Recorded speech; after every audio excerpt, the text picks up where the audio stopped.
be the truth, the whole truth, the whole truth, and nothing but the truth. nothing but the truth. So help me God. So help me God. Thank you.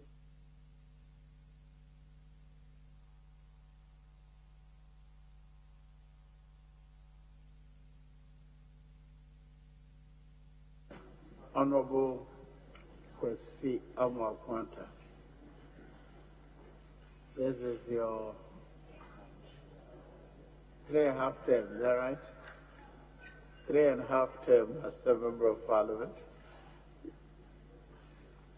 You have been a minister for roads and highways for the past 4 years, being an active member of the House before you became a minister. Tell us a little more that we may not know about yourself. Then we'll ask you questions relating to your ministry.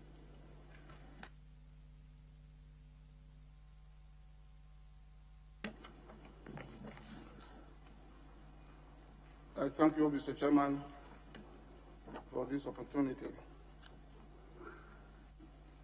Mr. Chairman, as I have already said, my name is Kwesi Amakwanta, born in 1951, 5th August, in Achim Arinari in the Eastern region. I am one of a twin. I started my education at Achim Arinari Presby Primary School and completed middle school in 1968. I continued to Ebuakwa State College for my O-level examination between 1968 and 1973. I had the opportunity to teach in a small town called Ayensu near Aseswa for 1 year. That is 1974. After that, I proceeded to Takwa Secondary School for my 2 year 6th form course between 1974 and 1976. Then entered School of Administration, as it was then called, University of Ghana. It's now University of Ghana Business School for my first degree, BSc in Administration. I did my national service with the now defunct Meat Marketing Board in Bolga.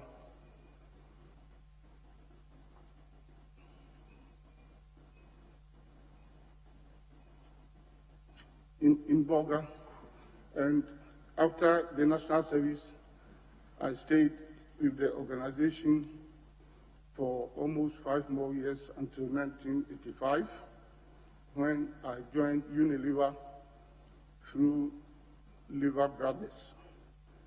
I worked at various divisions of Unilever, subsidiaries as we used to call them, until 2010, when I joined Parliament through the infamous Etua by-election. I have been in Parliament ever since. I also improved my level of education, as at now I hold Executive Masters in Business Administration, and I am also a lawyer by profession.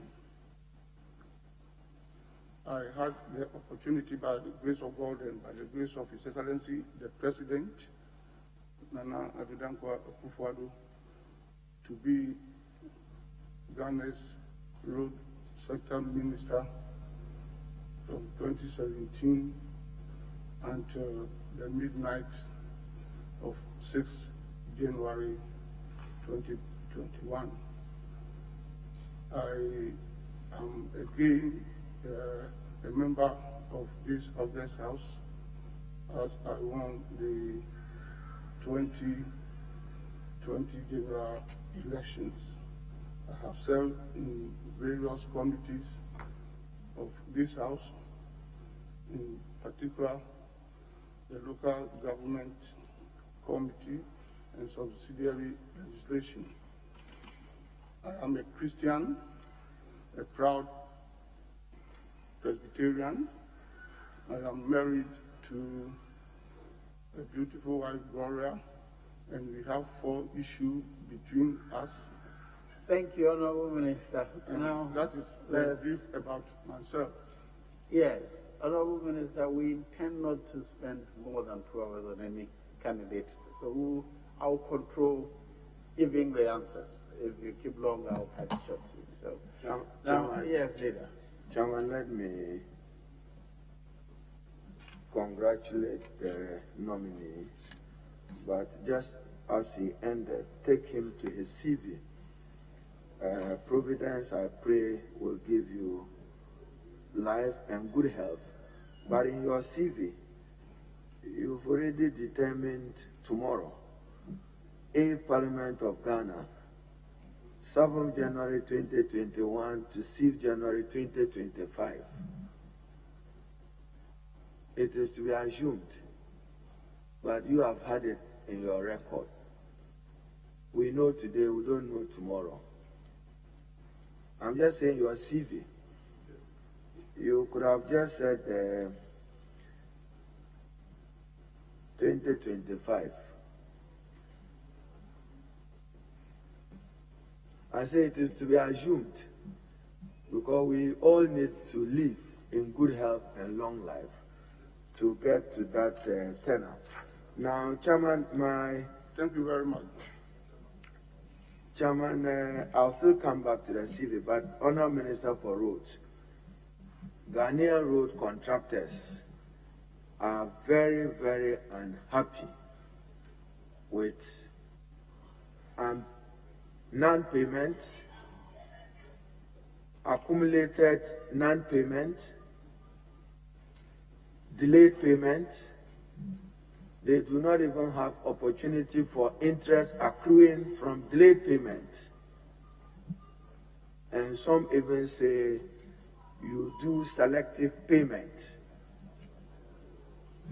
What assurances do you have for Ghanaian road contractors who are continuously borrowing, but because they are sometimes unpaid, they have to abandon the project, the road deteriorates, we go back, and it comes at a cost to the state.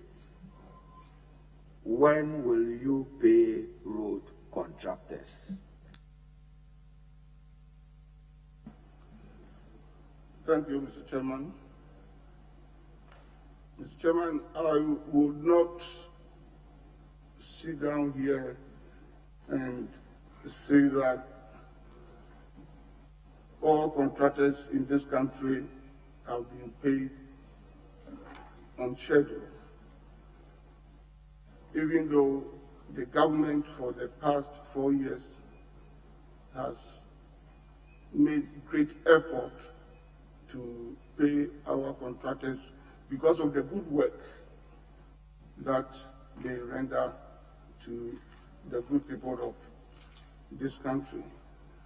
And Mr. Chairman, like you rightly stated, it's not in the interest of government, it's not in the interest of this country even to delay payment because of the huge interest that delayed payment accrues. Mr. Chairman, contractors contractually are supposed to be paid within 90 days from the day a certificate is raised. And great effort had been made from time to time to pay contractors. And contractors are paid from 2 fronts, from the Ghana Road Fund and from DOG sources, that's from consolidated sources from Ministry of Finance. And we have followed straight payment regime. And Mr. Chairman, we have been very, very fair in paying contractors. We do not discriminate when it comes to payment. And in the case of road fund, it's controlled by a board, under a strong leadership and a strong membership of the board. Credible people who will ensure that the right thing is done. And on this point, Mr. Chairman, I can assure this committee and even the people of this country that even if the committee calls for, at the end of my session, we can submit all payments made. Because it's recorded, Honorable to this Minister, committee. Yes, we trust you. We trust you, Mr. Chairman. But there are outstanding payments. Yes. What is your Mr. Chairman, program? I am coming back to that. There are outstanding. Yes, we want the strict answers. Mr. Chairman, yes, there are also outstanding payments, and efforts are being made as and when monies are released to the ministry. But, Mr. Chairman, we must also not lose sight of the facts of the difficulties that we all went through as a government and as a nation with the COVID-19 pandemic, and resources of the nation in terms of revenue went down. So it also impacted negatively on our payment regime. But we are hoping that this trend will change and contractors will see an improvement in the payment. So when will road contractors smile? Mr. Chairman, road contractors have been smiling from time to time, and if I may recall, in October, November, December 2019, His Excellency, the President even ordered the Finance Minister to release an amount of 2.2 billion Ghana cedis at a time to be shared among all contractors across board, both GOD contractors and road fund contractors. You remember the amount? All contractors. You remember the amount you paid to those contractors? Yes, at least it was in percentage, and everybody released a minimum of 40% of outstanding indebtedness. In some cases, for instance, in two categories, they received even 100% payment. Those that we call SMCs, single contractors, were paid 100% from the road fund because their total indebtedness individually was not so huge. So all those who were owed up to 500,000 or 50,000, as the case might be, because some of them, had small amounts, were paid in full. And in the case of GOD, all those who were owed up to 5 million were also paid 100%. Chairman, may I find out from the nominee, is this the case that you have certificates or IPCs dating back to 2015, which remains unpaid, yet certificates that you got 2017, 2018 have been paid? explain that within the context of your onerous responsibility to be fair in discharging this obligation, because there are still certificates that I'm told 2015 which is still outstanding. Is that the case? And when can that category of contractors be assured that they will be paid? Thank you, Mr. Chairman. Mr. Chairman, we try as much as possible to do what we call age analysis of the certificates, and it's usually first in, first out. And we had been paying contractors from as far back as 2012, when we came to office in 2017. There were outstanding certificates from 2012, 2013, 2014, 2015. So we had cleared all those outstanding, up to, we are now around, I think, 2018 or so.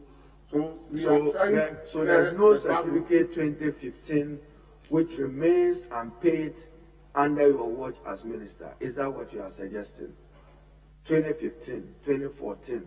Is there any outstanding certificate, even if you want to describe it as arrears, as the Minister of Finance and your ministry may describe it? Are they IPCs 2015 that has not been paid, Minister Designate? Well, Mr. Chairman, I have stated that as much as possible and as a policy, we pay, and follow the principle of first in, first out, generally. But I will not also be very surprised that there might be one, two, or few outstanding certificates. But effort is being made to ensure that we pay contractors as much Chairman, as then I yield to our colleagues. You want to describe the state of roads generally in Ghana?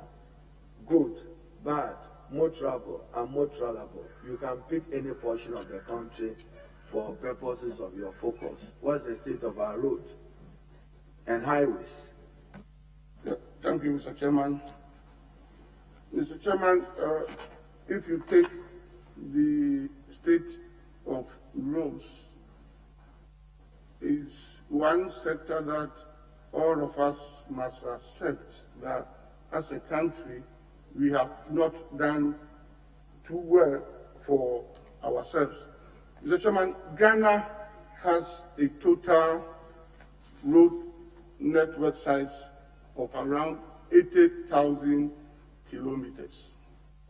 That's if you put together all roads under Ghana Highway Authority, under feeder roads, under urban roads, they add up to almost 80,000 kilometers.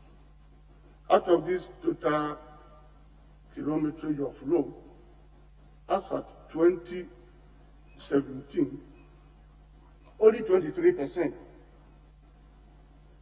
had been paved. And if I say paved, I mean had ever seen bitumen. The remaining 77% remain at the gravel or earth stage. And if you take the condition of road, roads can be categorized into three. Any road lying anywhere would either be good, fair, or poor. And as at 2017, 39% of our roads were considered to be good, 32% fair, and 29% poor. But I always maintain that there is not much difference. Of course, if you use or you wear technical lenses, you will see the difference. But to the ordinary layman, there was no difference between fair and poor. So 39% of roads were considered to be good, and then if you want to describe it as a fair or poor, about 61 fell into that category. That is why the road sector was attacked, had been done in such an aggressive manner to improve upon. Honorable Minister, help us to finish in 2 hours. So cut your answers short. Yes, Joseph. Thank you very much, Chairman. Honorable nominee, the President at the beginning of the year declared this year as the second year of roads. Can you please provide us with more details on that? And please, in last year of roads, how many kilometers of roads were constructed, and what is the target for this year?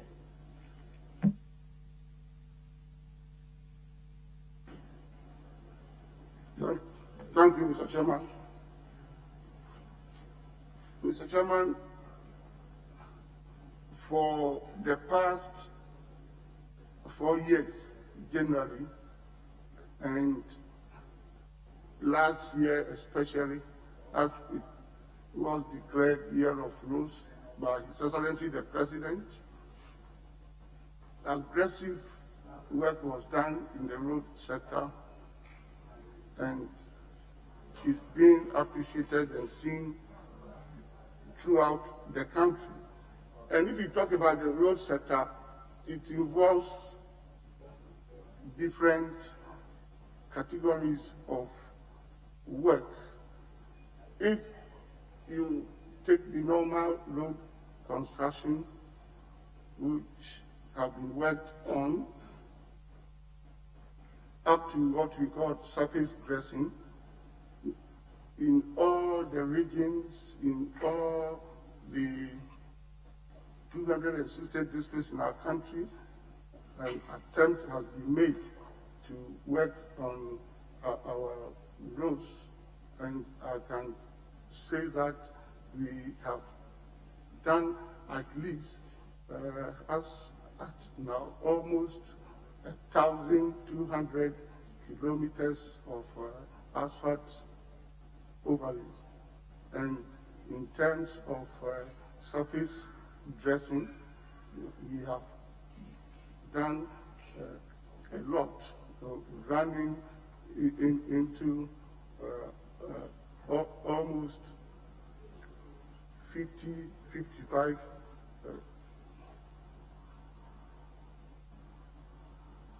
different road projects that will add up to about not less than 25,000 kilometers. We have also worked on a number of bridges across the country, and we are also working on interchanges across the country. So a lot has been done. A lot has been done in the road sector, Mr. Chairman. Thank you. Yes, Honorable Minister, I understand that because your mask is so close to your lips, we are not hearing you clearly. Can you get another one of these, yes, please? I understand you've been given one of what we're using. Kindly change it so that we can hear you clearly. Honorable Samzahi. Thank you very much, Mr. Chairman. Mr. Chairman, road contractors in the country are made up of foreign contractors and local contractors. Given the capacity of foreign road contractors, there is a need for us to deliberately introduce some programs to support local road contractors. In the last 4 years, what did you do specifically to support local road contractors to build their capacity so that they're able to compete with foreign contractors?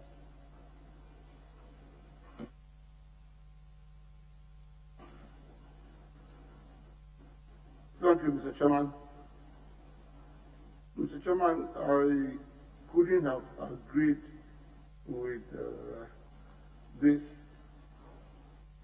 question the more, because it is important that we develop the capacity of contractors in our country. It is very sad and pitiful that as at today, if we subject our local contractors to any international competitive bidding, they will fall short. And a lot has been done to develop their capacity, but I think there is one area that they are not taking advantage of. Almost all our contractors prefer to remain as individual contractors. They do not want to come together to pool resources, because that is the only way that their capacities will be built faster, because road construction is capital intensive.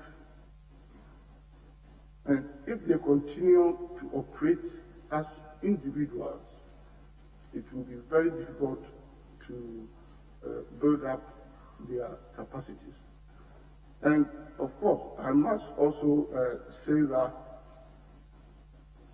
as a government in the past, now, and going forward, great effort must be made to pay contractors regularly so that they don't lose out in terms of also high interest payment to banks on the monies that they borrow. We have Kufuridwa Technical Institute, we call it KTC, Kufuridwa Technical Center, as an outreach of the road ministry, and we render technical services training to our contractors and their workforce. We do this also to build their capacities. We are also planning, but it has not materialized yet. I believe within a year from now, it should materialize, of arranging a facility to bring in some equipment to support contractors in an attempt to build their capacities at a very reasonable interest rate. And again, every contract that we sign since 2018, there is a clause of adding 40% local content. That's every foreign contract that we sign. And government insists on that. And His Excellency, the President, personally insists on that. And every clause, every contract contains that clause, not even only in the road ministry, but in all other sectors, other ministries. We do that to ensure that through technology transfer, our contractors will take part in these foreign contracts to improve their technical know-how. That's okay. Thank you. Yes, you have one more. Thank you, Mr. Chairman. Mr. Chairman, the Western region and now the Western North region have a peculiar problem with regards to rainfall pattern, and sometimes road contractors or road construction are done just for about 3 or 4 months. Are there some technology that you can think about so that can be used in such places to ensure all-year construction with regards to roads in Western region and the Western North region? Sorry, Honorable Minister, did you get the question? I didn't get it. I didn't get the question. Yes, Mr. Chairman. Mr. Chairman, with the highest respect, I got the question. Very well. Let me go and answer. Yes, we all know, even from our elementary school geography studies, we know that Western region, has the highest rainfall pattern in our country. So it's true that a number of contractors find it difficult to work on road projects in that part of our country. But we are making effort to deal with that problem. But road construction itself requires a lot of water in some quantities, because even if you construct roads during the dry season, from time to time, in order to get good compaction, you still have to sprinkle water. That's why you see a lot of road tankers, water tankers during road construction, because it's a requirement in construction. Apart from the fact that, if the road runs through a town, it's also important to water it from time to time to retire dust. But it's the excessive rainfall that disturbs road construction. So for the time being, since nobody can do anything about nature, the strategy that has been adopted in my ministry and by government is that we are specifically targeting the Western region. And the honorable member, you are aware, because it happened in your own constituency, that instead of giving large contracts, which at times is normally the case, we try to share road jobs. We break them into what we call lots, so that if it's a 20-kilometer road, instead of giving it to one contractor, and there are contractors in this country that have capacity to do 20, 30, 40 kilometers of road at a time. But if it's in the Western region, you realize that we break that length into about 5 kilometers. And instead of one contractor doing 20 kilometers, we give it to about 4 contractors, so that they will be able to work faster on the roads there within the period that the region experiences dry season. And we are going to intensify that, to ensure that we do a lot of roads in the region, because of the heavy rainfall pattern there. Thank you, Mr. Chairman. Yeah, Honorable, we agreed on one, but you were senior, so we allowed you to. Yes. All right. Yes, Honorable Sosi. Thank you very much, Mr. Chairman. Honorable Road Minister, somewhere in February 2018, you had a tour of Medina municipality where you announced that some 74,000 kilometers of road were to be constructed. That is in 2018 in February. I want to ask how many kilometers of roads were constructed between that time and the time you ended your office, and the cost associated with that. And if you can also tie that one into the reasons for the bad roads in Accra, and whether, as a policy, you are considering a deliberate, targeted policy at improving all bad roads in the capital city.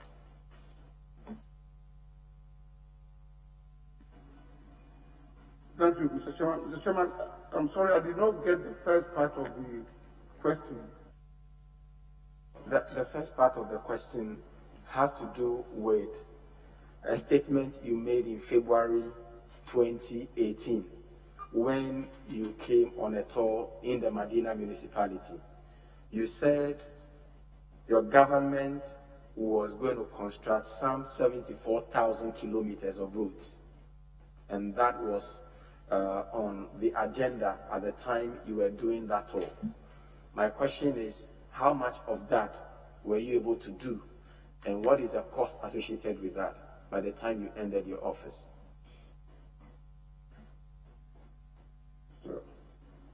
Thank you very much, Mr. Chairman.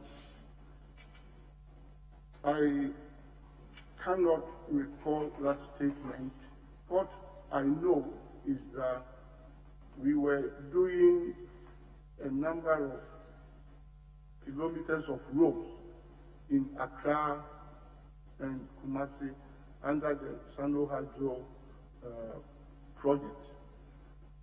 Some of them included surface dressing, some of them included asphalt overlay. I cannot recall that I referred specifically to Medina alone for 75 or 74 kilometers of road. As I was talking about Accra roads, and that Medina, obviously, as an important suburb of Accra, would get its fair share of it. And a number of roads have been done in Medina, your constituency, and I believe you can testify to that. Some asphalt overlays have been done as other parts of Accra. Perhaps I cannot specifically say how many kilometers has been done in Medina, but I can tell you that we have done a lot of work, improved a lot of road network in Accra. And we haven't done all. There are still so many places. It's not possible to have finished all roads within 3-4 year period. I can only assure you that your constituency, as well as other parts of Accra, and for that matter, other parts of the country, will continue to see improvement in the road network. Yeah, Mr. Chairman, just a follow-up of the same question. The second part, which I really want to be very clear, is that when you travel, for example, from my constituency like this, a lot of the roads are very, very bad. From Damfa to Otinibi, you come to New Site, you come to most parts of the constituency, and I know that that is generally the problem with many constituencies in Greater Accra region. Given the fact that Greater Accra region is our capital city, sometimes it is a bit disappointing when you are driving in the capital city. Do we have a deliberate policy at improving the road networks in Greater Accra region? Thank you, Mr. Chairman. There is a deliberate policy to improve on the road network in all the regions, and any road lying anywhere within the country has to be worked on. But like I said, Mr. Chairman, we cannot work on all roads simultaneously. And of course, I understand perfectly well the question. At times, we do targeting and we do prioritization in road construction. As you said, Mr. Chairman, Accra is the capital of Ghana. It stands to reason that we must give some consideration to Accra roads. We must give some consideration to Kumasi roads as the second city of our country, to Takoradi and the rest. But at the same time, we must also give prioritization to other roads elsewhere for economic reasons. For instance, roads that lead to farm gates. If we don't work on them, you and I will sit in Accra, will not get food to eat. You know, cocoa growing areas and so on. So we do that targeting, we do that prioritization, and I can assure honorable members and the country, and that is why we are privileged to be elected as members of parliament. And we have to work together to improve on the road network in your respective constituencies, and for that matter, the country as a whole. So it's a continuous process. My second question is... No, you have had two, that's enough. Yes, Chairman, so he said it was a follow-up. Because he indicated to you that it was a follow-up, Chairman. So the second question manage the time has to do with the judgment debt of some $55 million that is looming in respect of the cancellation of the contract with Beijing Everyway in relation to the Accra Intelligent Traffic Management Systems. As a supervising ministry of roads and highways, did you play any specific role in the cancellation of this contract?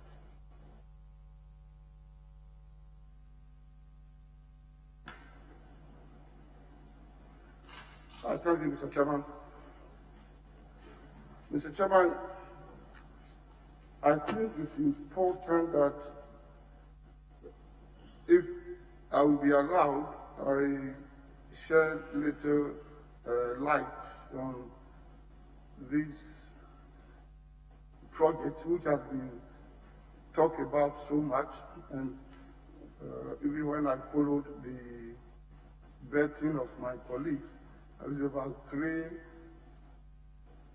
nominees who came before me were asked some aspect of this project. This is a project in my ministry. It's a very important, useful project. And the project was in 2 phases.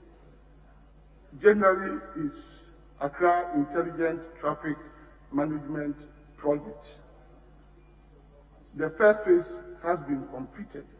In fact, the first phase started from 2016, and the contract to this project was even signed by my friend, my predecessor, Honorable Joe Gidisu.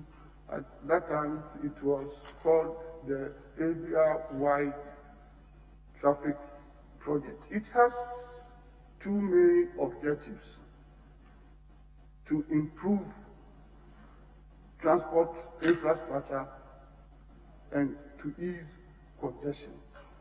It's traffic management. And traffic management, obviously, not only in this country, anywhere in the world, is with Ministry of Roads. And is to manage traffic at traffic intersections. The first phase, which was successfully completed, was able to build traffic lights at 44 different road intersections from Amasaman to Accra.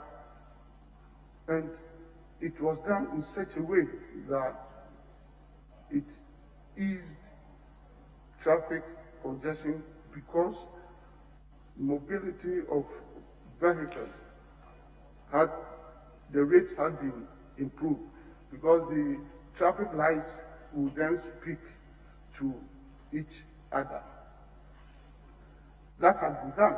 The second phase, and let me add that we had the funding from AFD, of France. The second phase was to deal with 157 other road intersections. And with that, we would have covered the whole Accra, with installation of cameras and so on. So this project, had been ongoing. The first one was undertaken by a company called Alubisa of Spain. And the second one is being undertaken by Everyway Lightning Company of Beijing. So this is a very useful project, and it also involves, fixing of cameras and having a control center.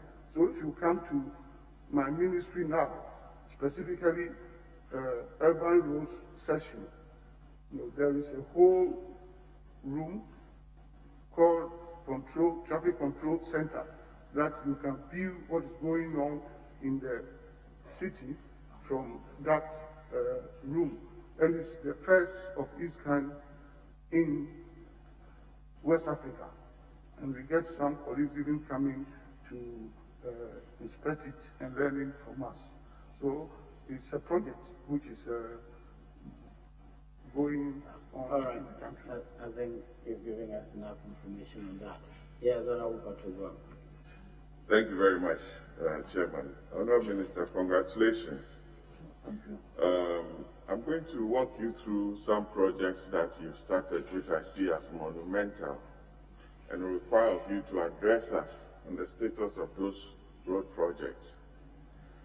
One, Accra, Kumasi, the Kwafu Krom Apedra stretch, Tema Sege Aflao, Kaswa Cape Coast Akrade, Tema Kosombo, the Central Tema to the Central University stretch, the Tamale Interchange, the Power Grant, Eastern Corridors, Abekala Pass, Olengele Kona Electoral area, my constituency, the Kwabenya Brekusu stretch. Ghanaians want to know the status and implementation strategy of the ministry on these projects that you sought and got parliamentary approval for. Thank you.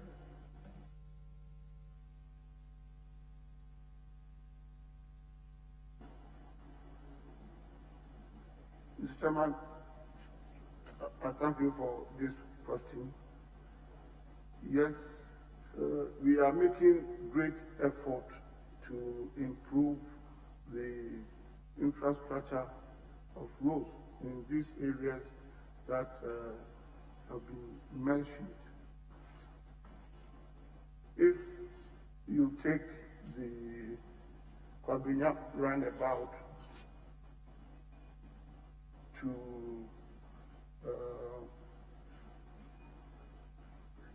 Brekusu, we have gone very far.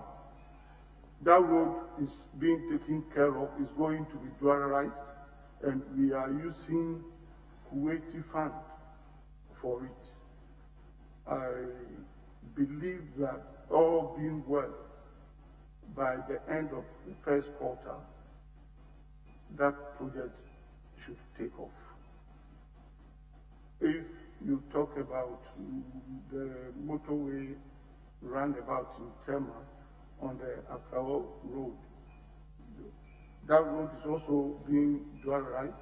His Excellency the President even cut short for work to start on that road last year around October, and the contractors are on site. So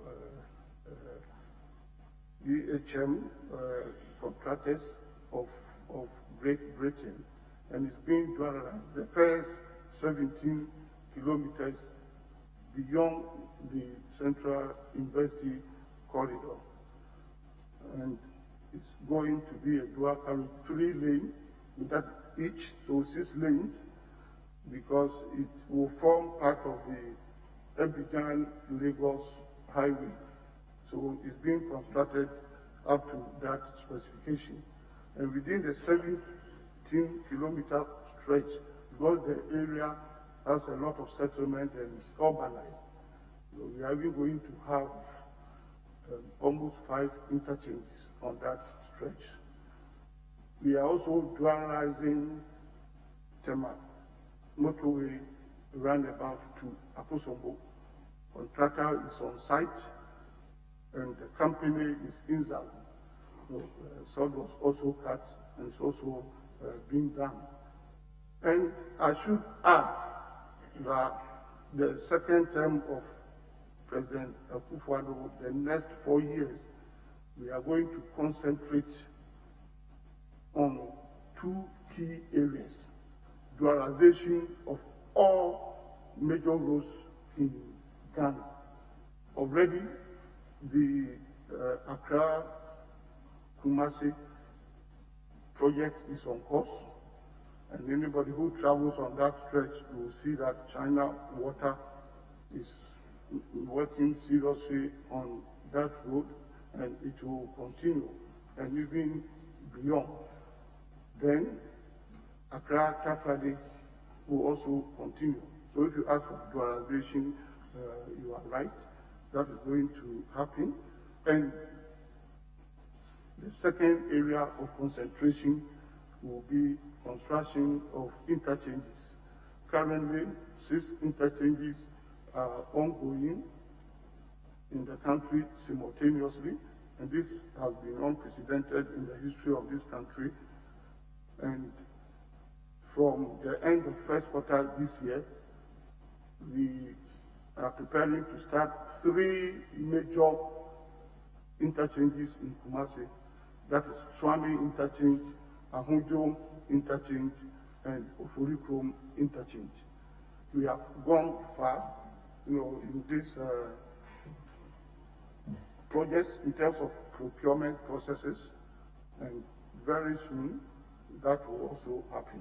So, Mr. Chairman, great effort is being made by government to open up the country in terms of road infrastructure and to build on dualization of our roads to halt the carnage on our roads in terms of accidents and the fatalities that we suffer. Now, thank you, Mr. Chairman. Thank you, Chairman. One. Oh, Chairman, you said 2. It's very important. Very, very important. The road sector is very, very, very important, Mr. Chairman. Because you didn't even touch on Abekala Pass and the Brekusu stretch is now being designed. That's the information we got from Obi Amor. What is now being designed? The design works are now being done for the Brekusu stretch. Which stretch? Abekala Pass? That notwithstanding, I have the 2019 Finance Committee report on the request by the government of Ghana for approval of the 2020 Capital Market Funding Program for an amount of up to $3 billion United States dollars to finance growth-oriented expenditures in the 2020 budget, including restructuring the energy sector and to conduct liability management of refinancing the 2023, 2026, and 2030 Eurobonds and other domestic debt securities. We know the road sector needs a lot of money, and in the report, which has an appendix, made some allocation to the road sector, among other sectors, planting for food, the Kwalugu project, 1D1F railway, an amount of 1.2 million Ghana cedis, billion, yes, was to have been allocated to your sector. I know how emotional you are about some of the funding gaps that you encounter. Did you receive this funding to enable you carry out some of the very important projects that are dear to your heart? Thank you.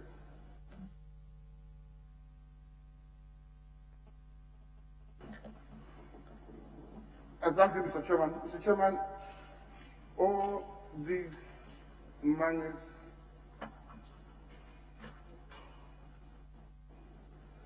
that are being bandied around come to the sector. I will not say that we get enough that would enable us to do a lot of work as expected in the road sector. But the road sector is capital intensive. So if we talk about 1 billion Ghana cedis and so, it might sound big money, but in terms of execution of road projects, it cannot go far. So, to that extent, we are not getting enough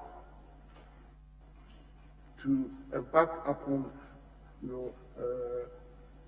road construction in Ghana as we all expect to see and to have.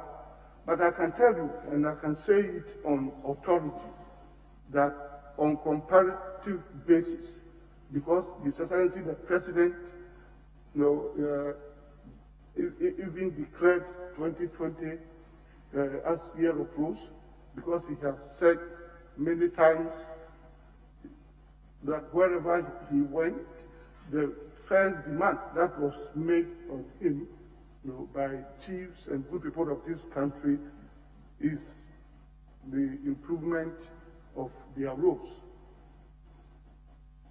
I have, on comparative basis, had better treatment than even my colleagues in other ministries or other sectors. But that does not mean that we are getting enough, because I have already laid the foundation that road construction is capital intensive. For instance, I can give you a few statistics.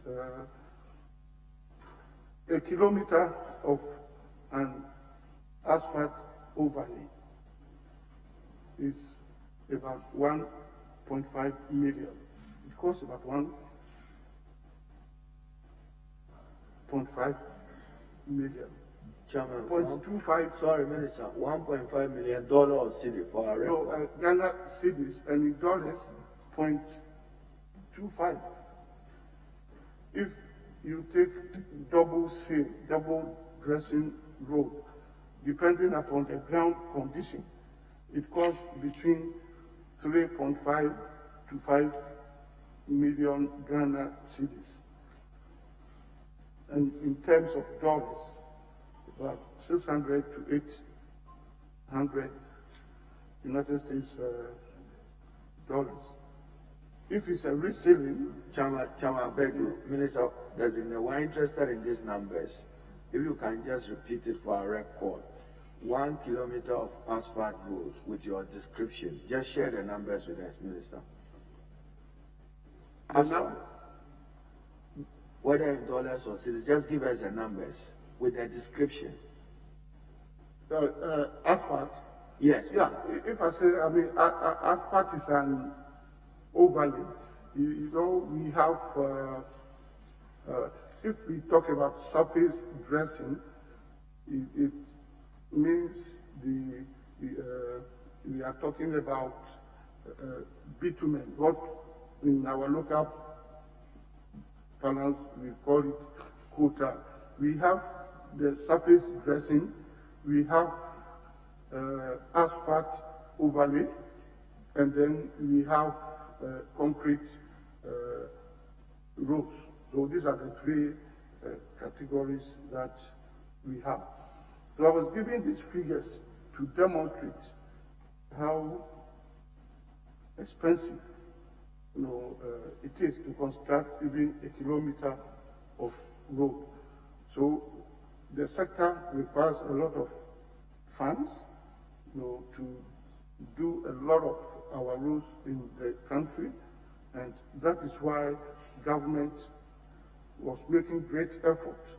And one of such unprecedented great effort was the Sano Hydro project, which we have, which brought in $2 billion United States dollars to do road construction. Chairman, I come back again. We just want to find out from Minister Designate, what is the cost of 1 kilometer of asphalt, whether in Ghana cedis or in dollars? As you are leading us through, we just needed the numbers for our purposes. Thank you. Mr. Chairman, I will do that because I have the sheet here. Thank you. Chairman, just with your leave, sir, Mr. Chair. Yeah. The nominee was talking about interchange. Interchange. You were talking about interchange. When you were talking about 6 additional 2 and all that. Are you able to enlighten us a bit on this Tier 4 interchange specifically, whether you made some savings as a result of renegotiation of the terms of those contracts? Yeah. Thank you, Mr. Chairman. Mr. Chairman, yes, I have indicated that we are currently constructing 6 interchanges in Ghana simultaneously, and one of them is the Pokwasi interchange, which is a 4-tier interchange. The original design was a 3-tier, and is being funded by African Development Bank. But in the course of the construction, a lot of work was done, and it even in some instances led to redesigning certain aspects, to make it more efficient. And once you do that, obviously, you make some savings. And through that, we were able to add additional tier. That's how come we have the 4-tier interchange in Ghana, and is the first again of its kind in West Africa, and the whole of Africa is the second of its kind. The first one was constructed in 1973 in South Africa at Durban, and is called Evi Crote Interchange. Chairman, the emphasis is on the costs that initially was. Yes, it did not bring and then the current costs with all these additions. Not bring any change in cost, and that is the advantage because of what was done. Because of what was done, we were able to use same amount to get a 4-tier interchange instead of a 3-tier.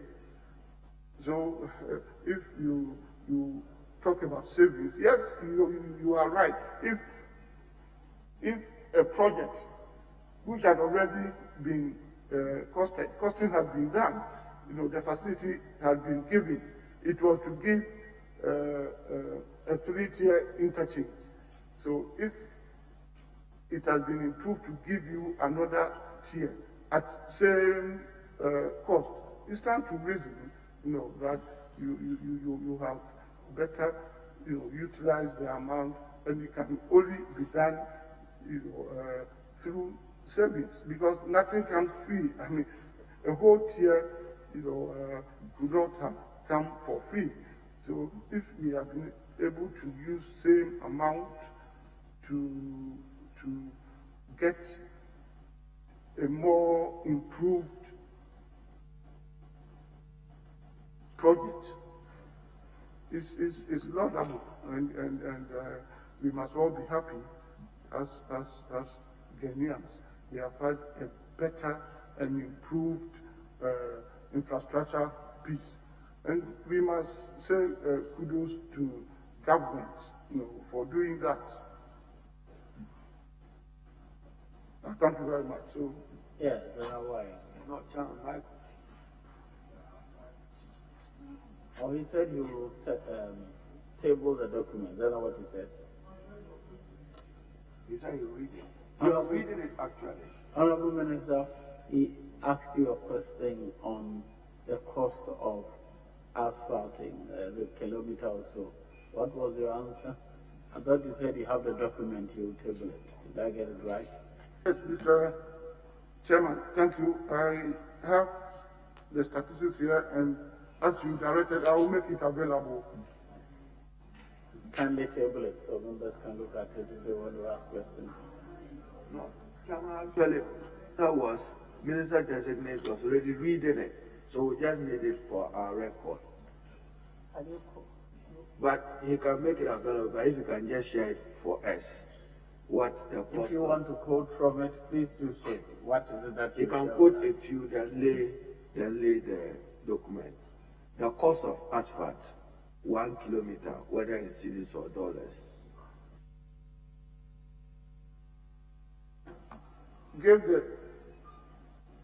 I have the figures in cedis and in dollars.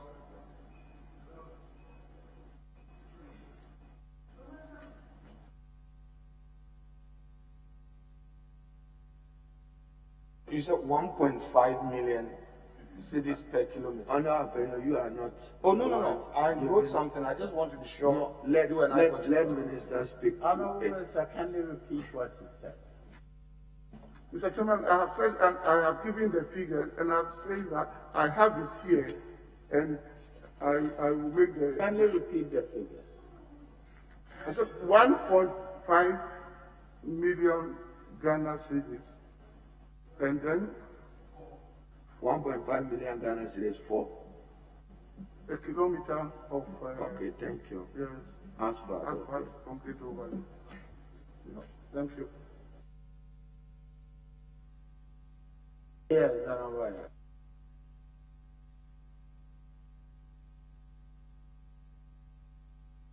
Thank you very much, Mr. Chairman. I'm told I have only 2 questions.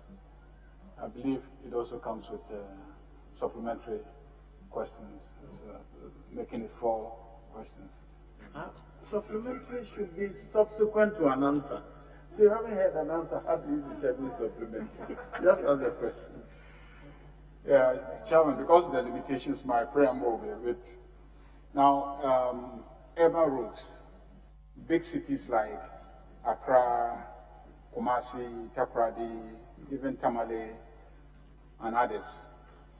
When you are flying into Accra, apart from the major roads, you will see that all the roads in the neighborhoods are all, I mean, most of it, 95% of them are not done. The same with Kumasi, the same with Takoradi and other places. In areas where, let's say, a real estate developer is developing, they construct the whole area, including the roads. Then they share the cost among the owners of the properties within the estates. And then it appreciates the value of the estates. Now, outside the estates, people build and the roads are not done. Then the roads ministry comes to do the roads. then the value of properties there appreciate. So it's like what? A gift to those people living in those neighborhoods. Now, in view of funding constraints to the road sector and the competing need to put money in rural communities to the farm gate to the other regions, have you considered innovating around the financing of urban roads by building into property rates and like the tolling system that you have for the roads, fuel levy and etc.? Are you considering working with assemblies, metropolitan assemblies and etc., so that you build the cost of roads in the neighborhood into property rates and have a financing arrangement that enable the quick construction of those roads, and then property rates come in to pay over a period of time? I mean, is that something that you want to think through? I thank you, Mr. Chairman. Mr. Chairman, it's an idea, and I would perhaps even describe it as a brilliant idea, provided all of us, Ghanaians, as a people, would accept it. This is something that must be thrown out for national debate, for all of us to agree to do. I'm saying so because, as you rightly said, estate developers are responsible for the internal rules of their estates, and during their pricing and costing, I believe they take into consideration the cost of road construction. That is why some of the houses even tend not to be affordable, because road construction is expensive.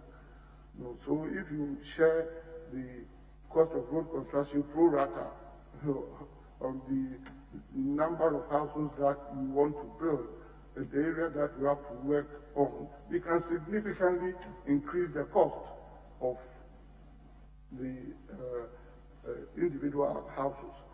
But what we do, and which we have responsibility to do, and that is the work of urban roads. They have jurisdiction over all arterial roads in the country. So we work on the arterial roads and connector roads and roads that lead to settled areas. So again, I would say that is a good idea if we throw it out there for national debate and is accepted by all of us as a people, for the city authorities to take it up. Then, at the end of the day, it will be good for us, so that tomorrow, if the city authorities send you your annual property rate and the amount is so high, all of us would have voluntarily accepted it, and it would help us. So it's something that can be given a try, and we can take it up going forward. Thank you, Mr. Chairman. Supplementary. So are you looking at setting up a working committee or working group to look at the economics of it, the financing of it, the implementation, the communication strategy and everything, so that, because you just say, if we have a national debate, that has to be facilitated, that has to be organized, and the economics of it has to be analyzed by financial experts to see whether this is something that as a country we should, are you willing to follow up on that beyond just saying let's put it up to a national debate? Thank you, Mr. Chairman. Mr. Chairman, like I said, it's worth considering, and if I am given the approval eventually by this August committee and eventually the Honorable House is something that we can explore, and such ideas will be worth entertaining. I thank you, Mr. Chairman. My second question relates to the implementation of the Road Traffic Act. And I think you are the minister responsible for implementing the Road Traffic Act. Road Traffic Act. You are the minister responsible for implementing the Road Traffic Act. Because I see from your handover notes that you're responsible for the Road Traffic Act. The Upper East region, in the last couple of months, major accidents resulting in numerous deaths. Last time it was 17 people who died from around Zebila, Boku, Garu, Timpani constituencies. And then the week or two before, similar accidents, major accidents, lives lost. It seems that you are not paying attention to the implementation of all the provisions in the Road Traffic Act to ensure safety on our roads, in particular the long distance vehicles and the requirements that the drivers must be two for long distance vehicles. Why are you not paying attention to the Road Traffic Act? And what will you do, assuming that you become the minister, to assure us that we won't be seeing such gory accidents with many deaths? Thank you, Mr. Chairman. Yes, if you take the Ghana Highway Authority Act 540, my ministry is responsible for traffic lights in the cities. The highway lighting system is not in my ministry, it's with the Ministry of Energy. For instance, if you see what is going on Tema Motorway now, is being lighted now. They haven't completed the entire stretch. It's not being done by my ministry. My ministry, through Department of Urban Roads, is responsible for restoration and efficient working of traffic lights. And we give great attention to that. And that is, as I said a short while ago, the essence of the Accra Intelligent Traffic Management System. And this will be replicated in all the regions, particularly the cities and the regional capitals. Just at the close of last year, and I'm happy that, Mr. Chairman, this question is coming from Honorable Ahiariga, because it was in his own region, Bogatanga. In December, we switched on about 5 or so different traffic lights at different intersections to improve safety. And if we talk about safety on the road, as much as lighting is important, there are other equally important road furniture that have to be provided. Even road line marking is so significant that if you want to talk about safety, and that's why my ministry works closely with my brother, Honorable Kuku Esiama, Minister for Transport, and then the Road Safety Authority. We work together because we have to do a whole lot of things, and the provision of the safety road infrastructure in terms of furniture are to be provided by my ministry, whilst transport, through Road Safety Authority, carries out the education. So we have to provide street lighting, road line marking, road signs, and in certain instances, crash barriers, and so on. The only challenge there, and it's also an area we have to look at holistically as a nation, you put up crash barrier today and tomorrow is gone. You put up road sign today, tomorrow is gone.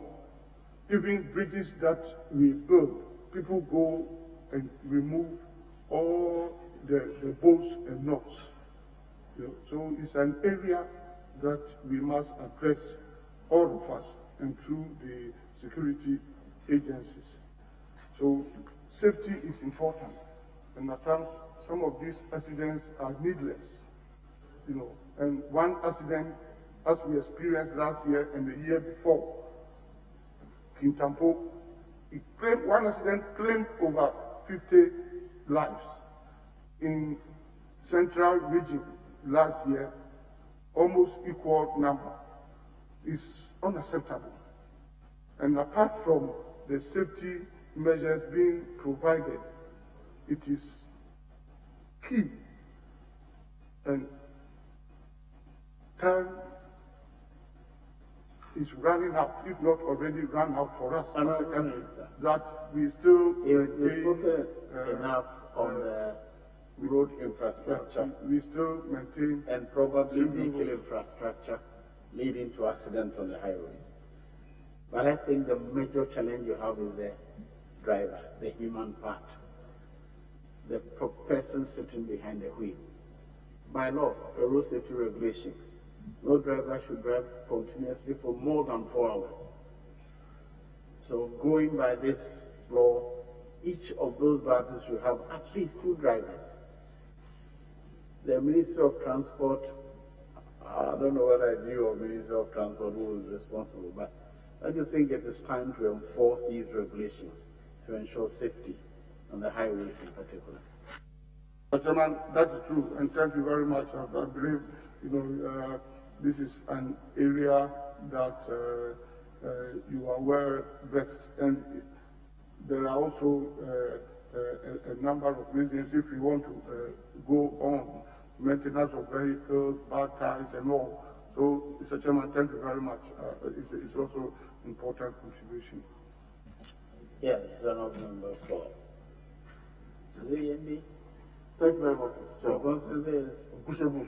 Bushegu. All right. Thank you very much, Mr. Chairman. My heart was filled with joy when the Honorable Patrick Bama made reference to the Eastern Corridor Road.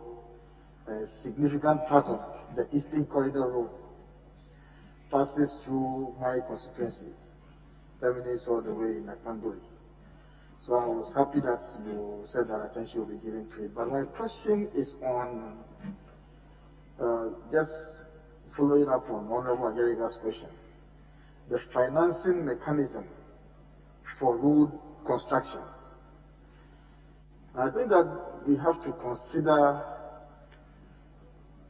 using municipal bonds instead of general obligation bonds, so that the receivables would go to immediately amortize the bonds and also finance the maintenance of those roads. So, for instance, Accra-Kumasi dualization, tolling doesn't go to any other coffers, but immediately to go and amortize that particular bond. Are you considering having specific bonds and not general obligation bonds for road construction? I thank you, Mr. Chairman.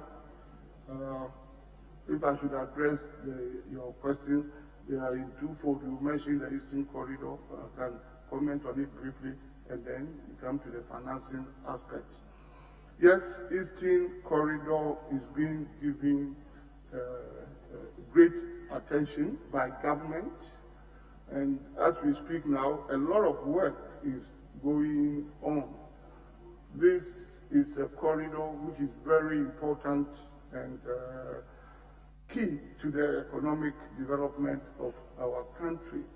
And Eastern Corridor starts from Tema, roundabout, through Volta region and all the region and the constituencies you spoke about in the districts up to Kulungugu in the north. It's important for various reasons. That stretch, totaling about 695 kilometers, passes through food basket areas. And if I'm traveling from the south to the north through the Central Corridor, and the Central Corridor road of our country is from Accra through Kumasi, Tamale, say to Paga. So if you want to travel from the south to the north, going by Central Corridor and going by Eastern Corridor, the latter is shorter by almost 100 kilometers than the former. So it makes economic sense, and particularly as it starts from Tema, the country's major seaport. Well, you know that we service all our landlocked countries, Burkina Faso, Mali, Niger, they all take their cargo from Tema. So it makes a lot of sense to develop that stretch of road. And I am happy to announce that the government has attached great importance to it. At the moment, there are 7 different contractors working on that road. And by the end of the year, major parts of that road would have been completed.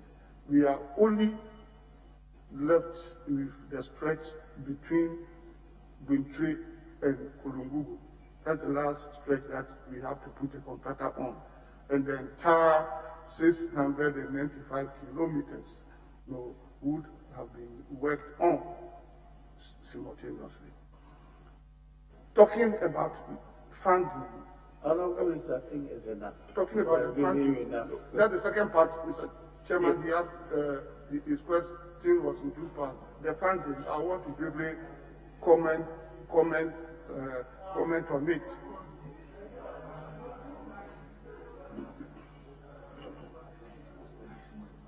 Okay. So, Mr.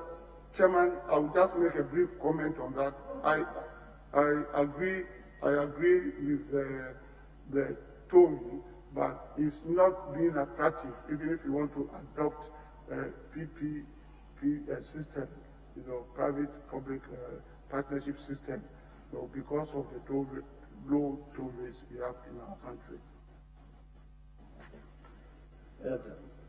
Yes, very. Thank you very much, Mr. Chairman. You have indicated to me that I'm restricted to 2 questions, plus some supplementary, should there be any. Thank you very much for that opportunity. Honorable nominee, your ministry handled one of the priority programs called His Excellency Nana Akufo-Addo's Plan for Agricultural Roads, which was to cost this nation 500 million Ghana cedis. What is the status of the plan, and how much of this 500 million Ghana cedis has been expended so far?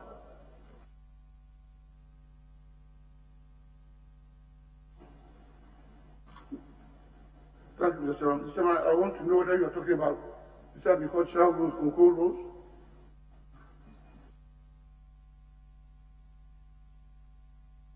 His Excellency Nana Akufo-Addo's Plan for Agricultural Roads.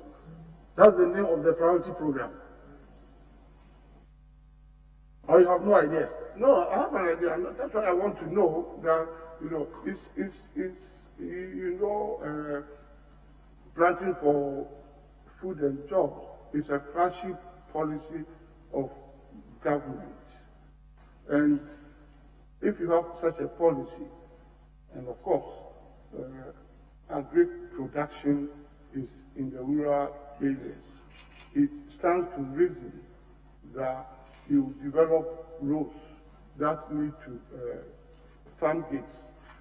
So we are developing roads into agricultural areas, parts of which are cocoa roads, and at the moment, almost 213 cocoa projects are going on in the country, and we also have the TSIP project, and it's being run mainly in the northern areas into agricultural areas. So it's ongoing, and government is determined to improve the rural roads, to ensure that we give priority to agricultural areas for the support of that flagship policy. Thank you, Mr. Chairman. Honorable Nomi, I think I asked of a very specific question. The status of the plan, because it's a plan. So what is the status of that plan? And an amount of money was earmarked, 500 million Ghana cedis was earmarked for that plan. So how much, the status of the plan, and how much of that money has been expended? This is the information I'm asking. Yes. Thank you, Mr. Chairman. You know the planting for food and jobs, the policy is under Ministerial of Agriculture. But when it comes to roads, we work together. It's an ongoing project. The plan is there. We sit down, work together, whether cocoa growing areas or, for that matter, any agricultural farm gates. We work. It's an ongoing thing. We have not sat down for each other. So much have been spent, but I know it's a program. It's on course, and it will be intensified to make sure that that policy is achieved. I thank you, Mr. Chairman. Honorable Nominee, I ask this question because when you look at the 2018 budget, paragraph 184, we have a list of priority programs. And number 9 is a program titled His Excellency Nana Akufo-Addo's Plan for Agricultural Roads under the Ministry of Roads and Highways. And the total allocation provided here is 500 million Ghana cedis. So I thought that you are in absolute control over that plan, and therefore you'll be in a position to share with the committee where you have gotten to in respect of this plan. Thank you, Mr. Chairman. Mr. Chairman, you are right. Once it touches on roads, it will be put under my ministry. But for instance, with ongoing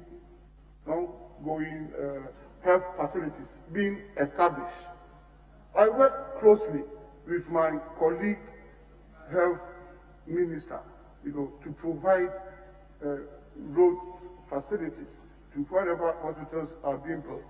Even the flagship policy of one district, one factory. You come to my ministry, and my colleague minister, Honorable Alan Chematin, has to furnish my ministry with roads and areas where they intend establishing factories. Then we will go in and work on.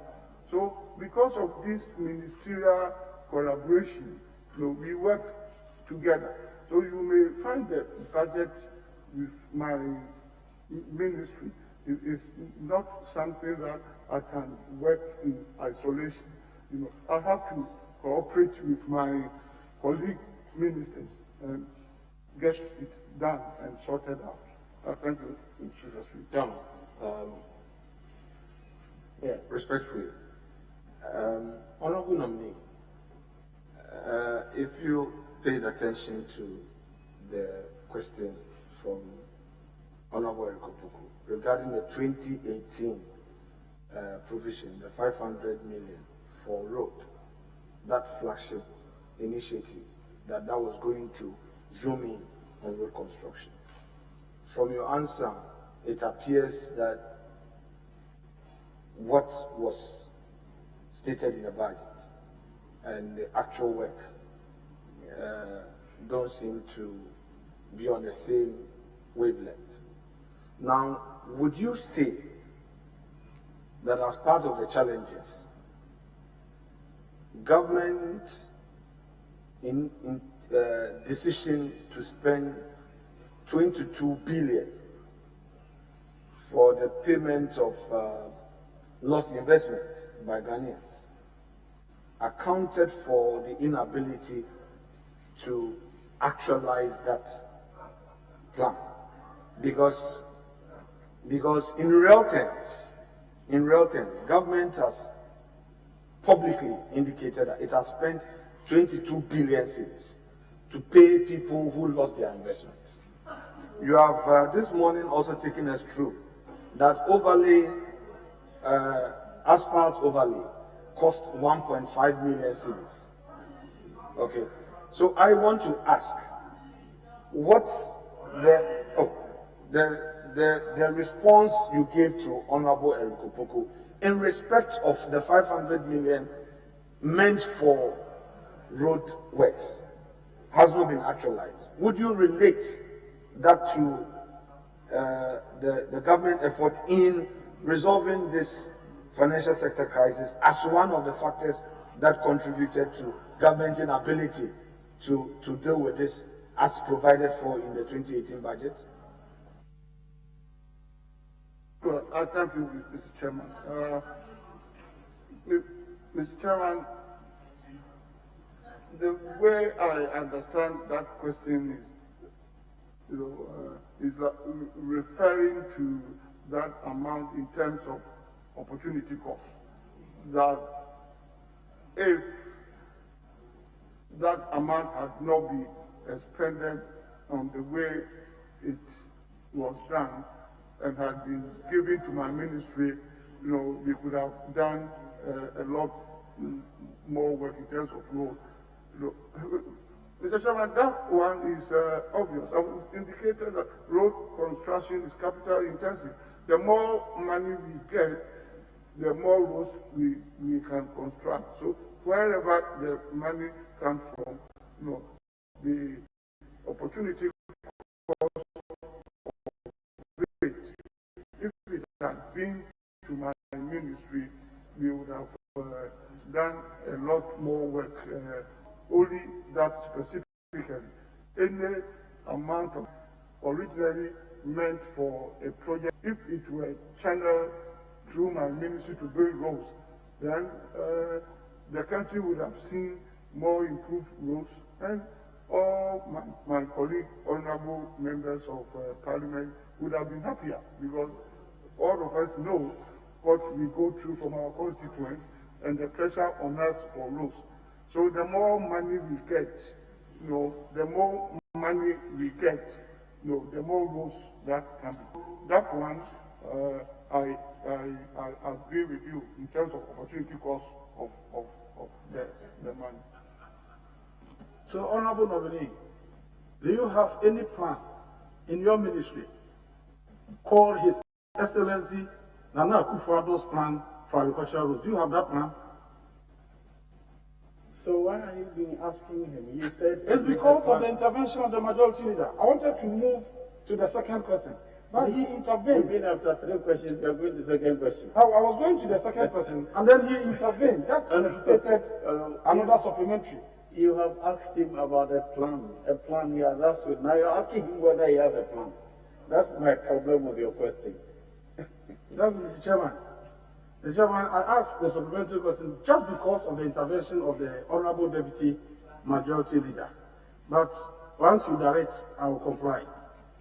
Honorable Nominee, you just indicated to the committee that a kilometer of asphalt road costs 1.5 million Ghana cedis. 1.5 million Ghana cedis. I recall that the Charismatic Bishop Conference made a proposal to His Excellency, the Vice President of the Republic of Ghana, on concrete roads. And when he had the opportunity to address that issue, when he attended a Good Friday service at the Lighthouse Chapel at the Independence Square, he stated emphatically that he discussed that proposal with His Excellency the President. And the President tasked your ministry, the Ministry of Roads, to do comparative analysis and costing on and asphalt roads. And the cost that came out was that 1 kilometer of concrete roads cost $3.8 million. And 1 kilometer of asphalt road cost $2.8 million. But because concrete roads will last for 40 years, it is prudent for government to opt for concrete roads. Today you sit before this committee alluding to the fact that a kilometer of asphalt road costs 1.5 million Ghana cedis. Which of the two is accurate? It's a bit confusing. Thank you, Mr. Chairman. Mr. Chairman, I should not be taken out of context. Perhaps I should throw more light on road construction. As a principle, perhaps one area that, to a very large extent, one can talk about uniformity in pricing is in the area of asphalt concreting, because it is an overlay. And even there, the 1.5 I gave is the minimum, because it depends upon the thickness of the overlay. You may get different level of thickness of asphalt overlay, because you have to take into consideration where the overlay is being applied, the vehicular movement, the vehicular population there. Is it a busy area? Which type of trucks are going to use the area road? You are talking about concrete roads, and you even mentioned 3 point something million. Asphalt concrete roads could cost as much as the range, depending upon the road condition, in terms of cities, between 7.2 to 8.4 million Ghana cedis. The same asphalt concrete road. No, and as I said, I have the table here. But ordinarily, in residential areas, particularly in areas that does not have a number of thoroughfare roads, cul-de-sac ends that you don't get vehicles, passing through. The thickness of the asphalt, is very minimal, and it will reduce the cost. So when we talk about costing of roads, you don't take it, at its face value, because 1 kilometer of road, even if it's for surface dressing, could be 5 times or 10 times more than the same length of road elsewhere, because of the ground conditions. That determines the cost of the road. So in road construction, you can't say that a kilometer of road being brought to surface dressing level, bituminous level, is, let me use tentative figures for the sake of argument, 1 million. So if you hear that the same kilometer of road somewhere is 3-4 million, is outrageous. It's not, because at that second place, the conditions might be different. You know, there might be bridges, the ground soil might not be the right one, it has to be taken off, covers, and so it depends upon the ground conditions. So don't take it that because I said it costs 1.5, every asphalt kilometer will be done. But on the average, because it's just an overlay, simple overlay, it could cause that.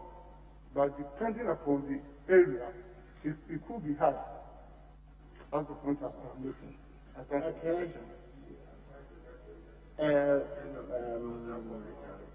Mr. Ajari first, then I'll come to you.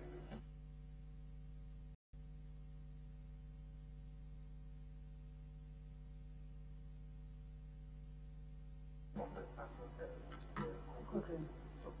Before the MP, honorable nominee, here. Before the MPP came to power in 2017, the NDC had already awarded road contracts, and the contractors were at the various stages of construction. I have the Volleyball Bridge in mind. I have the Ward K Town Roads in Tamale in mind. I have the Tordon Town Roads in mind. I have the Mesedan Boyem Roads in mind. The MPP wrote formally to these contractors to stop work. 4 years down the line, nothing has been heard. And this is common throughout the country. What are you going to do if you are giving the nod in terms of all these roads that have contracts and are still lying idle? Thank you.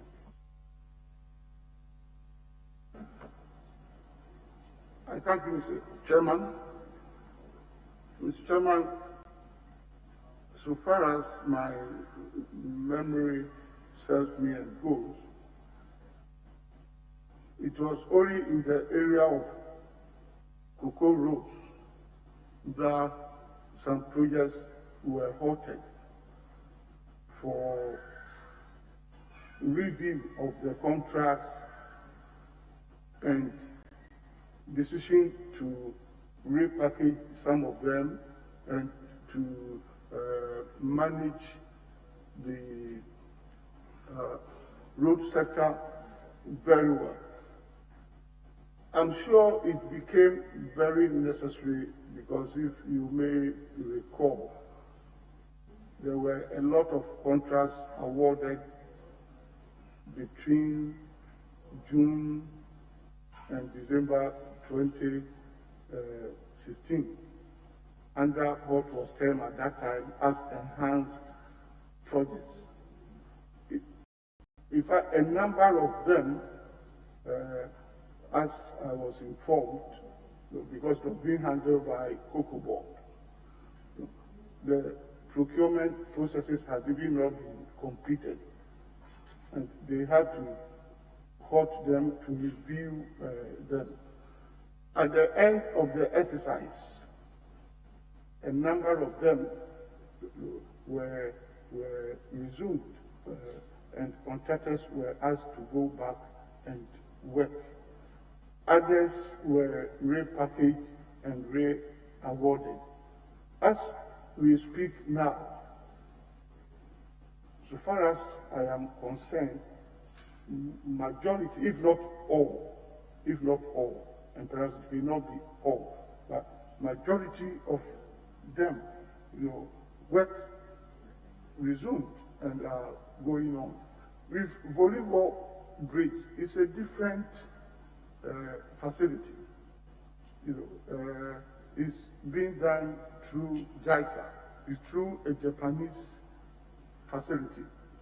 The facility is available, is ready, and Honorable Abrapa is here, and it is in his constituency, and it's one project that he has been following on closely with me.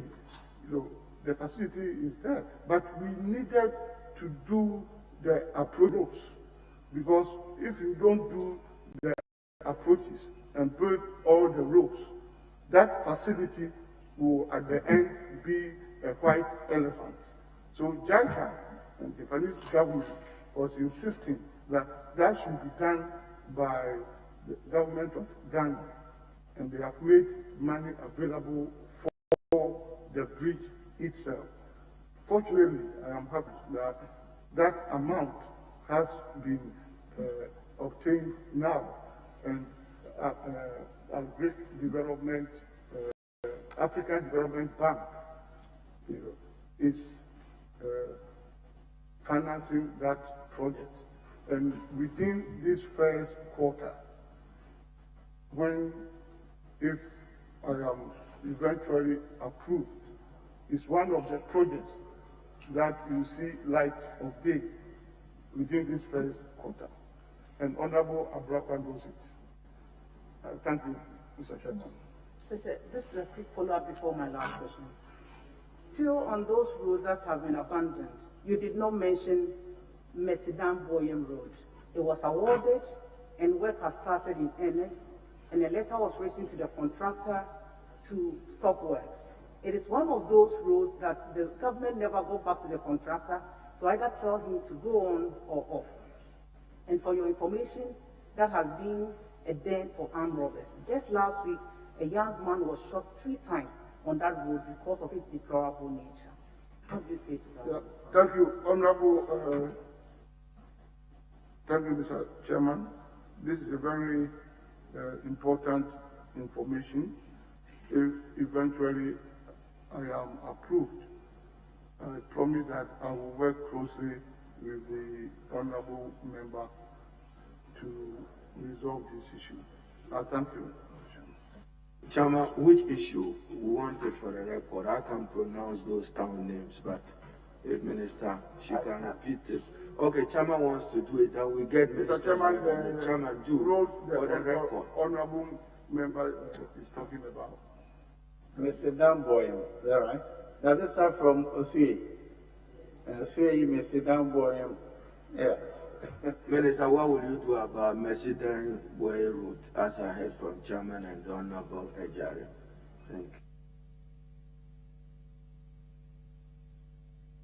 you. All right. So then my last, as the technical advisor to the President on roads, how are you going to ensure that government commits good amount of money to the road sector to ensure that our deplorable roads are fixed, especially those from the rural communities where we get both our cash and food crops, like Techimano? I thank you, Mr. Chairman. Government prioritizes road construction. There is no doubt about that.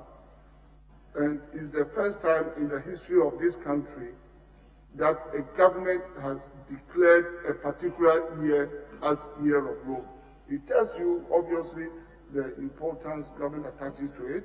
And essentially the President has even again at his latest State of the Nation address declared 2021 as Year of Roads.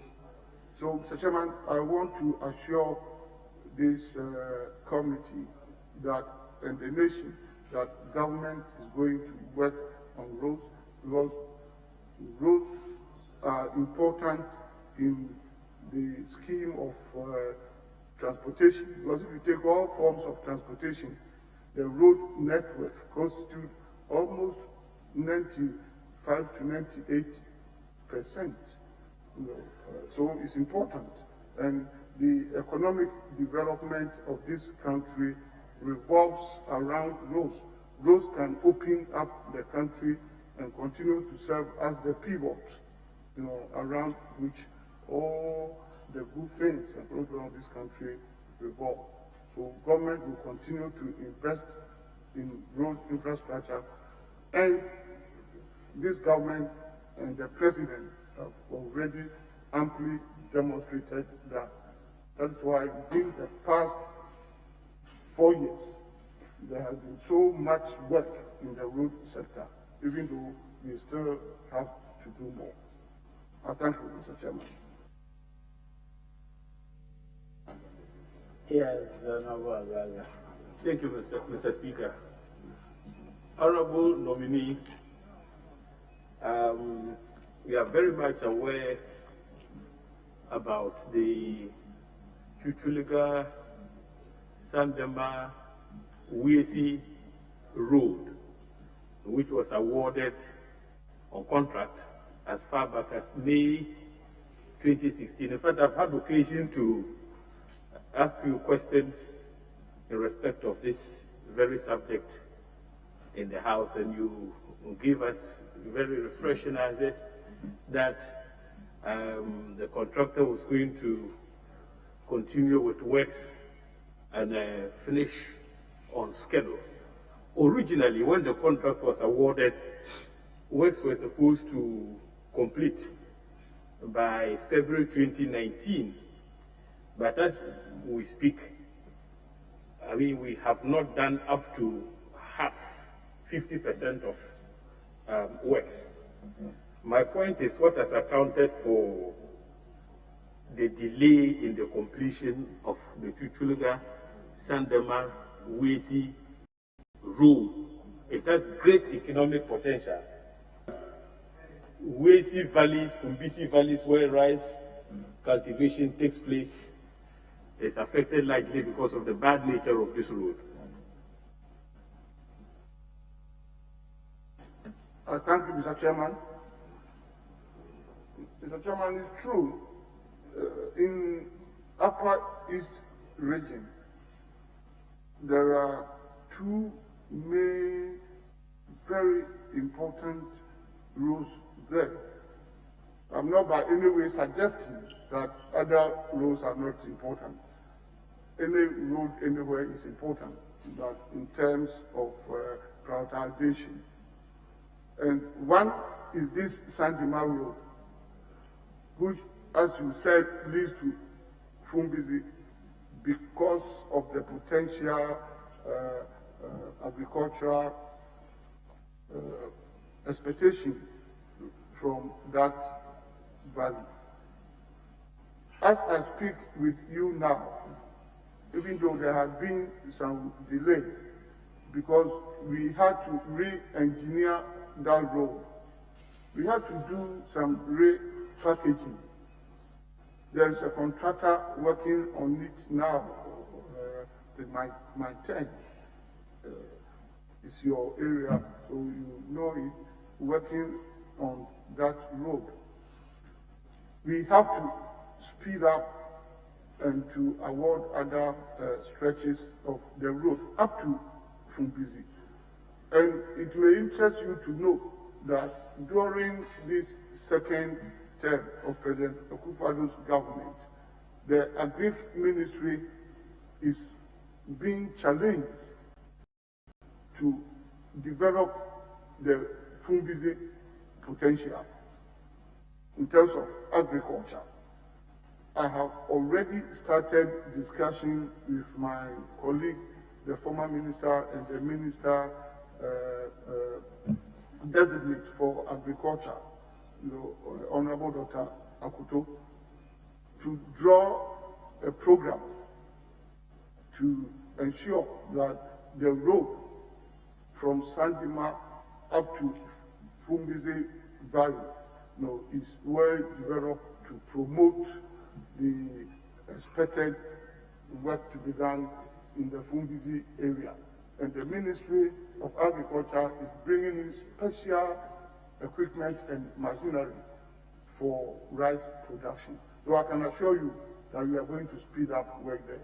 The other important road in the region, was the Boga-Boko-Pomokro road, covering a distance of 109 kilometers.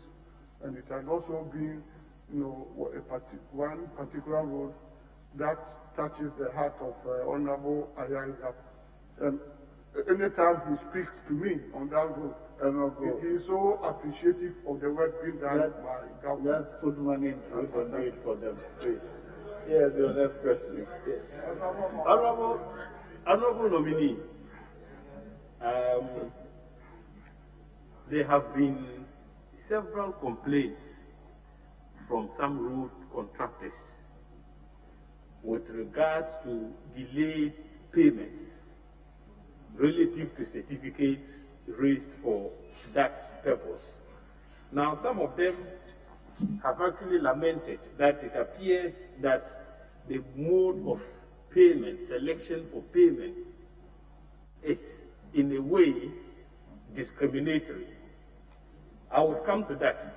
Now, I have looked at your handing over notes closely, and I don't know which of the documents is this, but the one I have on page 11, handing over notes, Ministry of Roads and Highways, Volume 4, Ghana Road Fund Secretariat, November 2020, at page 11. Now I see a table numbered 5.3, outstanding indebtedness. If you look at the table, the total outstanding indebtedness as at September 2020 is 3,134,107,797.81 pesos. Out of this figure, payments amounting to the tune of 826,752,674.84 pesos was made, even though the total amount of claims, actual outstanding payment requests, was in the region of 1,826,959,604.55 pesos. So, point is, what criteria did you use to effect the payments to this tune, leaving the outstanding balance I have alluded to? Have said that for the past 3 years, they have forwarded certificates for payments which remains outstanding. Thank you, Mr. Chairman. Mr. Chairman, I have already indicated in my earlier submission about payment, and I will not sit down here and say that payment in the road sector, and perhaps for other areas, had been the best, even though government from its dwindled and meager resources had done the best for the road sector. For the past 3 to 4 years, government cumulatively had paid contractors to the tune of almost 10 billion. And the figures are there, the statistics are there. There are still outstanding amounts to be paid. You take the road fund, and road fund continues to have challenges. From 2017, this government has not had the full use of that fund. And you and I know, and everybody knows, because this fund was mortgaged as far back as October, November 2016 for a loan from UBA Bank at an interest rate of 32%. So the fund has not been wholly available to government, even though a lot of things had happened. For instance, we had to even refinance that loan because the amount that was taken was 1.3 billion, the entire annual accrual into the fund. We had to refinance it to Fidelity Bank and GCB Bank, that's Ghana Commercial Bank, and we were able to bring the interest rate from 32% to 21% with 12 months moratorium. So we have been having these challenges, and we are not out of the woods yet. So we find money to pay contractors, we will continue to pay contractors, and I believe that going forward, work in this area will be much, much easier. And let me also say that perhaps in preparing the handing over notes, all the certificates there had to be captured. It does not necessarily mean that all of them, are attracting interest, because it's contractual that payment should be paid within 90 days. So that amount, because the handing over notes had to be at the close of the year, even if a certificate came in the last day, it will be captured. But it does not mean that government is paying interest on the entire outstanding amount. But one thing is true, and I am the first person to admit it, because I work with the contractors of this country, even though government has been doing its best. Government appreciates that more has to be done. And going forward, I know there are plans, which I can't share here, but there are plans, and the President is determined, and I know what I'm talking about, to clear all this within the shortest possible time. It's okay. Yes, Honorable, is it you or Blackburn? Which one first? Any of them. All right.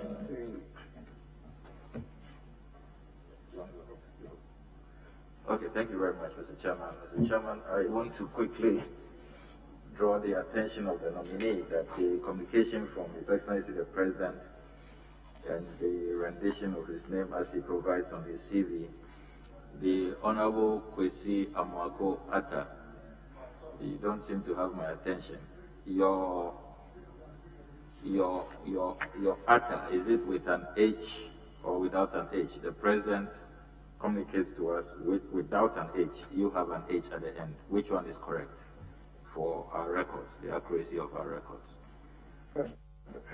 Thank you, Honorable Chair. Mine ends with H, so it's correct. Okay, I hope the Presidency will take note. Just very quickly, the $55 million looming judgment debt. The Honorable Minister responsible for national security appeared before us last week on the 10th. And when I posed this question to him about the looming judgment debt, at the time, we had not received a notice from the International Arbitration Court. Now we know that the Chinese company is suing Ghana for what they call wrongful termination, and we will be paying, if they succeed, $55 million. The National Security Minister told us that the Accra intelligent traffic management project was already being carried out by his ministry, and there was no need for your ministry to initiate that contract in 2018 and sign with this, sign a fresh contract with this Chinese company called Beiji Everyway Traffic and Lighting Technical Company Limited. Is that an assertion you stand by? Do you confirm what the National Security Minister told the committee? Honorable, are you asking him to confirm what the Minister for Energy told? Yes, I want to know if that is the accurate account, the true position, particular situation. Honorable Minister, are you able to confirm or deny what happened at this committee?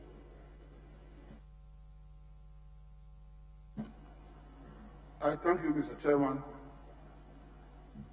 Mr. Chairman, it's true that notice of arbitration has been issued and my ministry has been served. And because of that, Mr. Chairman, if you permit me, since that legal step has been taken, I am stopped, and I do not want to comment on it until the petitioners go through and the matter is determined. But I will perhaps add that when my colleague, Honorable Minister for National Security, appeared, he made mention of an existing project, which is an Alpha project. It was true, except that the Alpha project was a specific project that dealt with CCTV cameras, and that project started from the previous administration, and the concentration was in Accra, Kumasi, and the two airports. So, if you like, I wouldn't say he was wrong, but he presented a skewed picture because he concentrated on cameras. But the Accra Intelligent Traffic Management Project is not only for the CCTV cameras. It's a project that had dual objective: to improve transport infrastructure and to ease congestion. That's all that I would say for now, and I wouldn't want to go into the merits, the details, because of the fact that it is in my knowledge that notice of arbitration has been duly issued and duly served on my ministry.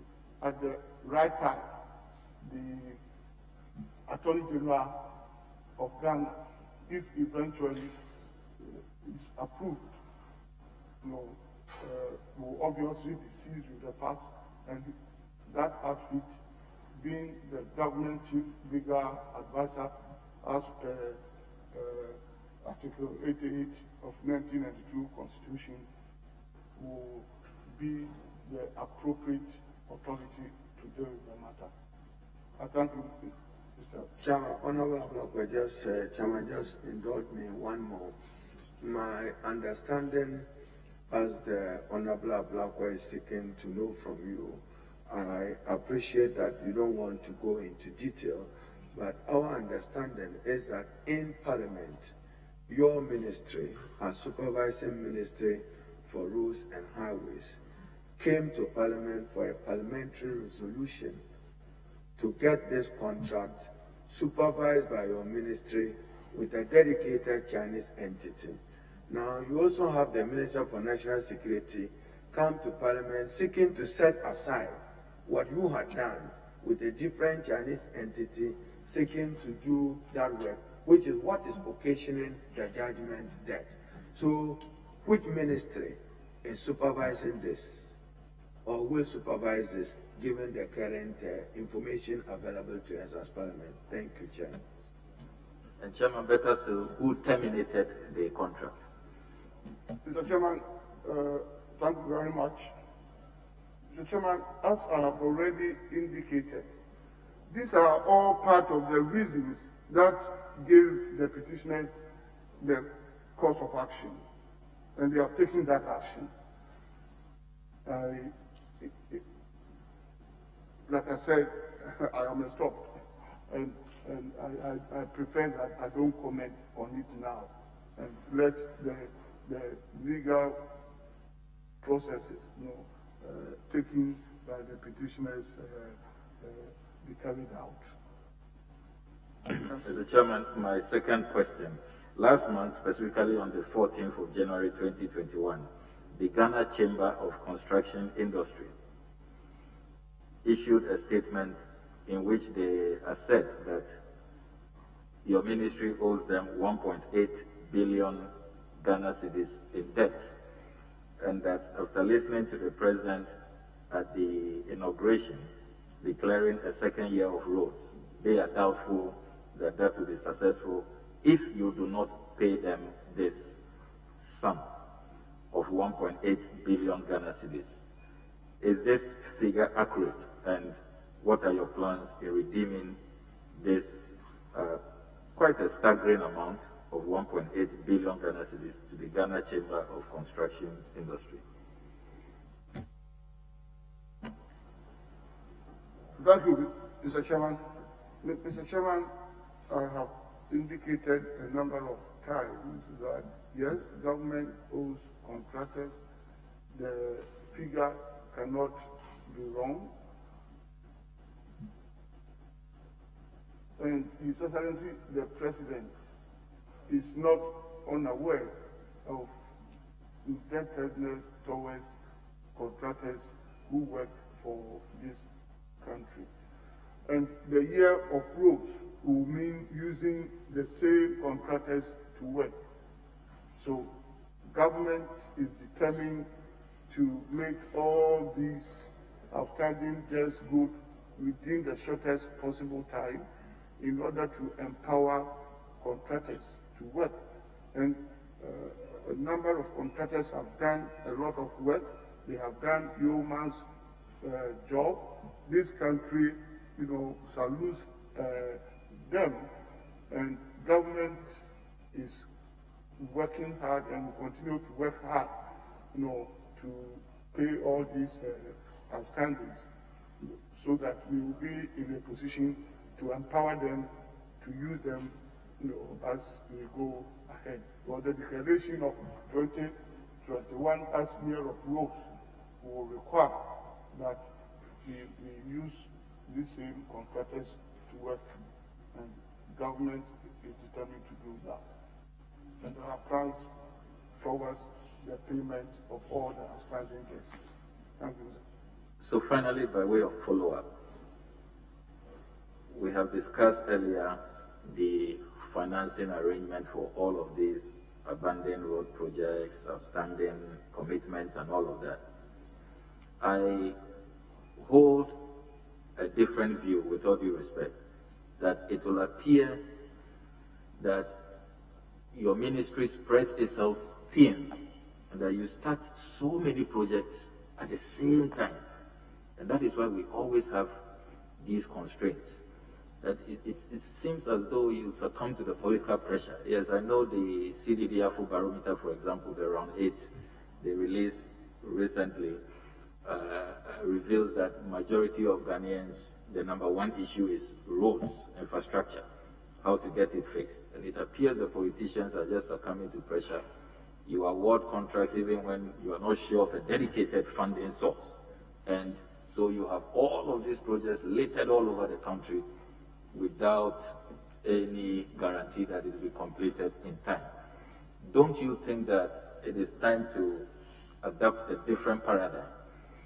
Finish projects that you start before you move on to start new ones or initiate new projects, regardless of the political pressure. Yeah, thank you, Mr. Chairman. Mr. Chairman, it's a very, very, very important point. It has always been the policy of government and my ministry to relate all projects to be executed to a dedicated funding source, because the two must not be a mismatch, otherwise you create a problem. But at times in awarding contracts, the expectation is there. You know where the funding is going to come from, particularly if it's a DOJ project, as we are talking about. The contracts are awarded, and something which was not in contemplation at the time of the award happens. You know, unforeseen circumstances. And the classic example is the COVID pandemic. And we are politicians, we are members of parliament, you know, and we are honest people. Whether MPP, NDC, CPP, whichever government has been in power, it affected the national pace so significantly. So it throws all government expenditure overboard because of reduced revenue. That's why we have started some of this. Thank you, Honourable Minister. So I will add that even as far back as September, October last year, if you come to my ministry, a letter was issued to all my regional directors and engineers, chief director, everybody. From last year, we have halted award of new contracts unless it's absolutely necessary and unless it's an emergency. And unless it's an emergency, you know, so that we will be able to deal with outstanding payments. And as we go forward this year, we are going to follow it up and pay more of the outstanding before we start award of new contract. And I believe, Honorable Chair, Mr. Chairman, I believe that with this, and I'm happy it's coming from Honorable Kujato Proper, all of us must take it in good faith, so that as members of parliament, if you approve me and your projects are Thank not, you, Honourable are not Minister. We'll come to you on the point. Yes, Honourable Right. Thank you, Mr. Chairman.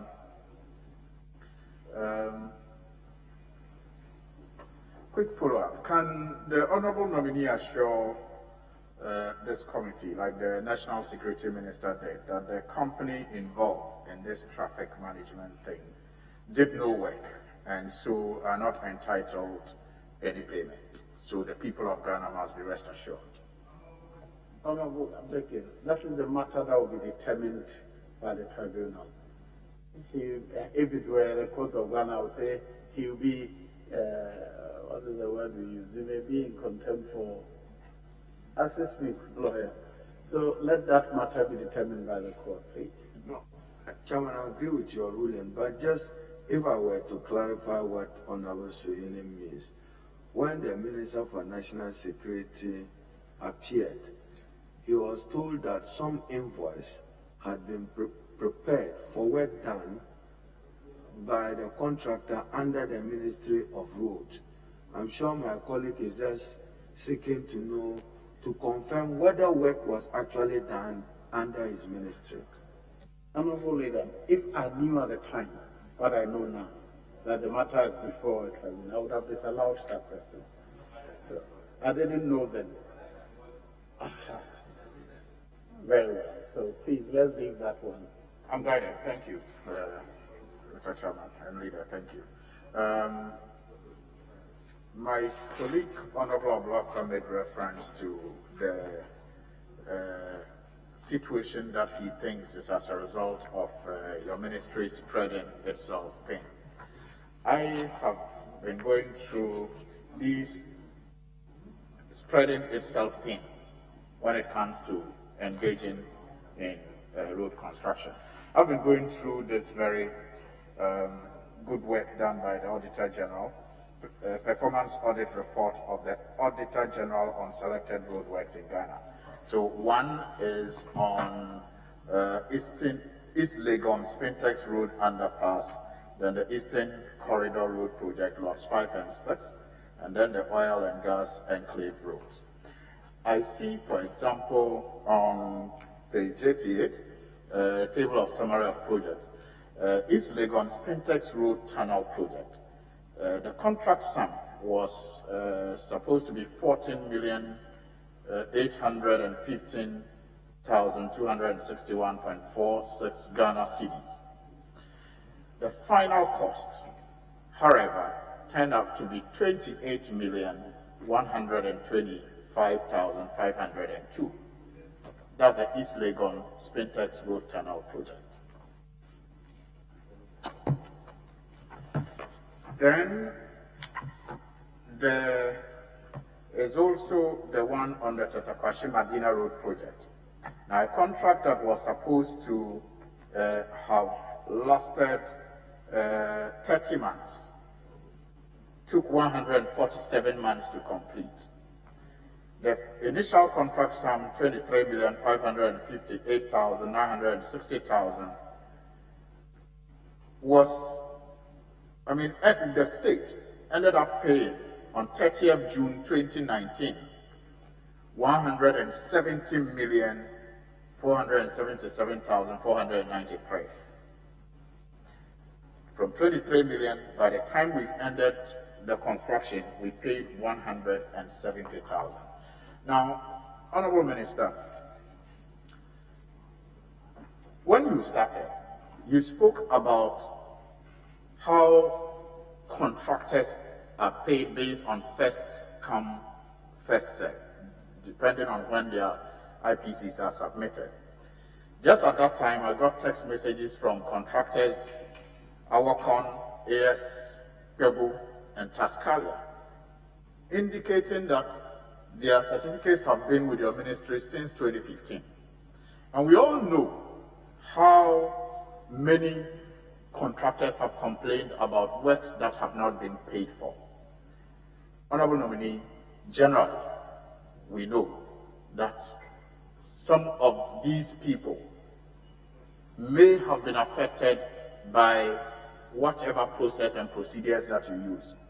Now, interest and delayed payments, as I have indicated in these reports, and sometimes inadequate road designs, have been seen to be a big drain on our resources, perhaps making it impossible for us to even do more roads as we require.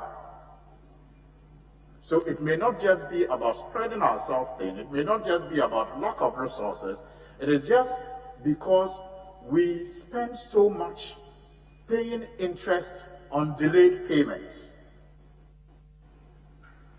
which leads to high costs of doing roads in this country. You have been Minister of Roads for the last 3 years.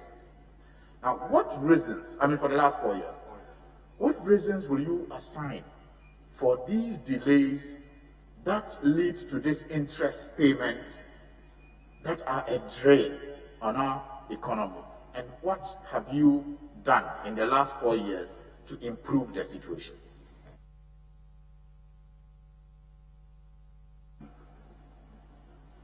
Thank you, Mr. Chairman. Mr. Chairman, the observation by the Honorable colleague is correct, that it's not in the interest of the nation to delay payment because of the huge interest accrual that come in. As much as the situation may be unavoidable, we must try as much as possible to reduce it. And one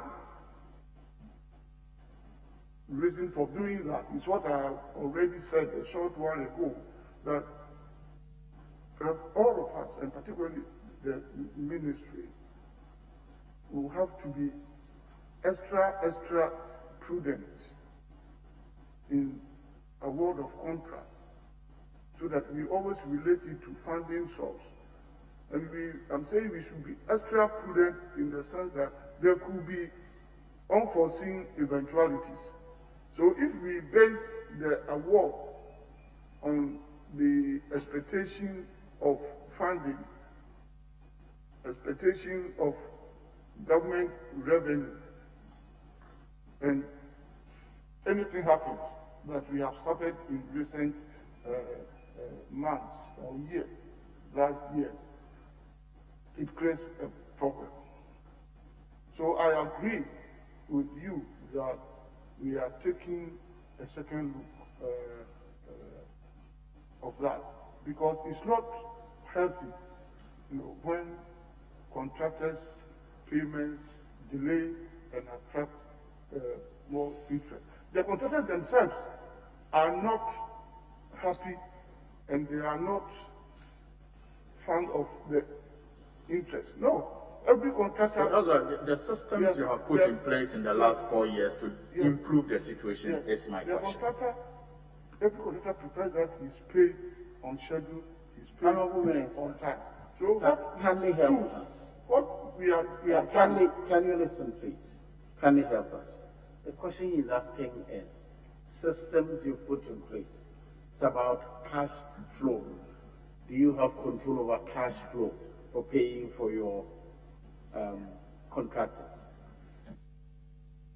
Chairman, that is why I have laid a foundation saying that we don't have control over the cash flow.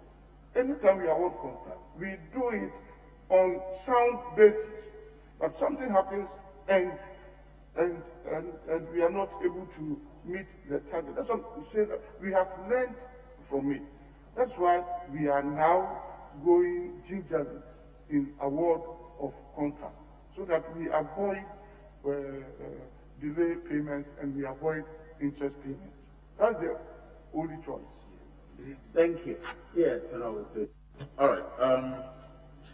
Honorable nominee, the Bimbla Salaga Road, the Bolga Boku Road, the Salaga Mang Kango Road, the Tamale Nantong Karga Road, the third ring road in Tamale that passed through Kambli 4 and Taha, were all roads that were on contract before you assumed office as minister in 2017. Did you renegotiate these roads? And can you give this committee, can you kindly let this committee know the contract sums then and the contract sums now, and the state of these roads as we speak?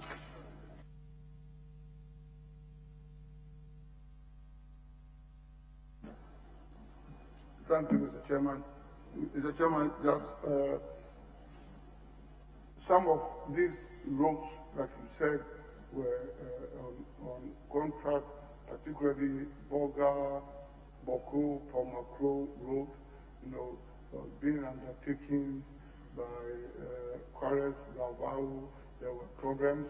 At that time, work was not going on. Nakango Road and all work had stopped. Before that time, we had made great efforts to get contractors back on this road, And if you take the Boga, Boko, Pomakro Road, for instance, covering a distance of 109 or so kilometers, I believe, all being well, by the end of second quarter this year, that road will be fully completed and then commissioned. What we have gone very far is about, if my memory serves me right, it's about 90, it's about almost 90-95% complete. You know, particularly the Boku one is substantially done. You know, substantially done. They are now working on Boku Pomakro Road, and work is going on, and the contractor on that road, you know, Corres Davao is an efficient contractor. So it's going on, and all this.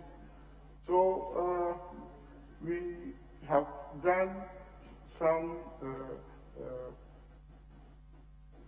negotiation with them, you know, so that they will come back on the roads, about 4 roads, the roads we mentioned. These are critical roads, you know, that work will go on. I cannot just on top of my head, you know, give you figures about, you know, what it was or what it is now. But all that I can say is that these roads, you know, almost constitute part of the critical roads, the critical roads that we have. And this second term, the government will make sure, and the president's second year of roads, all these are going to see. So, Minister, your chairman, your assurance, Nanton, Karga, Bushogu, and the roads mentioned by Honorable Suyino, what are your plans to get those roads completed? Thank you. Mr. Chairman, we shall follow them up closely, do proper supervision, bring it to the attention of government to make sure that we get the appropriate funding to finish these roads. And we are going to work in earnest. In fact, we've been with greater speed, you know, this second year of President Akufo-Addo to facelift all roads in our country. Thank you. Yes.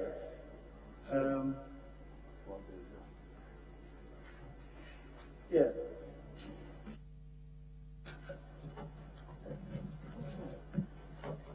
Thank you, Mr. Chairman. Good afternoon, Honorable Nominee. My first question is, I have to just ask your question. Anyway, Mr. Nominee, I'll take you to Salaga. You've been there before. I was there when you came. And I'm sure you will agree with me, if not totally, that Salaga remains, if not the only, then maybe one of the few district capitals without tarred roads accessing it from all ends, from Bimbila, from Tamale, Makango, Kafava, and from Kanda. None of the roads leading into Salaga as the municipal capital is tarred. The whole town, and indeed its indigents, are engulfed in dust throughout the year. And so I'm wondering, it's true that in August 2019, the Tandai Salaga stretch, the Bimbila Salaga stretch were awarded on contract and work has started. But that leaves Makango, Kafava, and Tamale leading into Salaga. I don't know what the plans are to make sure that at least these roads are also done so the people of Salaga and the entire Salaga sub-constituency can have some comfort. Tied to that is, I don't know if you've been to the Claw area of the Salaga sub-constituency. We normally call it Abromasi. Abromasi happens to be the main town. So when we say Abromasi, we want to assume that we're talking about the whole of Claw. It's the same issue. You turn off from number 1, from Prime to Yeji, to go to Abromasi, and that's it.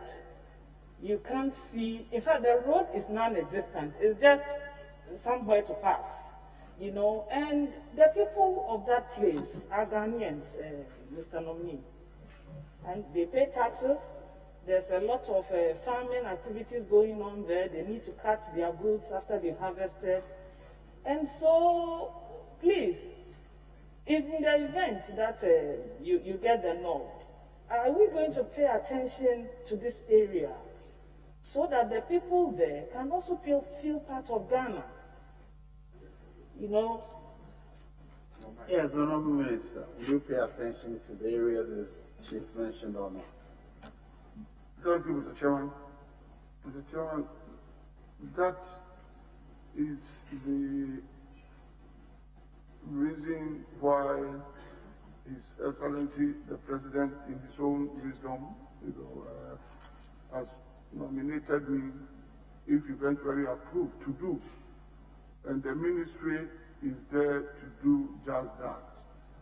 I want to assure that if I am giving a nod, we will continue to be in this house together.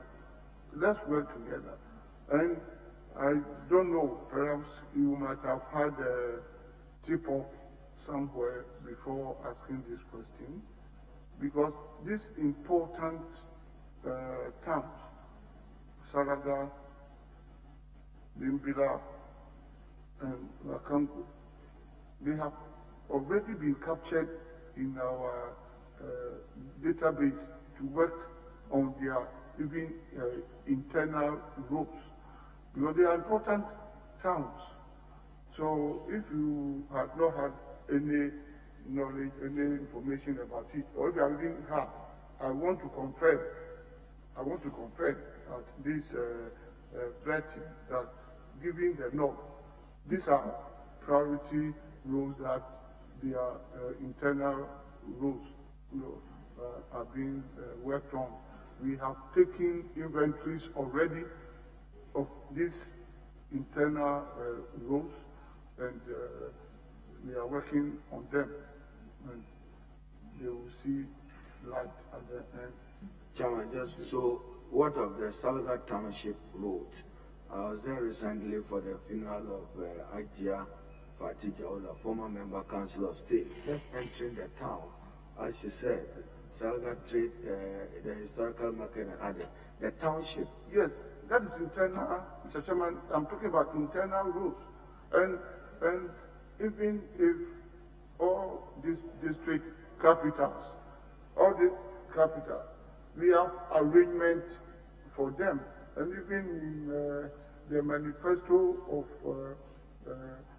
the new patriotic party, our determination, and it's stated in there to build, all internal roads of district capitals. And I can assure you that these are important roads that are already receiving attention. Yes, yeah. Thank you. Thank you, Mr. Chairman. My second question is to do with urban roads. In your medium-term expenditure framework, you indicated as 2019 to 2020, you indicated that you've done periodic road maintenance of about 22% for urban road network versus your own projections. You did only 22%. Please, what accounts for this performance, and then what will be the plan to ensure that if you get the nod, you could do more? Tied to that is, why is it that when we construct roads, we don't construct pavements in order to protect pedestrians, people who want to walk? That sometimes people want to walk and there's nowhere, they are struggling with vehicles to use the road. Is there any reason why we don't construct pavements in this country? Thank you. Thank you, Mr. Chairman. Mr. Chairman,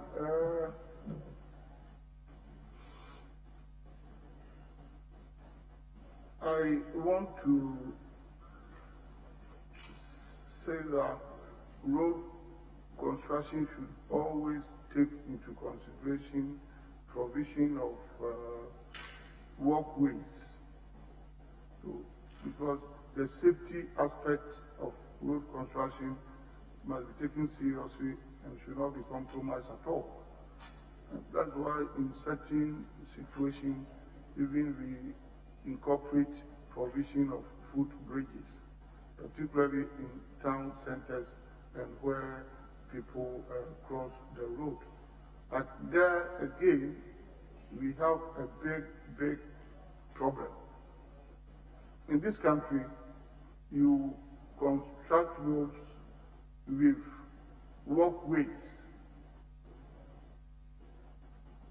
You come the following day and hawkers have taken it over.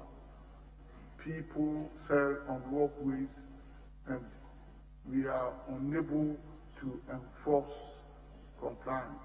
And the enforcement, unfortunately and regrettably, is not with my ministry. And we see it all over in our country. And I believe something has to be done. All right, thank you. Yes, Honorable Gisela. Thank you very much, Mr. Chairman. Senior nominee, I have pictures of your constituency today, the Tiwa West District / constituency. You have very nice roads. In fact, I see road equipment, I see a roller, some other things on. That means that work is actively ongoing in your place. And I pray that I also have this luck in my constituency, out to Tiwa West, very soon in this 2021 year of roads. My question is, that's by the way, but I mean it, yes. My question is, do you have a conscious system of alternate routes? Alternate routes. Bearing in mind that quite a few of the highways, I take the Trans-West Africa Highway for example, there are times when there's a lot of traffic build-up. Do you have a system, does the ministry have a system of alternate routes so that people have a bypass or something where another alternative to pass, instead of having to spend long hours in traffic, burning fuel, polluting the environment, and just causing themselves stress and anxiety? Thank you. Yes, Honorable Minister. Thank you, Mr. Chairman. Mr. Chairman,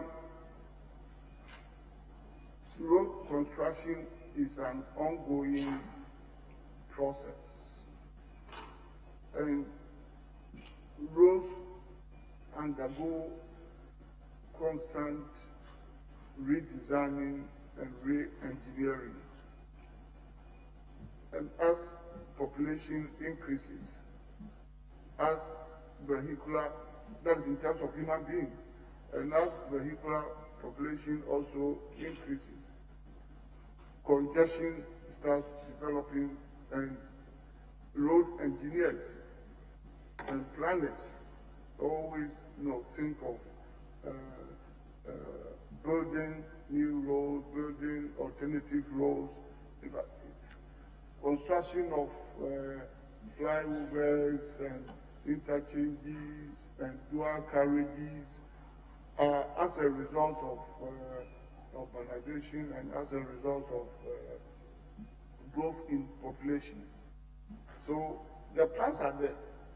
For instance, I have been privy to the road plan for Accra, Kumasi, and even Takrady and Tamale to some extent.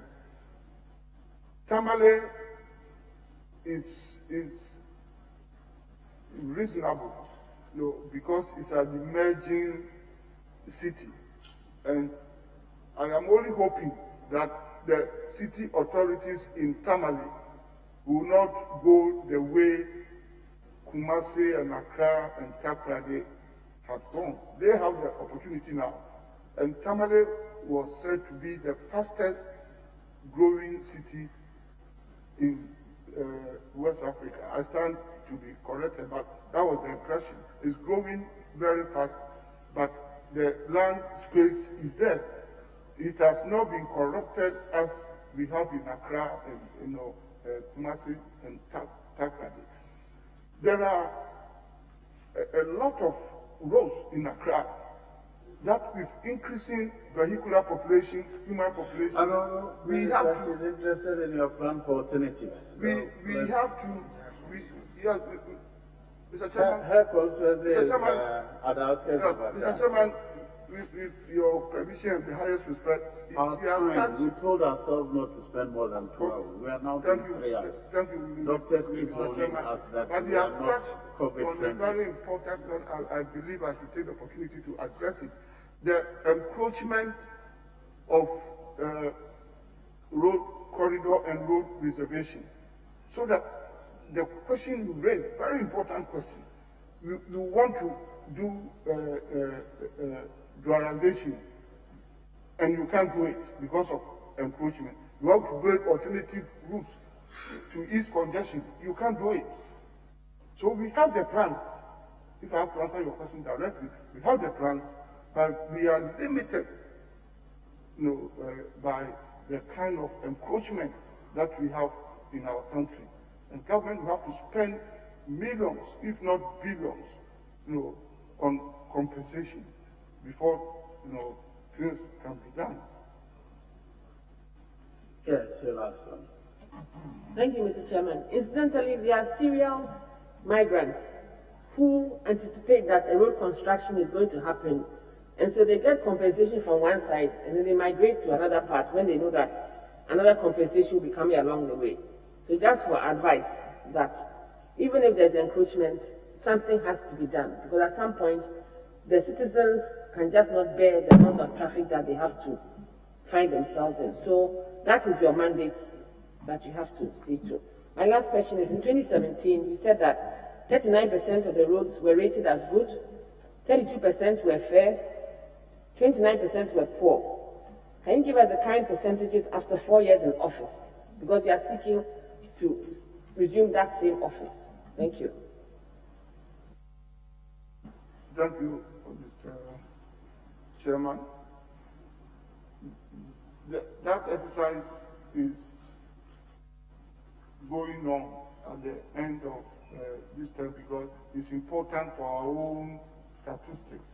The number of roads the government was able to impact, for the last 4 years.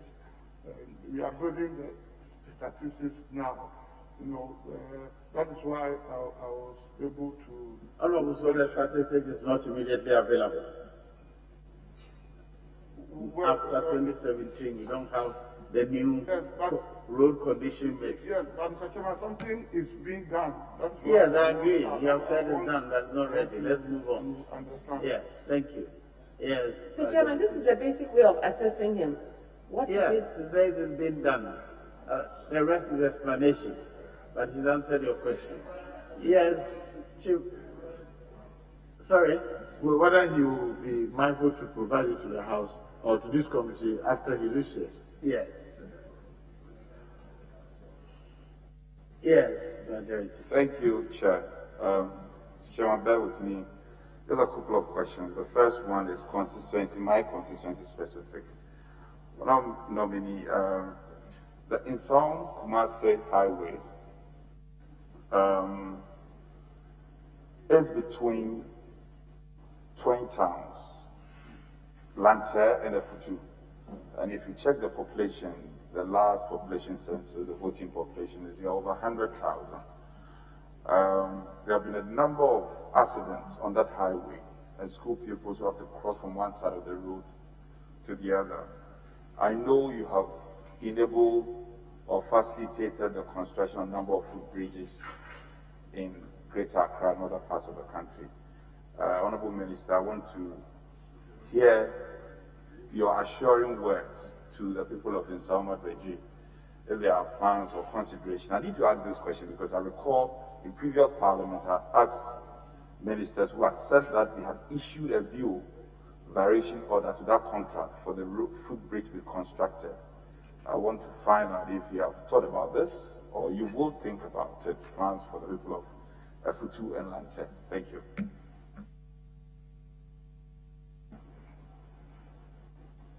Thank you, Mr. Chairman. Mr. Chairman, that road is being worked on. If you take the entire road from Ofankor to Kwafukrum, there is a contractor on it currently, because it's already dualized, but the road has failed, and we are rebuilding it into a 3-lane road.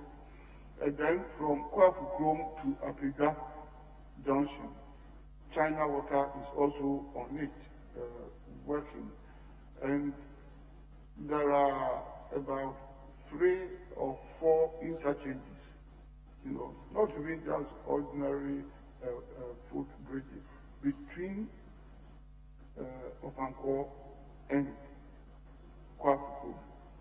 So where we have to do in between footbridge, depending upon the distances of the proposed interchanges to improve the safety of pedestrians, is going to be done. Thank you, Mr. Chairman. Honorable nominee, you are noted to have innovatively engaged the physically challenged in your ministry to engage in a number of activities which has been turned out to be productive. I don't know if this is the case. Are there any lessons going forward you intend to continue, or you want to do some variations to this initiative? Thank you, Mr. Chairman. Yes, Mr. Chairman, the physically challenged population in our country is quite significant. Ghana Statistical Survey puts it around 3%. I mean, if you read their documents. I got to know it because I work with the disabled in our toll booths. But Ministry of Health puts it at 7%. And there are differences there. I mean, for Ministry of Health, they look at them perhaps in a broader perspective. The statistical service looks at the, for want of a better word, seriously physically challenged people. But otherwise, the disparity and the differential is quite wide. But whatever it is, we have close to 1 million or so of our brothers and sisters, our children who are disabled. But they must also earn a living like all of us, and they are entitled to it. That is why the government under President Akufo-Addo made it possible for them to be employed in the toll booth, because the services and the work there see their physical condition. And as at now, we are close to 50%, of the disabled people working there. It's regrettable and it's unfortunate that some of them are not being treated well for whatever reasons. And my ministry is working on that. Well, that cannot be tolerated. When I have the privilege to be the minister, it can't be tolerated. And we are even determined to push the percentage forward. And I believe that going forward, it should be able to move from 50% to whatever, whether 70 or 80. And I will be happy to see one day that that job is reserved for disabled, if possible, 100%. Honorable nominee, year of roads declared by the president, again, impressive. we cannot understand the devastating effect of COVID globally, and Ghana is not left out. I can appreciate how we have related with our development partners in the wake of the COVID, and also recognizing the fact that government may not be able to bear the entire cost of road construction. How are we positioning ourselves, especially with your ministry in wake, to be able to plow in the critical support that we need from our development partners to be able to execute on this vision of Year of Roads?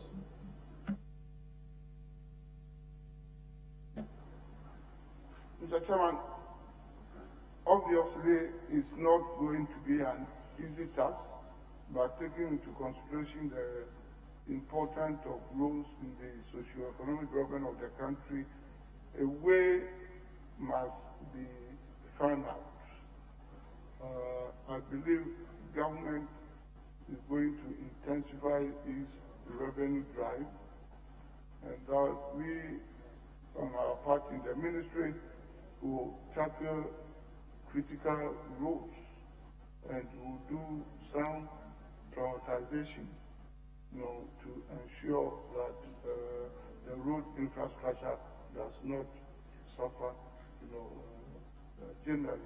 And it's also important that supervision will have to be intensified. Supervision, because quality work is all about supervision. So that if the little money that we have,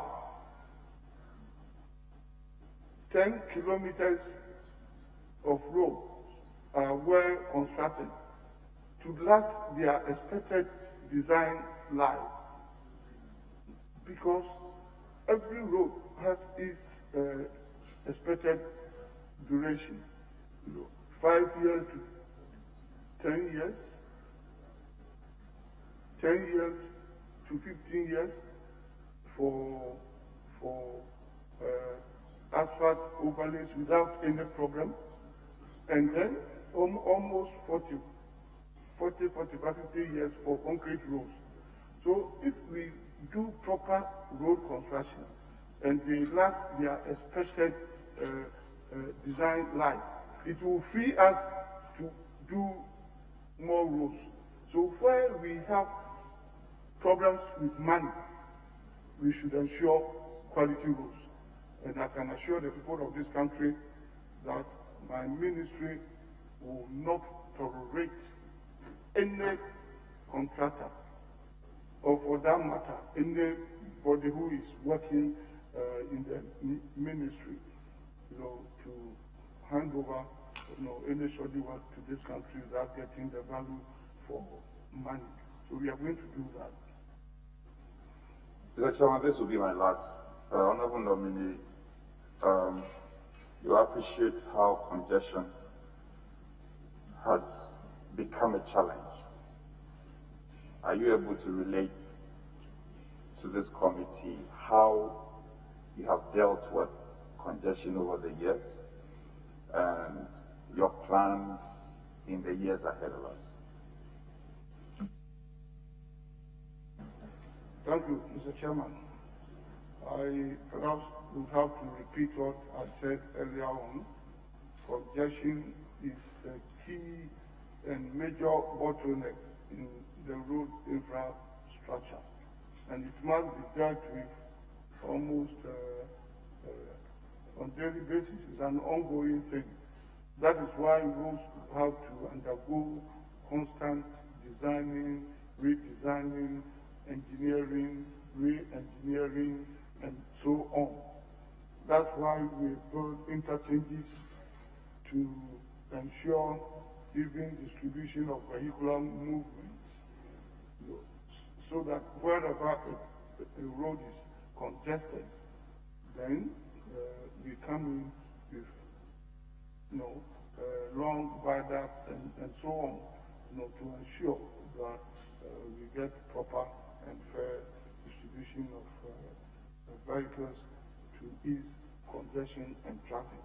And we will continue to collaborate with the city authorities and the planners of our cities to ensure that the road sector is much improved to make life comfortable for all of us. Thank you. Honorable Monumental.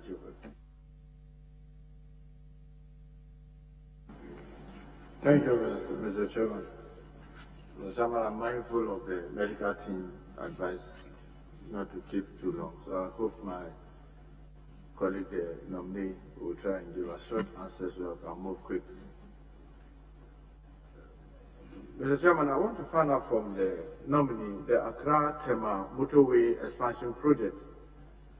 He started the competitive process from 2017 to 2020 using a PPP arrangement to select a contractor. Am I right?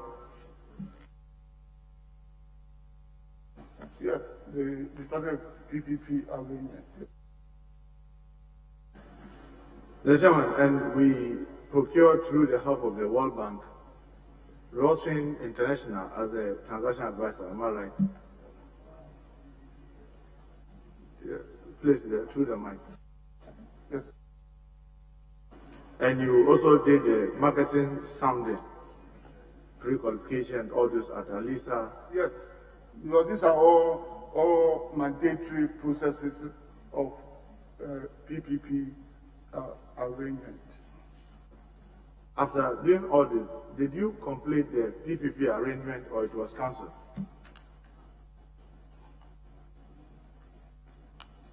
It was completed because it was out of that process that a contractor was finally appointed. Motorway. I just wanted to be sure whether the PPP arrangement was concluded or it was terminated along the line. It was concluded for us to get a competent contractor. When we started the process, 24 companies put in bids. 24. And we went through all the processes until it came to pre-qualification of 4 contractors. Then it eventually reduced to 2, and we did the technical evaluation and financing evaluation, and eventually selected one of the 2, which is Motorway. So Motorway won the bid to do.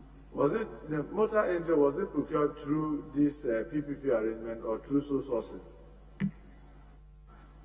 Motorway, Mr. Chairman, was selected as, if you like, the winner.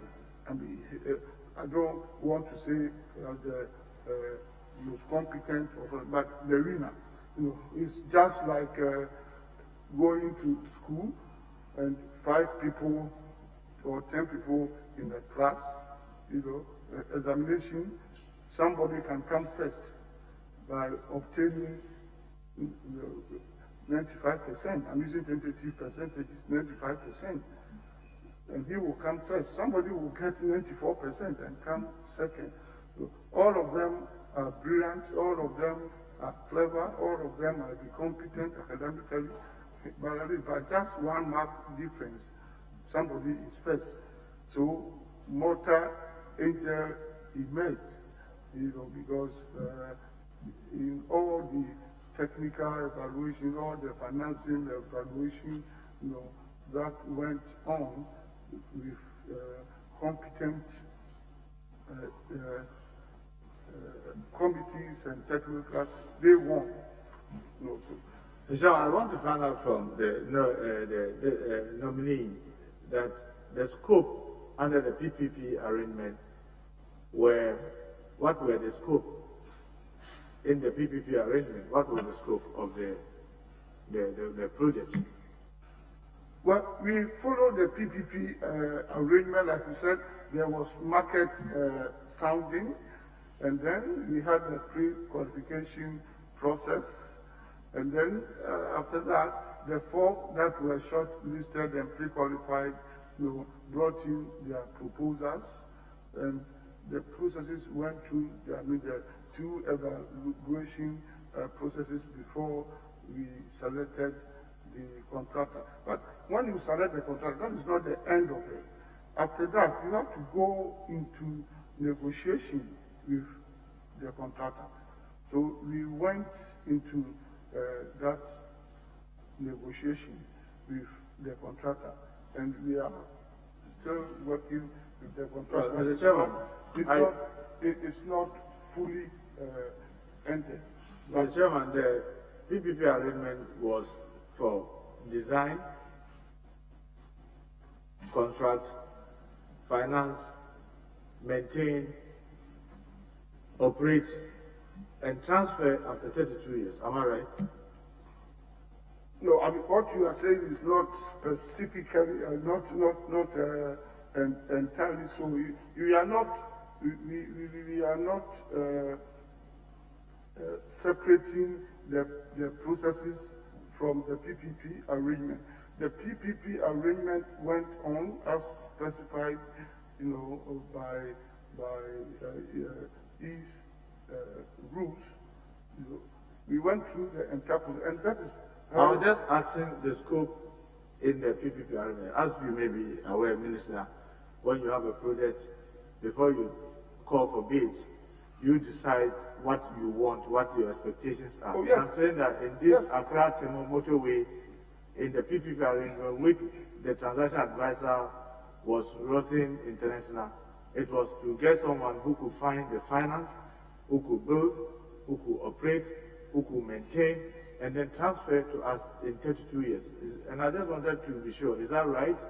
Mr. Chairman, that has not changed. If we talk about scope of projects, it has not changed. No, I was only asking whether that was what was the arrangement. It's not changed. The scope is not changed. And let me even throw a little light on it. The project name is Motorway Project. But you mentioned scope of work, and it's important, it's relevant, because you need to establish the scope before you can do pre-feasibility and do feasibility. That was exactly what I was just asking you, whether that was what you set out to do. Yes, no. Yes, I think I have answered in the affirmative that yes, but I am... Okay, so if that is so, because of time... But for the benefit of... Yes, it's a very important issue. I hope Mr. Chairman will grant us little time. I want for information. You get time to discuss your business. For now, just answer the questions simply so we can move on quickly. Please. Yes or no? Move on. Because you certainly do a follow-up. Yes, so Minister, you said yes.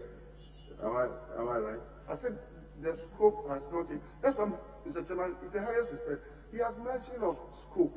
If I don't briefly tell what the scope is, it will not be understood, because I was saying that the project name is Motorway Project. So immediately somebody will think that we are only going to build the 19.5 kilometer motorway. It could be related even to the cost.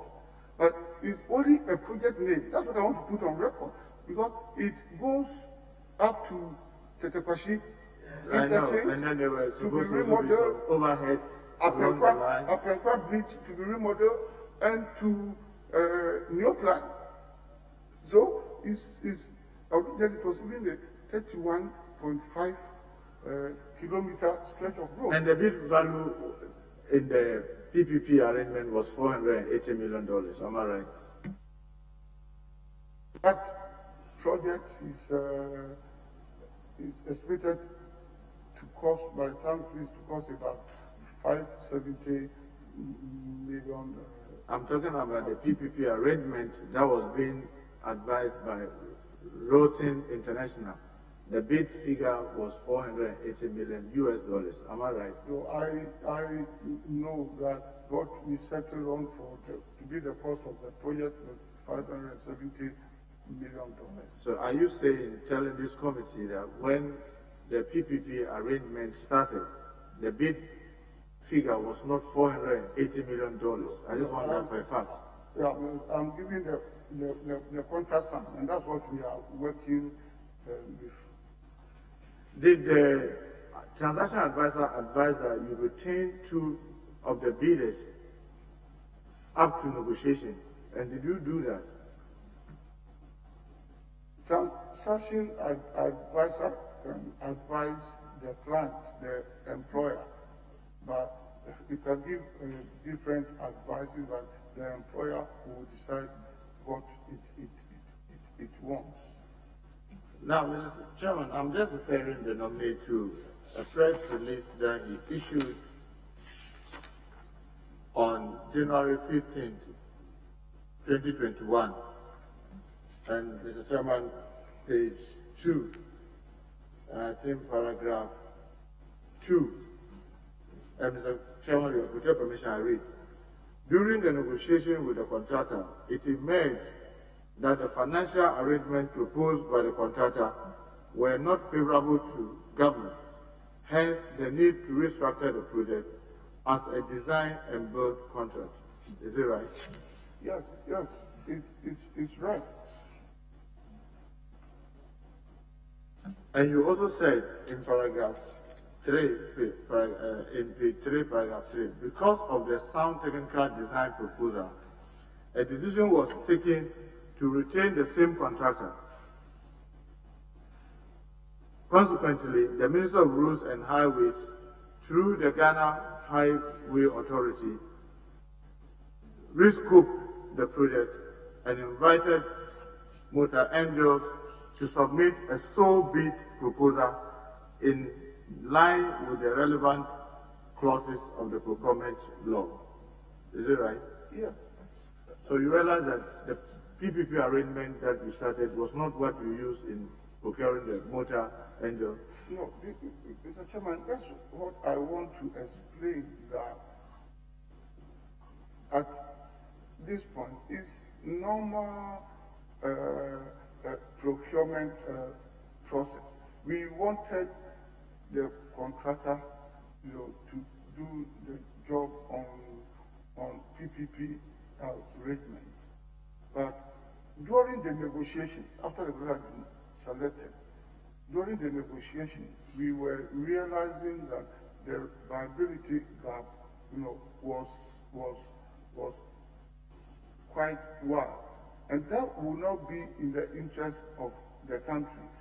And if government had to come in to support the project, then after completion, the contractor would have used the project for, I think, almost close to 30 years, because under the PPP arrangement, it is going to be a tolled road. So once we wanted certain percentage of money, for the road, we were not getting. The employer, and for that matter, government of Ghana, thinking in the interest of this country, has every right to think of different source of funding to do the same project. Perfect. But the contractor is efficient. He has proven it. He has the technical capability to do it. So now you understand why I was asking you that the procurement of Motor Angels currently was not based on the public-private partnership that was started. And that's what Mr. Chairman, that's what I keep saying, that we should not try to differentiate that from the design and build entirely, because that process gave us a competent contractor. I'm not the disputing funding that. model and the execution model, that would be in the interest of our country. Honourable Minister, I'm not disputing that, but what I'm saying is that you set out not to finance anything. You wanted companies that could come finance this project, operate it, maintain it, be able to recoup their investment in 32 years, hand it over back to us. The 32 years, and then hand it over back to us. Then along the line, for whatever reason, you notice that the negotiation was not going to be in favor of government. So you did the right thing to make sure you protect the interests of the citizens. But you now chose to use a sole sourcing using the same contractor that was part of the bidding. And I'm asking that, why did you do that? Sole sourcing there is, that's why I want you to appreciate the fact that we have gone through a very competitive, tedious process to get the most competent contractor to do the job. So we take advantage of the contractor because we want to change the funding, so because we want our country to get the maximum advantage of it. It's going to be a design and build project now. So bring your proposal. So they brought in their proposal. And it wasn't even at the level of the ministry. It had to be sent to PPA, and even from the PPA, it followed up to the Central Review Committee. So it was subjected to, critical review and support. And the process has even not ended as at. So, Minister, the challenge is this. Yes. You had a transaction advisor who was advising you on a PPP, who advised up to a concluded point that we couldn't proceed because of this interest that you were trying to protect, which was the right thing. And then you then chose to continue with one of them, which is the motor angel in this instance, to do a sole sourcing. And I'm saying that if you look at our procurement law, and maybe, Mr. Chairman, let me just refer the nominee, because you in your letter said you have followed all the procurement, all the laws of our country. If you look at the Procurement Act, Mr. Chairman of the Commission, Section 40, single source procurement. A procurement entity may engage a single source procurement under Section 41 with the approval of the board, where goods, works, or services are only available from a particular supplier or contractor, or if a particular supplier or contractor has exclusive rights in respect of the goods, works, or services, and a reasonable alternative or substitute does not exist.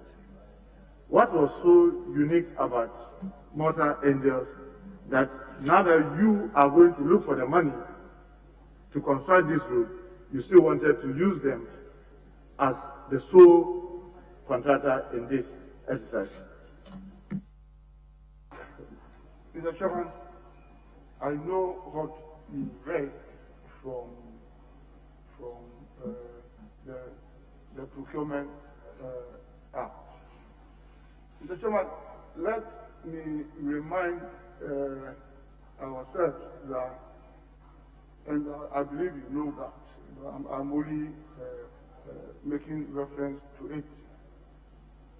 Sole sourcing, despite the fact that it's generally discouraged, because sole sourcing normally denies the employer, if you like, two things. It denies you the opportunity to select the best competent person, and then at times it denies you, the opportunity to get value for money. That is why the position of the Procurement Act is that at all times, every project, every service, to be competed for should be on competitive basis, except the ABCD under certain clauses. And there are about 4 or 5 persons. Yes, so that's what I was asking. What was special about multi-NGO? Yes, if my memory serves me right. So, technically, sole sourcing is not illegal. Obviously. Provided you do it within the framework of the law. And that's what I'm just asking. Yes. And what necessitated the use of multi-NGO for sole sourcing when it could have been competitive, because now you are going to look for the money. It's not like the previous time when it was PPP, where you've gone through all the tendering process, people who are bringing their money. Now that you are going to look for the money, why did you choose to use sole sourcing? What was unique about the multi-NGO that you have to select them at the expense of maybe local contractors, other contractors? What was unique? You read a paragraph which started, you have it, which started like, because of the technical competence of, because of the proven technical competence of the contractor or something. You're talking about the paragraph 3 that I read. I think the last paragraph. That was your words, where you said, yes, because of the sound technical design proposal. Yes, and don't forget that this was not something which was being done exclusively by the road ministry. This is a recommendation by the technical group, majority of which were not even from my ministry. There's a technical group from Ministry of Finance and a technical group that did this work. I'm not disputing, but that's not part of the condition for exclusive right for the recommendation, for the recommendation to government. And let me also, Mr. Chairman, draw an attention to that. These are all negotiations. And once we want to change, we have gone through a PPP process, gotten a competent, proven competent contractor. Is it not advantageous to the country, as far as that project is concerned, to work with him? And if things are agreed and processes are agreed, we should not forget that it will go back to cabinet for cabinet approval and end up in parliament, to end it. So it's not a process that is ending with my ministry. And let me also put it on record. And I say this on authority, that this project cost of almost $570 million United States dollars, and the complexities of that project, as we stand now, no Ghanaian contractor has the capacity to undertake this project. If the person, no contractor in Ghana. If the person is to come with his money, I agree with you. But if you are sourcing for the money, are you saying that no Ghanaian company or group of companies can be put together to do this when we are looking for the money? Is that what you're saying? Mr. Chairman, if you, with the highest respect, if you listen to me well, I say no Ghanaian contractor has the capacity to do this job. No Ghanaian contractor. Now, I just want to get this clear. Has the capacity your statement to do this job. I just want to understand you. That you are saying that where we are finding this money as a sovereign country, we are going to procure 570 million. When we put our contractors, we cannot get them to be able to do this job unless a foreign company. Is that what you are saying? Where they are going to look for the money themselves, I will agree with you. But where we are providing the money, are we saying that there's no local contractor or group of contractors that we can put together to be able to do this work? Is that what you're saying for a fact? But, Mr. Chairman, it's not stated anywhere in this document that Ghana is providing the money. What is it stated in the document? Why is it stated in the document that Ghana is providing the money? That is where, with the highest respect, you are getting it wrong. Why is it stated in the document that Ghana government is providing the money? Ghana government is not providing the money. Mr. Chairman, that was why I took the nominee step after step. The reason why we had to abrogate the PPP was that they wanted Ghana government to contribute to the financing. And to be precise, they wanted us to contribute 80% of the financing. No, and you, let me finish so that you can answer. So that then the minister said, if as a country we wanted a PPP arrangement, you are coming in board and you want us to contribute to the financing, then we rather cancel and finance and look for the money, whether through loan or through other means, so that you can now do the work. Is that not what has led to the cancellation of the PPP? Mr. Chairman, not necessarily so. And Mr. Chairman, we should also not lose sight of the fact that this is not the first of its kind. We are privileged to be members of this House. We have approved many loans in this House, all these years, from the days of NDC, MPP, as we get opportunity to do every 8 years, until now. And if you take all loan agreements that come for our discussion and approval from the Finance Committee, most of them, there are always Ghana government counterpart funding. So if you are doing a project with a foreign company and there is government counterpart funding, it's normal. We have been. Let me just ask to end maybe probably this banter. Is Motor Angel going to arrange for the financing for this project? We haven't settled on that, but if they come... Then let me ask this again. Is the Ghana government going to arrange for the funding of this project? It's not Ghana government. If Motor Angel is not able to bring the funding, and any company, it could be even a Ghanaian company, can arrange foreign funding for the project, and can work with Motor Angel to provide the technical advice. So we are in the process. Mr. Chairman, I'll not belabor this. The most important thing is that if the company is not financing the project, as you said, you have not settled on that. Ghana government, as of now, is not the one to settle on it, but you've gone ahead to sign the contract. Is that right? On 16th.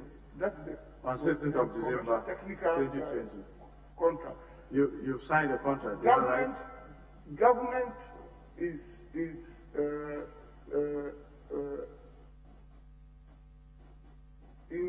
a position to say that having gone through these processes, what is being recommended by the technical committee to government. No, don't forget, government hasn't taken the decision yet. This is at the technical level. But Minister, you have signed a contract on the 16th of December 2020. Is that right? We are talking about commercial. Look at the contract. Commercial contract. Yes, was signed. Commercial contract is different from the final contract to execute the project. If you don't sign a commercial contract, if you don't sign a commercial contract, what will be the basis for the company even to go ahead to give you the detailed design? What will be the basis? No company worth his salt will go ahead, invest in a design, technical designing if it's not holding. Minister, Honorable Nominee, I just want to find out which of them comes first. Is it the commercial contract, cabinet, and parliament? Which one comes first? Because you don't have, from your own your statement, you are yet to go to seek cabinet approval. You are yet to seek parliamentary approval. And you've gone ahead to sign a commercial contract. Which one comes first? Oh, cabinet first, and then it will come to parliament. It will come. Whatever comes to parliament. Well, let me just would have passed let me just move on. So would have passed through. But this one that you have signed, the commercial contract you've signed, is for design and build. Am I right? It's for design and build. Yes, it will enable the company to go ahead to do its detail.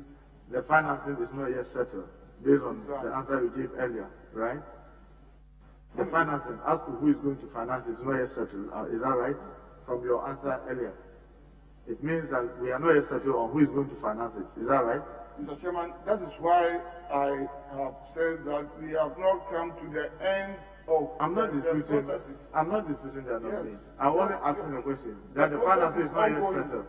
So the financing is not settled. The process is ongoing, Mr. Chairman. Why didn't you add maintenance to it, as it was in the PPP arrangement? It's a good suggestion, but that's why I'm saying that it's a process.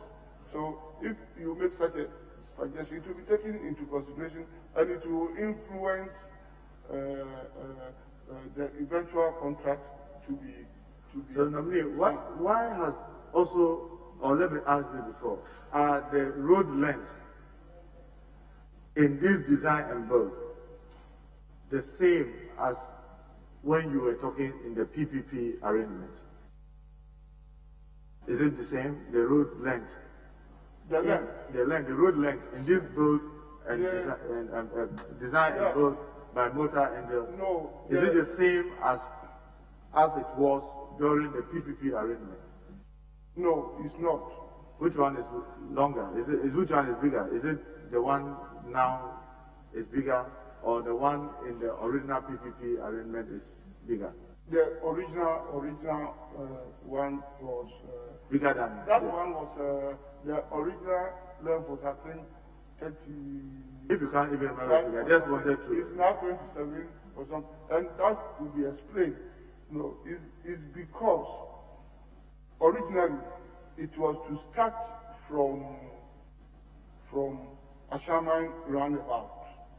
Mm-hmm. So what Ashaman roundabout to link up with the ongoing Motorway roundabout. You know, that was a grant facility from. So it means that the original was longer or bigger. So that's all I wanted to find out. Yes, and I'm trying to explain it to you why it is now about 3-point-something kilometers short, because that has been added to the dualization of the roundabout to Akosombo, which is being undertaken by a company called INSA.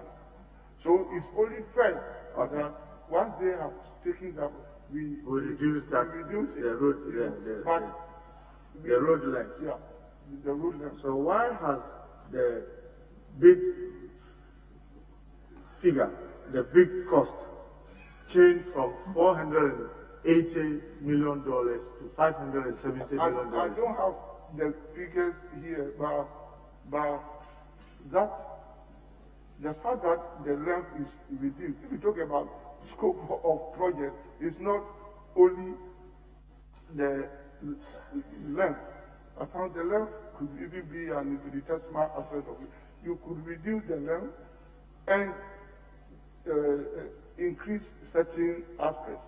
For instance, I'm not disputing that. But I don't have the figure. I don't have the details. So are you assuming that in the current build and what do you call it, the design and build, the scope is bigger than the original one? Is that what you're saying? That account for the increase in value from $480 million to $570 million. Is that the reason? Yes, that is the proposal, but I cannot put a figure out because I'm saying that the process has not closed. Okay, that's fine. The process has not Have you done due diligence on Motor Angel? You know there was this incident in Malawi, the what do you call it, the Malawi port, what do you call it, the Lake Malawi port issue that they were involved. Have you done some background check to be sure of their ability to be able to deliver? Have you done that? Yeah. So far as we are concerned, there is nothing legally wrong with dealing with that company. How soon do you hope that this agreement will come to Parliament? It depends upon the speed with which we work. Now, you know, it will take perhaps some few weeks, depending upon even what all of us work. Cabinet is not in place now. You know, if cabinet were to be in place, maybe by the end of the second quarter of this year. Yes, because if any document goes to cabinet, it takes a maximum of 2 weeks, at least from my working experience. At times even 1 week, depending upon the time, because it goes to the cabinet subcommittee, and if it's looked at and referred to the plenary session of cabinet, you know, it's either approved or rejected. That's as we experience. Okay. Now, Minister, maybe let's move away from the motorway. Let's move away from the motorway, so that we'll just do this minor ones and end. In an answer to an earlier question about this 500 million plan in the budget of 2018 on paragraph 184 on the agri roads, the answer you gave, how much of this money has been spent? You couldn't give a specific figure. Do you need time to be able to provide that information? Yes, so that I can make the request to Chair that you provide that information to us. Yes. Okay. Also, earlier when you were answering about the cost of the cost of the asphalt per kilometer, the cost of asphalt overlay, you use 1.5 million. Is that average? It could cost that depending upon the. I'm talking about average, yes. I know. And it could be more expensive, you know. But you're using average figure. You're using an average. Well, I say it could. I have given the minimum amount, and but do you remember that? Even be twice that. Do you remember that in the Sino-Hydro agreement that came to Parliament, the average cost for this same overlay was about $1.2 million. Do you remember that? You brought it to Parliament. I have provided the answer, Mr. Chairman. I said that the cost per kilometer of asphalt overlay is not sacrosanct.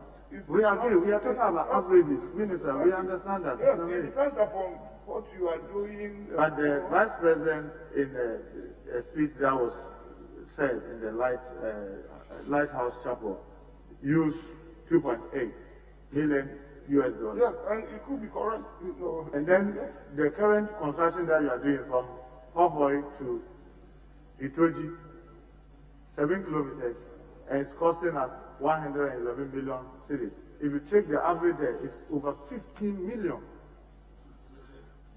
Mr. Chairman, these are things that I have not preview of. I don't know where it's come from. I haven't done the studies. It has not been. That's why we are asking this. It's because we ourselves, as politicians, we keep accusing each other of unnecessarily inflating. When you were in opposition, you used it extensively that this was like virtually stealing from the taxpayers. Today you have a situation like this. That's why we have to all be very careful, because like I agree with you, yes, if we are going to construct an asphalt overlay in, say, a more clay area, yes, and a more stony area, exactly, the cost will never, yes, can never be the same. And we always use these averages to, yes, virtually make fun of each other. And I think that as road minister, you should take advantage to let us put a stop to this. Exactly. The location and the requirement of the soil type will determine the. Sorry. Honorable Chief Whip, the commentary is enough. You and I know what we do as politicians. Now you ask him questions and leave your commentary out, please. Just a follow-up. Honorable, Mr. Chair, with respect, nominee, are you able to distinguish the asphalt overlay and asphalt Honorable concrete? Leader, after him I'll come to you. So Just a follow-up on him, and I don't have any questions. After that, you do the follow-up, so we save time. No, I don't intend to. I just wanted the clarification on yours, and that's it.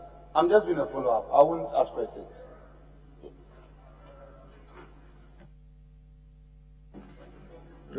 Mr. Chairman, in an answer to an earlier question, the nominee said that payments for certificates are done on first come, first served. Did I hear you say that? In an answer to an earlier question, you said that certificates by road contractors are paid on first come, first served. Did I hear you say that? Oh, okay, generally as a principle. Speak into your mic for the record, please.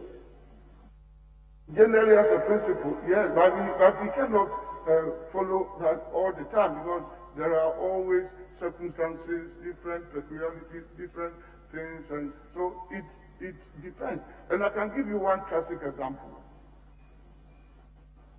Somewhere 2018, latter part of 2018, we had to complete 6 footbridges on the Adenta Road. The construction was ongoing, but because of the knockdown of 1 or 2 people, there was agitation and something. So you had to jump the queue to be able to get that. Yeah. Something like that. Understandable. We had to engage 6 different contractors and even to pay them upfront to complete the footbridges because we have to respond to the social needs of the people. This is because that earlier when you answered, this didn't come out. That was what I was coming from. Yes. I understand you. So, but is it abnormal for someone to have a certificate there for the past 4 years not paid? Is that normal? Depends, and it could be look at case to case basis. There must be a reason, why something is happening. But otherwise, I can tell you, payment, we have to be fair to everybody. You see, all these issues come up for one simple reason. I can tell you, Mr. Chairman. Assuming the resources were there and everybody is paid, everybody, who will complain? But in a situation where you don't have the resources to pay everybody at the same time, and in a situation where we have critical roads to construct, you have to manage the payment in such a way that you get work done, provided in all you hope that is done with some equity and fairly and with good conscience. And we do it with good conscience and fairly. And the records are there for anybody who cares. And okay, Honorable Nominee, if you travel between Baulisi traffic light and American House traffic light, you see that the asphalt overlay was done very recently. I mean, I tried that road a lot, probably less than 8 months. And you always see asphalt overlay are already developing potholes. You go from Ashalboche, being the highway, towards Lakeside Estate, and you see an asphalt overlay that have been done towards the school junction, and they are already developing potholes.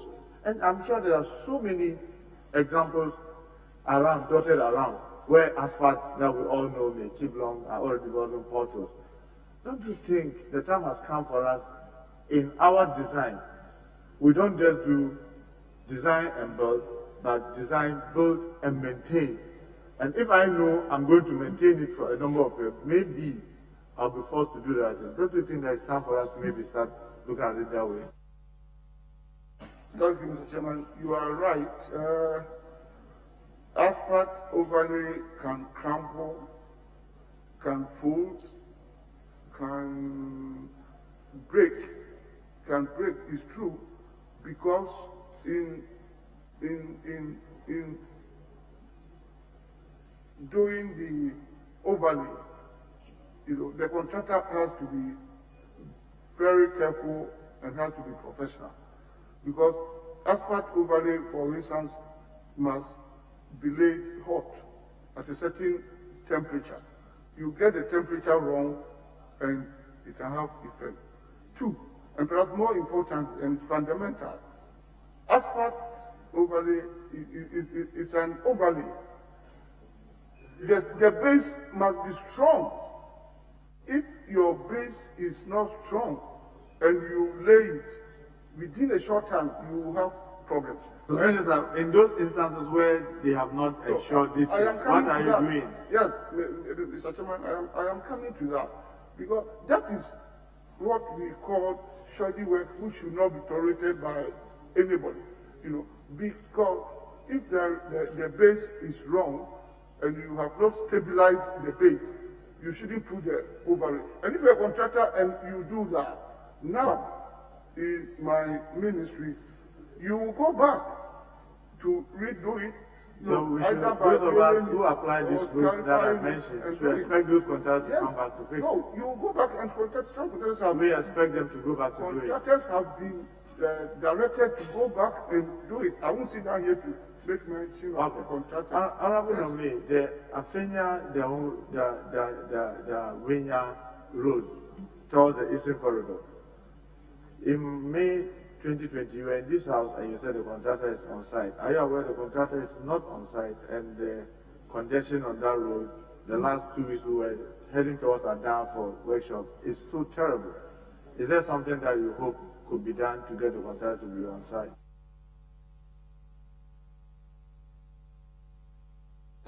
Thank you for the information. Yes, we know the traffic congestion on that stretch of the road. All being well, it will come to an end very soon. Because of the persons with fiscal challenge that you've been engaged, you set a target of 50%. The persons with disability on the toll booths, that you set a target of 50%.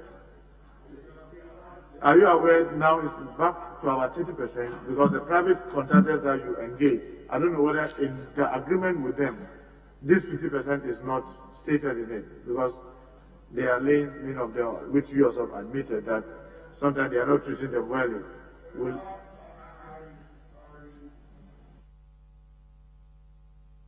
Ordered an investigation into that, and I have the report. So the PWD should be rest assured that you take it up and ensure that this will be done.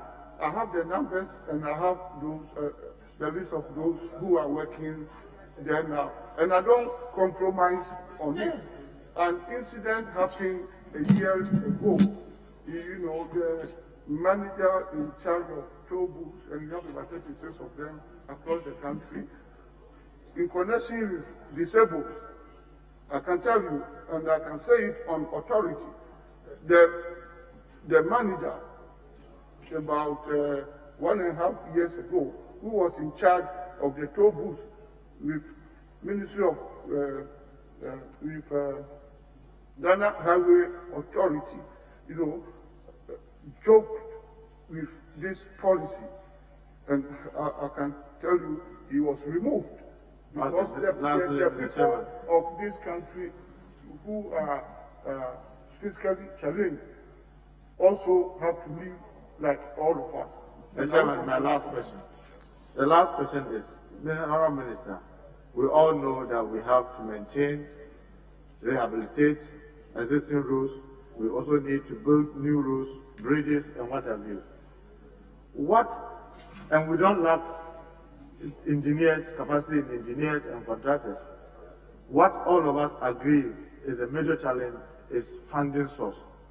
What innovative ways are you going to introduce in this if given the opportunity for a second time, to enhance the funding of major roads? Will you consider, for example, PPP, BOT for our trunk road, where you are not going to be financing it, but they will do it and then take to be able to recover it? With any other innovative method to be able to finance and get a lot of roads done in our country? Yes, thank you, Mr. Chairman. One of the surest ways is what you have suggested yourself,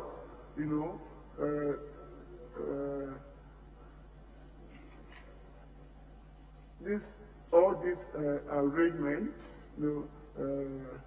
are feasible, but the most important thing is that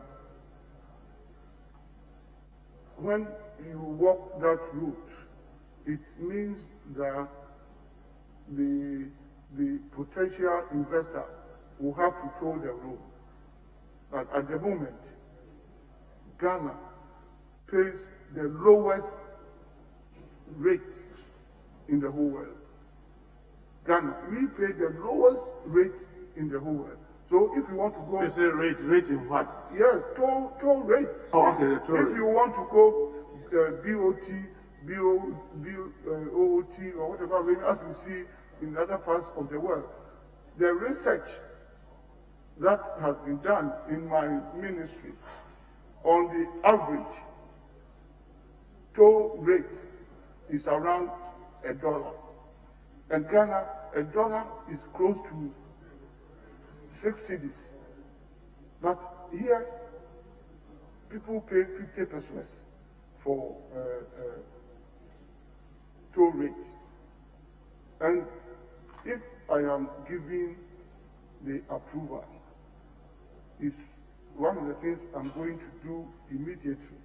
And it has to go to cabinet first, proposal of increasing the toll rate, and it will come to this honorable house. And I believe all of you, everybody here will support it. And Ghanaians will also accept it, because it's like the parallel of the egg and the chicken. Which one should come first?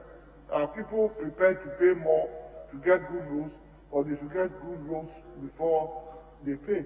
Because I remember the last time, I can't say the exact, the last time toll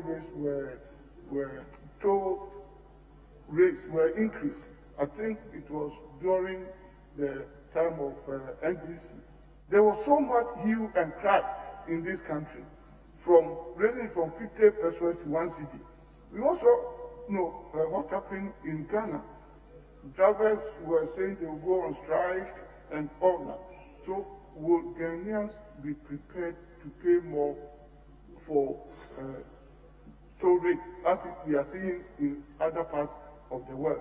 We pay the lowest rate in the whole world. Meanwhile, we want good roads. Ghanaians should be prepared to pay for good roads. And it's all right, given the opportunity, it will come up. It's enough. Yes.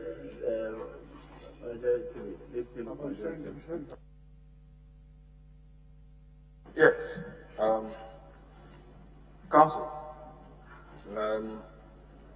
you've run us through the average cost per kilometer of overly asphaltic road. Minimum, yes. You mentioned 1.5 million cedis. Yes. That's correct. So, an asphaltic overlay, as I understand it to be, is that which is done on an existing road. Correct. Yes. It must be on an existing road, and the base must be firm and strong. Otherwise, it will. So, now, give us an idea of the average cost of asphaltic concrete, where you have to do some earthworks fill and cut and all that, where you have to do more culverts. If it is swampy area, what should we expect in terms of cost? Thank you, Mr. Chairman. Mr. Chairman, it's always dangerous to predict or to state a certain amount as representing the cost of a kilometer of road. It's always very dangerous. Like you said, if you want to build a concrete road, you want to know the cost of, say, a kilometer of concrete road.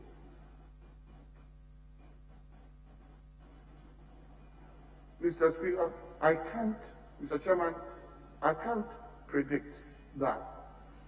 I'm saying so because generally and as a matter of principle, it depends upon, one, the scope of work, and it depends upon the technical and the ground conditions on the road. So it is your case that the Sino-Hydro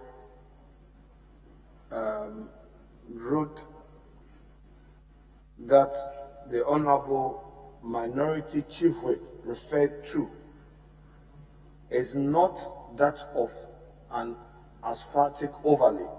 It is a complete road. The cost arrived at was as a result of a complete assessment of the costs, earthworks, etc., that will make it a complete concrete road, correct? Mr. Chairman, we are talking about two different things here. An overlay is a different... Wait for me. Yes, overlay is on an existing road, though. You see, Honorable Muntaka related your minimum cost per kilometer of an overlay to that of the Sino-Hydro road, to suggest that why is that it's costing so much here and there. I want you to clarify, the Sino-Hydro, is it an overlay or that one is a complete road, that's a new road that is to be constructed, to justify why it is not the same?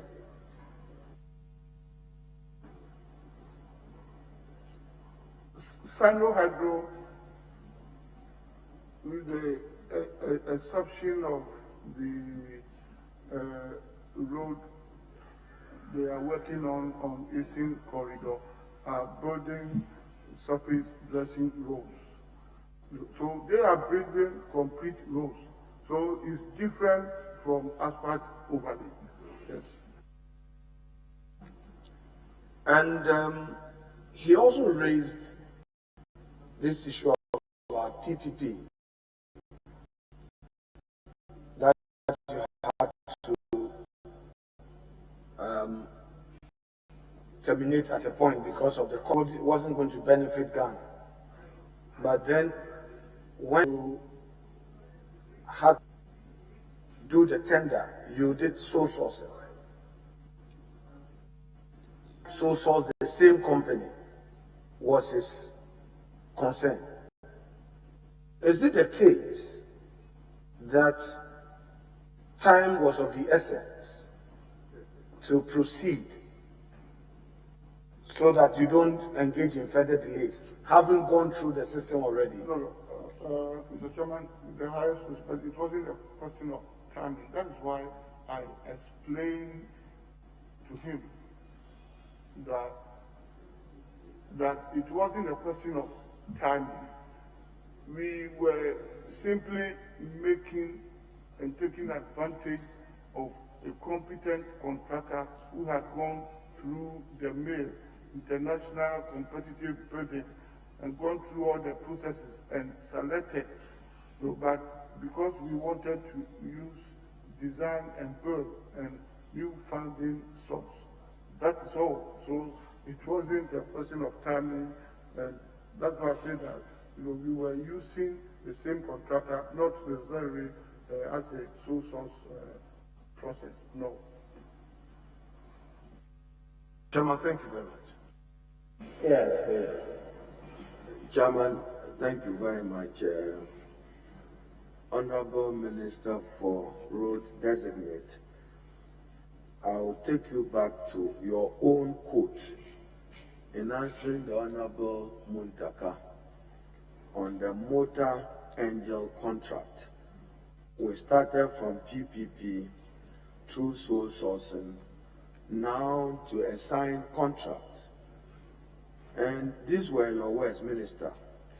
No Ghanaian contractor has the capacity to do this work. Would you want it to be your legacy tomorrow that a Ghanaian contractor will be facilitated with your leadership as minister to have the capacity with government support to be able to execute contracts of that nature and character?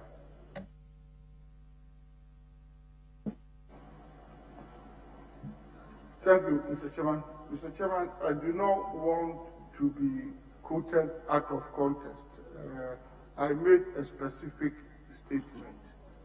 I said that that kind of work, the magnitude of the work, currently no Ghanaian contractor has the capacity to do it. I use the word capacity. I wasn't talking about technical know-how. I said capacity, because what you have to go through and work of that magnitude, even to get a performance bond from Ghana, any bank from Ghana. Contractors themselves know that they don't have the capacity to do it. That's why we have to build the capacity. It's not challenging that it says yes. we have 4 more years. Yes. Are you going to work to ensure that some Ghanaian contractors... That's why we have to build their capacity. Yeah. That's why we continue. Thank you, Chairman. Still on the same contract.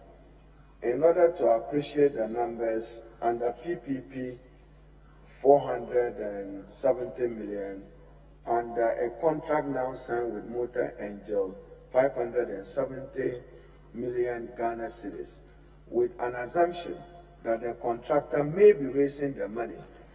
Chairman, may I respectfully refer to the Public-Private Partnership Act of 2020, Act 1039, which has design, build, finance, operate, and maintain, DB form. A contractual agreement which enables a private party to design, build, finance, operate, and maintain an infrastructure facility for a specified period of time, after which the facility is transferred to the contracting authority. Legal ownership of the asset for the duration of the contract agreement remains with the government or contracting authority. Now, as I heard from the Honorable Muntaka, this contract was signed 16th December. The President assented to this bill with a Gazette notification of 29 December 2020. Now, I just want to understand, the Tema Motorway, which extends to Apenkwa, is it conceptualized within this public-private partnership or is outside it? Thank you. Mr. Chairman, it's one composite project.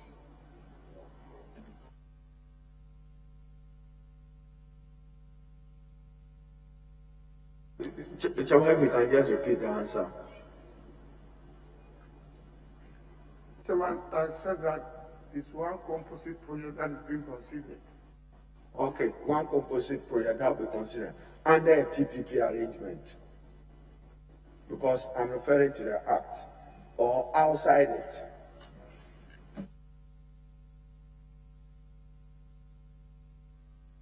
Mr. Chairman, I have answered the question by saying that this project is one indivisible and composites. All right, thank you. That's noted. What's the state of the Afenya-Dawenya Road? It seems to be in some poor state. Are there plans to get it done? Mr. Chairman, is on the hot burner, and the front burner is... Particularly the link that stretches to Dodua. Will you give it some attention? Exactly. Because of the current congestion there, we need to move in very fast to relieve the people and those who drive that road. If giving the approval is one of the immediate tasks that I am going to attempt to. The government is working towards that. You were determined earlier on to fix the Bupe, Yape, Daboya bridges. There is a bridge which connects between Daboya, Kendua, Sunsuna, which connects to Tolong. What will you do about this to ensure easy motorability for the people in that area?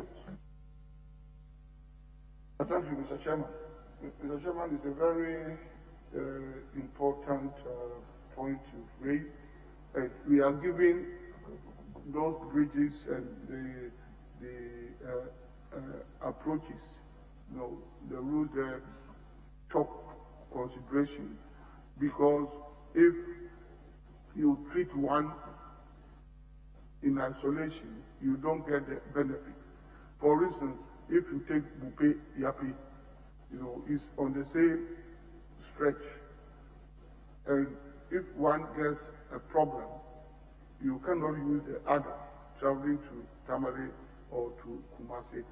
And we have to build Daboya simultaneously because it provides an alternative route should any of these two bridges develop any problem. That is why we are, at least Bupe, Yape, Daboya, we are building. So we should be assured that they will be done. Yes, because they are in competent hands, very, very competent hands.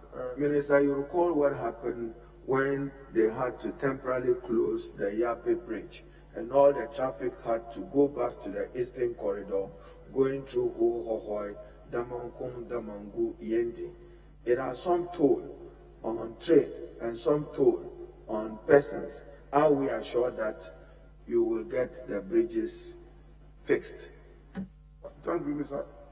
Chairman. We always learn from the past, we learn from history, and with that hindsight, that is why we are taking steps not only to build Bupe and Yapi, but to make sure that we work on the Eastern Corridor Road as fast as possible, and also to build Daboya Bridge, so that should there be any eventuality, may God forbid, we will use the Daboya Bridge through Fofoso, up to Wenchi, and then we can also use the Eastern Corridor. Thank you, Chairman. Classification and licensing of road contractors. There are complaints of unnecessary delays and queues.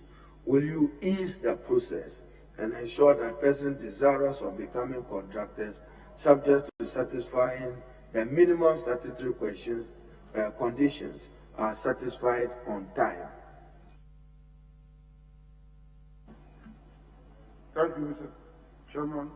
Mr. Chairman, is one area which is going to be reviewed, and it perhaps be one of my first tasks if I am approved by this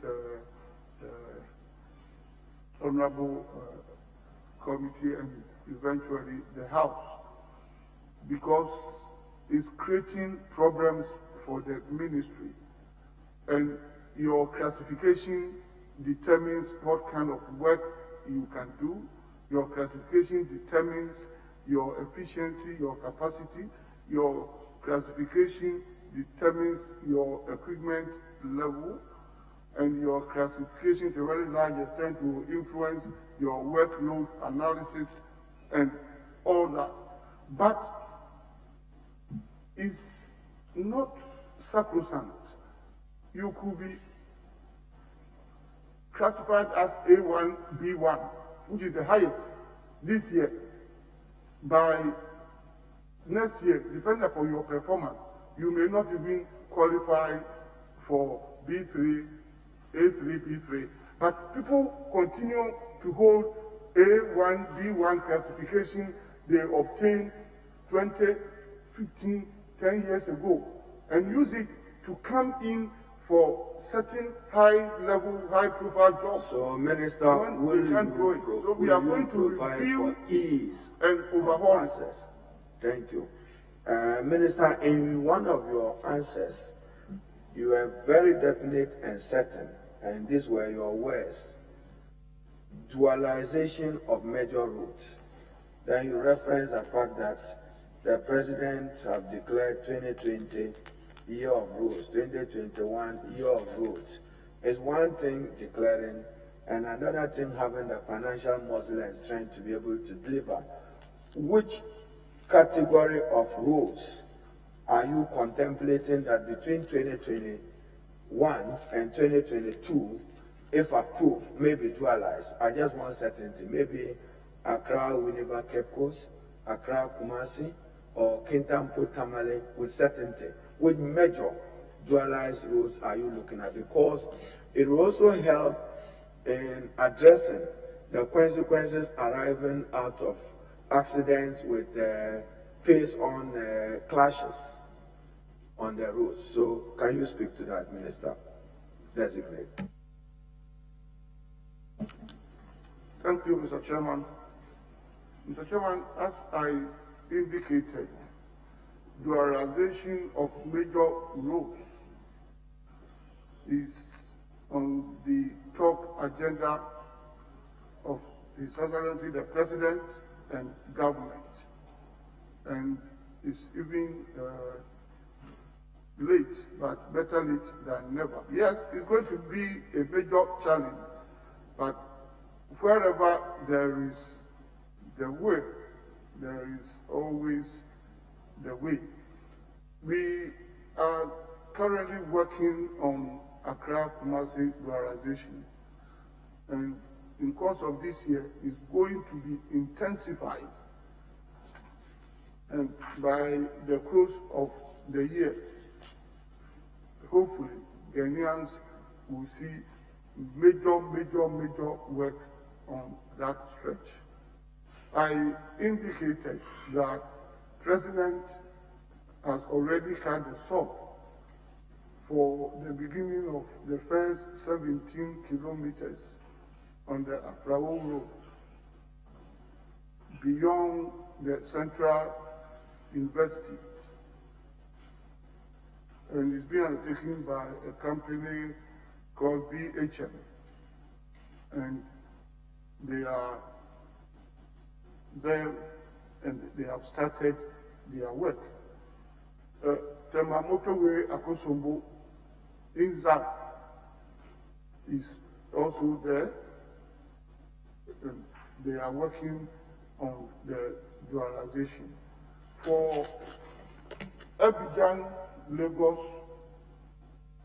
Road, that is being undertaken under the auspices of ECOWAS, called ACOMA, and we are working on it, and it's a long route, and the longest stretch lies within the Ghanaian corridor from Elubo to Afrawo, and it's being dualized into a 6-lane route, and covering a distance. Minister, you are convinced that you can generate the financial resources to undertake these projects in the year of roads? I said there is determination on the part of President and the government, and we are not saying... Is that determination backed by the availability of money? Mr. Chairman, I made a statement that where there is a determination, where there is a will, there is a way. Within the first 3-4 years, the level of work that government has done under President Akufo-Addo It's unprecedented in this country. 6 interchanges going on at the same time. Yes, Honorable Minister, thank you. You are willing to do it. Because yes, the president is determined to do. Let's leave it here, Honorable. Chairman, I'm about concluding as we ourselves have been advised. It's been 4 hours. The minister himself have been here for 4 hours. My minister, I'm referring to your handing over notes, and I'm referring to Ministry of Roads and Highways, Volume 1. In it, where you are accounting for outstanding credit facility loans, there's an Oreo Netherlands loan facility which was meant for Sefiwiasu or Chrome Road Rehabilitation Phase 2, Benchema Adufia, 38 kilometers. In the disbursement is 0%. What assurance are you giving the people of Sefi? And the Honorable are here and quote that this will be done. In your report, disbursement is 0%. No, Mr. Chairman, that road, if my memory serves me right, is being done by, if my memory serves me right, it's being done by a company called Amandi. It has the competence, and it's under Cocoa Roads. Cocoa Board has entered into an agreement with them, and it has what it takes, and I believe that. So, Minister, we would advise that you. As Benchema, yes, you give particular attention for disbursement so that the road will take off. Yes. Chairman, my other one, as I said, will be to request for some documents from the minister. And one is to refer him again to handing over notes. And this one specific to the Ghana Road Fund. And in it, just for the record, outstanding indebtedness in table 5.3 stands at 3,134,107.79781 pesos. And a distinction is made. The Ghana Highways is 1.3,745,000,000, 1,334,745,000. Department of Federal Roads stands at 581,565,65661 pesos. Department of Urban Roads 1,217,796. So cumulatively, 3.1 billion is outstanding in terms of road fund arrears against what you are spending on the servicing of the loan with Fidelity and Commercial Bank starting from UBA. There are questions as to the criteria used in the payment. Can we have the road fund payment from 2017 to 2020 just for our purposes? Then 2, as I said, Chairman, I'm ending. The ministry undertook some audit of cocoa routes. Want to know the status of it and request that the report is also submitted for our perusal. My final, Mr. Chairman, will be, is there a distinction between agricultural roads and cocoa roads, as was observed by the Honorable Eric Opoku? Is there a distinction where he mentioned the 560 million for agricultural roads? Are we talking about the same thing? No, Mr. Chairman, no. Yeah. Chairman, my documentation. Mr. Chairman, cocoa roads, we are talking about roads that essentially lead to cocoa, coffee growing areas. But agricultural roads will lead to any area that we have agricultural produce that will have to be supported with an access road because of marketing centers. So it's specific. Chairman, there has been some perennial mudslides Accra, Kasua, Cape Coast Road, particularly when it rains. Can we have an assurance from the minister that this will be fixed? Mr. Chairman, thank you. I can confirm that stretch of road, we have done a lot of work there, and anytime it rains, the entire road is silted, because of the wash of the loose sand from the hill. And I think the city authorities must be up and doing, and we must come out with stiffer rules, laws, and punishment, because people win sand from the area. I have visited the area 3 times, 3 to 4 times. We have done a lot of work there.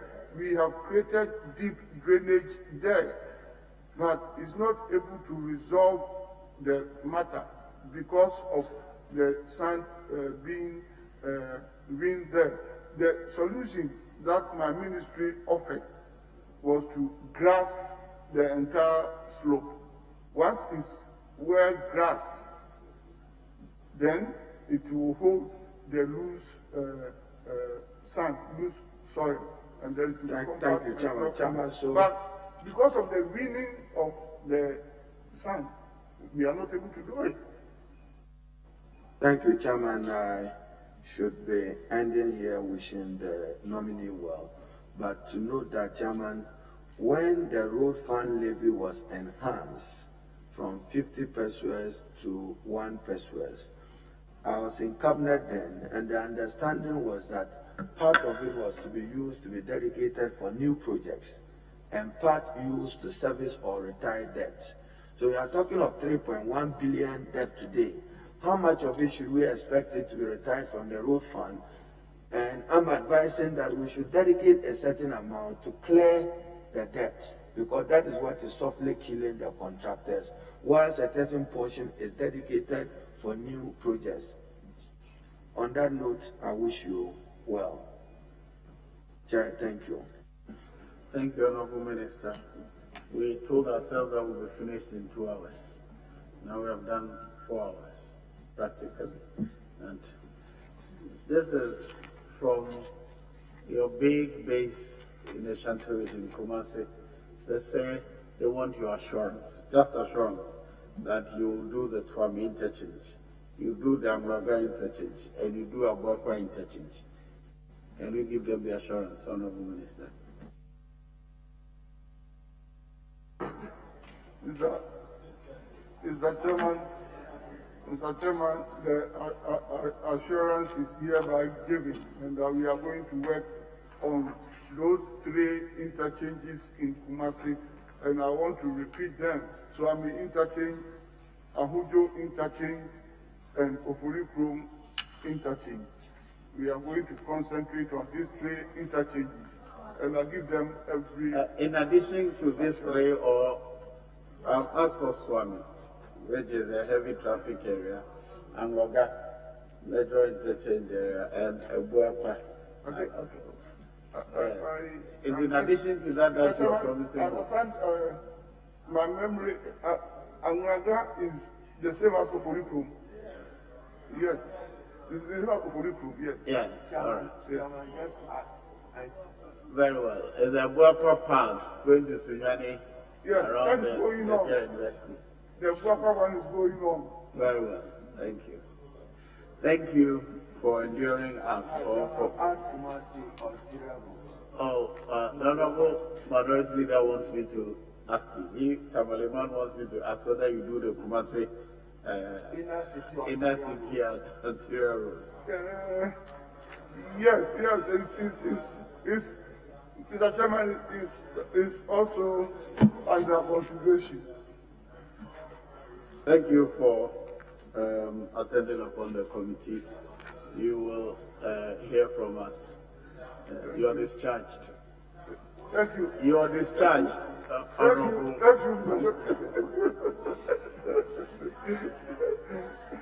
I need to talk to you. She's my friend,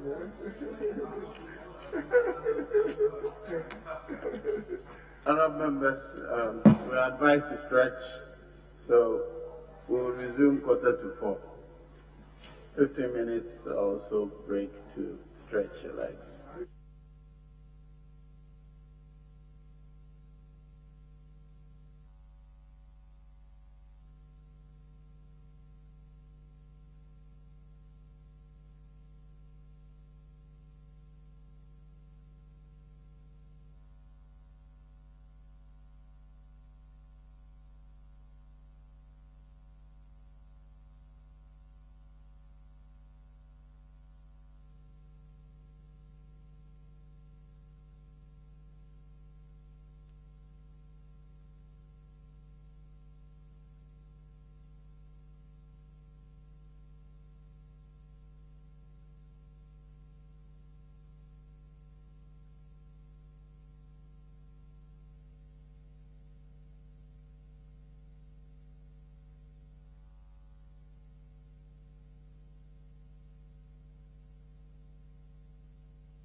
Yes, kindly administer the oath.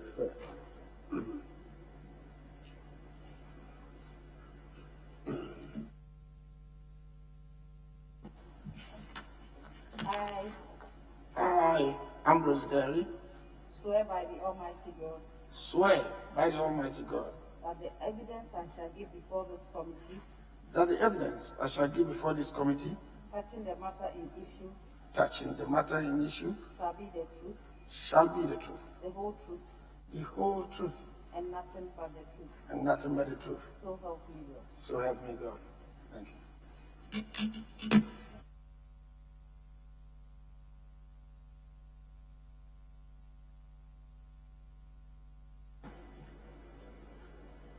Honorable Ambrose Derry. I report to the bar in the year 1981? 82. 1982.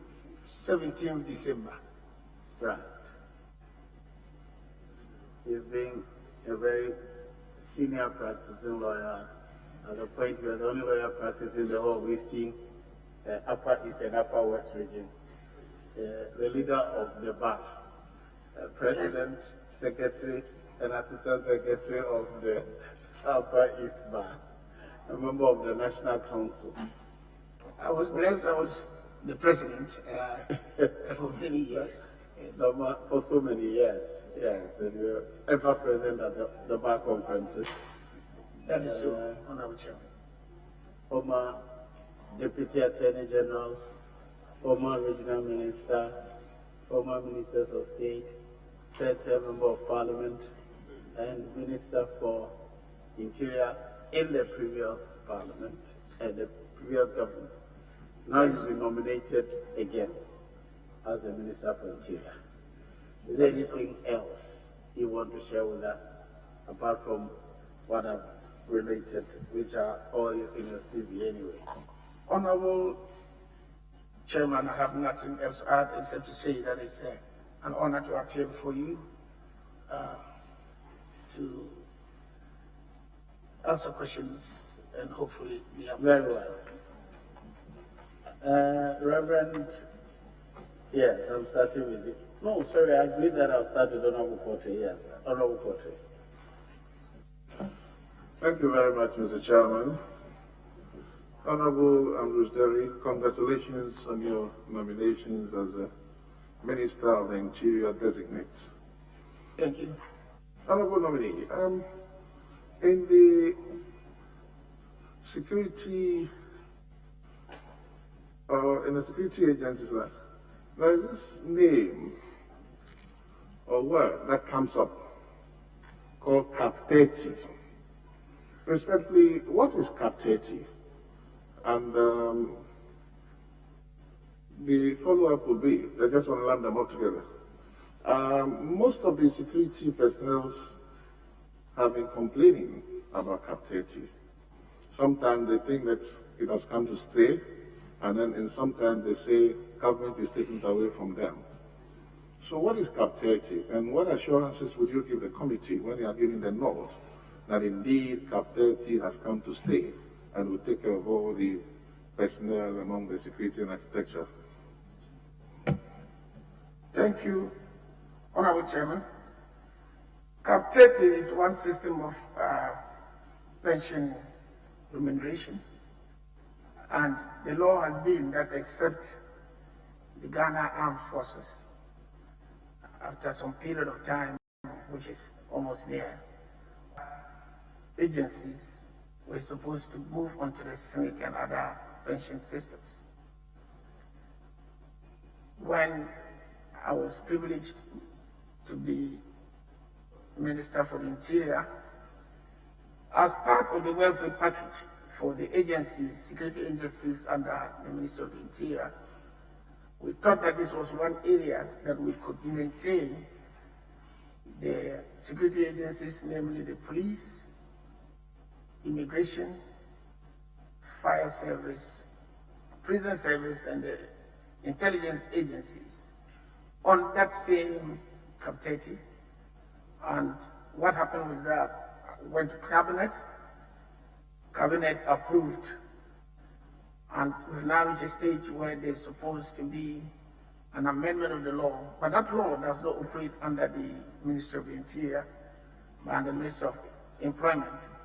So, as we heard in the State of the Nation by His Excellency the President, we are firmly maintaining CAP 30 as the pension system on which our security agencies. Chairman, just clarity from the Minister nominee. Cabinet approved what? And what amendment or what law is to be amended? Just for clarity. Which law? Well, I don't know what to call the law on pensions. Act 766? Yes. You are very certain about it. Yes. And what aspect of the law is to be amended? No, it was a period of time that was fixed, by which time only the armed forces were going to be left on CAP 30. So if you don't amend that, then that means that it will lapse and they would have to go to the Senate system. Yeah. Mr. Chairman, so the assurances are that the security agencies or personnel under the security agencies will continue to enjoy CAP 30. That's so. With the support of this August House, they will continue to do so. And I have no doubt that the support I got from the Chairman, House. again, clarity. They would enjoy CAP 30 subject to an amendment of a law, or they would enjoy CAP 30. They are not the same. They are two different statements. They will enjoy CAP 30 as I heard you, subject to an amendment of a law. Is that the case? That is so, and the law is going to be amended. One of the major things that we have to do timelessly. Thank you. Thank you, Mr. Chairman.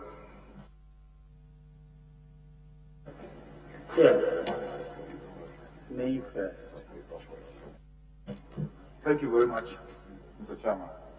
Honorable nominee, I want to go into two areas. The first one has to do with recruitment.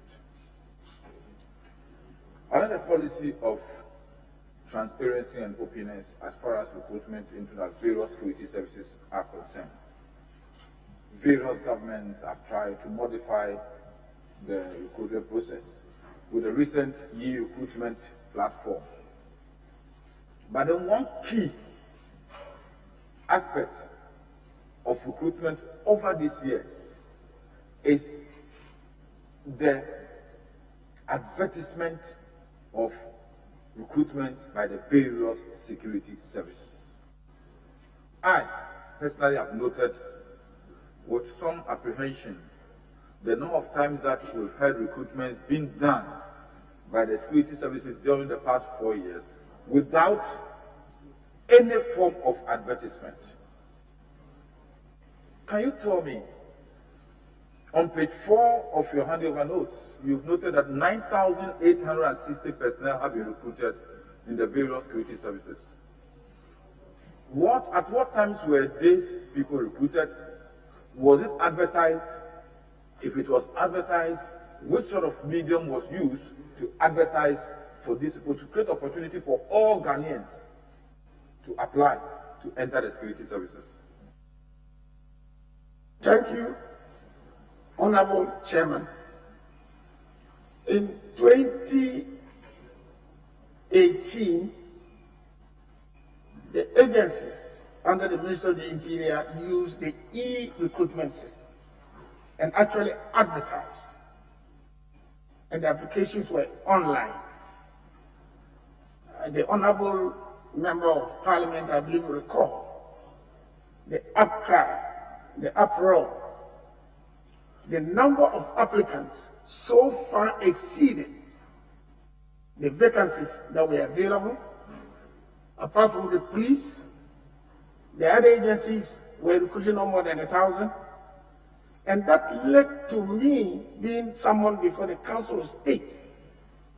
I appeared before the Council of State, and the Council of State said that they thought that what they saw was indecent, and that if you are going to advertise, you take about 1,000 people, and over 80,000 apply, and most of them having the qualification.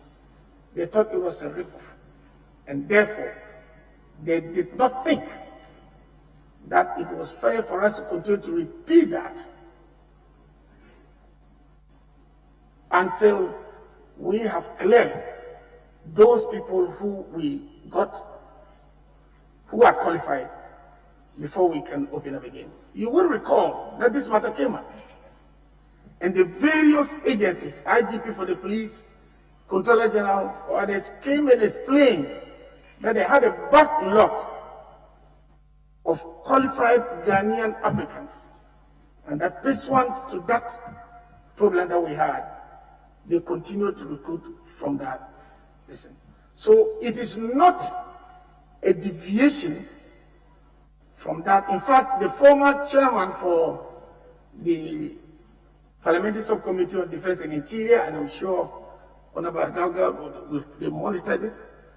And so what we have been doing was to try and make sure that we recruited from that pool that have applied. Of course, that can continue in the next term. We'll have to start again. But this was a problem that came up, and I went to the Council of State with the commanders, and that was a position that was taken. And this was explained severally in the media over the time. So there is no recruitment under the Ministry of Interior that is any secret. And I need to emphasize that is the agencies which recruit and not the ministry. Thank you. Mr. Chairman, some little bit of laxity here. I want the nominee to explain further. Was it the issue of the police service which had that over recruitment of all the security agencies? Plus all the security agencies. Fire service. Fire service was even worse. All the security agencies, and Honorable Chairman, if you want a full report, I can submit it later. All the security agencies. And this, the media had met the various commanders, and it was explained to them what had happened. So after that exercise, there has not been any advertisement for subsequent recruitment? Being that until they finish again. I don't think that this number that we've taken, maybe I've cleared, but what I do know is that I'm not bound by that sort of decision that was taken in the last term. Mr. Chairman, my second question.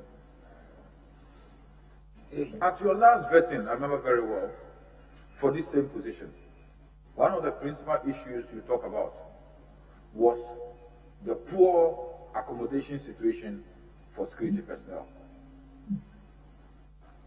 Mr. Nominee, after 4 years, let me say that for the past 3 days, I've spent time going around the various barracks in Accra. There has not been any significant change in the situation of security personnel. In fact, some of the police service personnel are sleeping in the hen-coop structures they live in together with their children and their belongings on the veranda. The same with the prison service. As for the fire service, they don't even have anything you can talk about calling it a barracks. I went to private houses where the police service have rented also as accommodation for personnel. Same situation.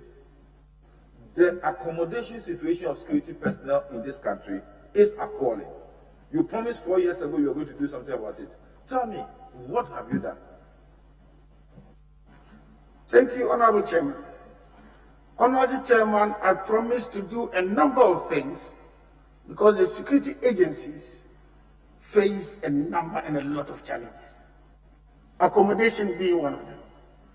But let me tell you the very basic challenge that I met was, first of all, the conditions. We had to introduce rent allowance that was not applicable. One of the first things that I got a shock of was within the first 3 weeks after taking office, I went to the police headquarters for a ceremony. Widows and orphans of police officers who died in the course of duty were at that meeting, and philanthropists, whom I'm grateful to, were giving them 2,000, 3,000. It transpired that there was no system that actually took care of the compensation packages of the agencies across board. There was also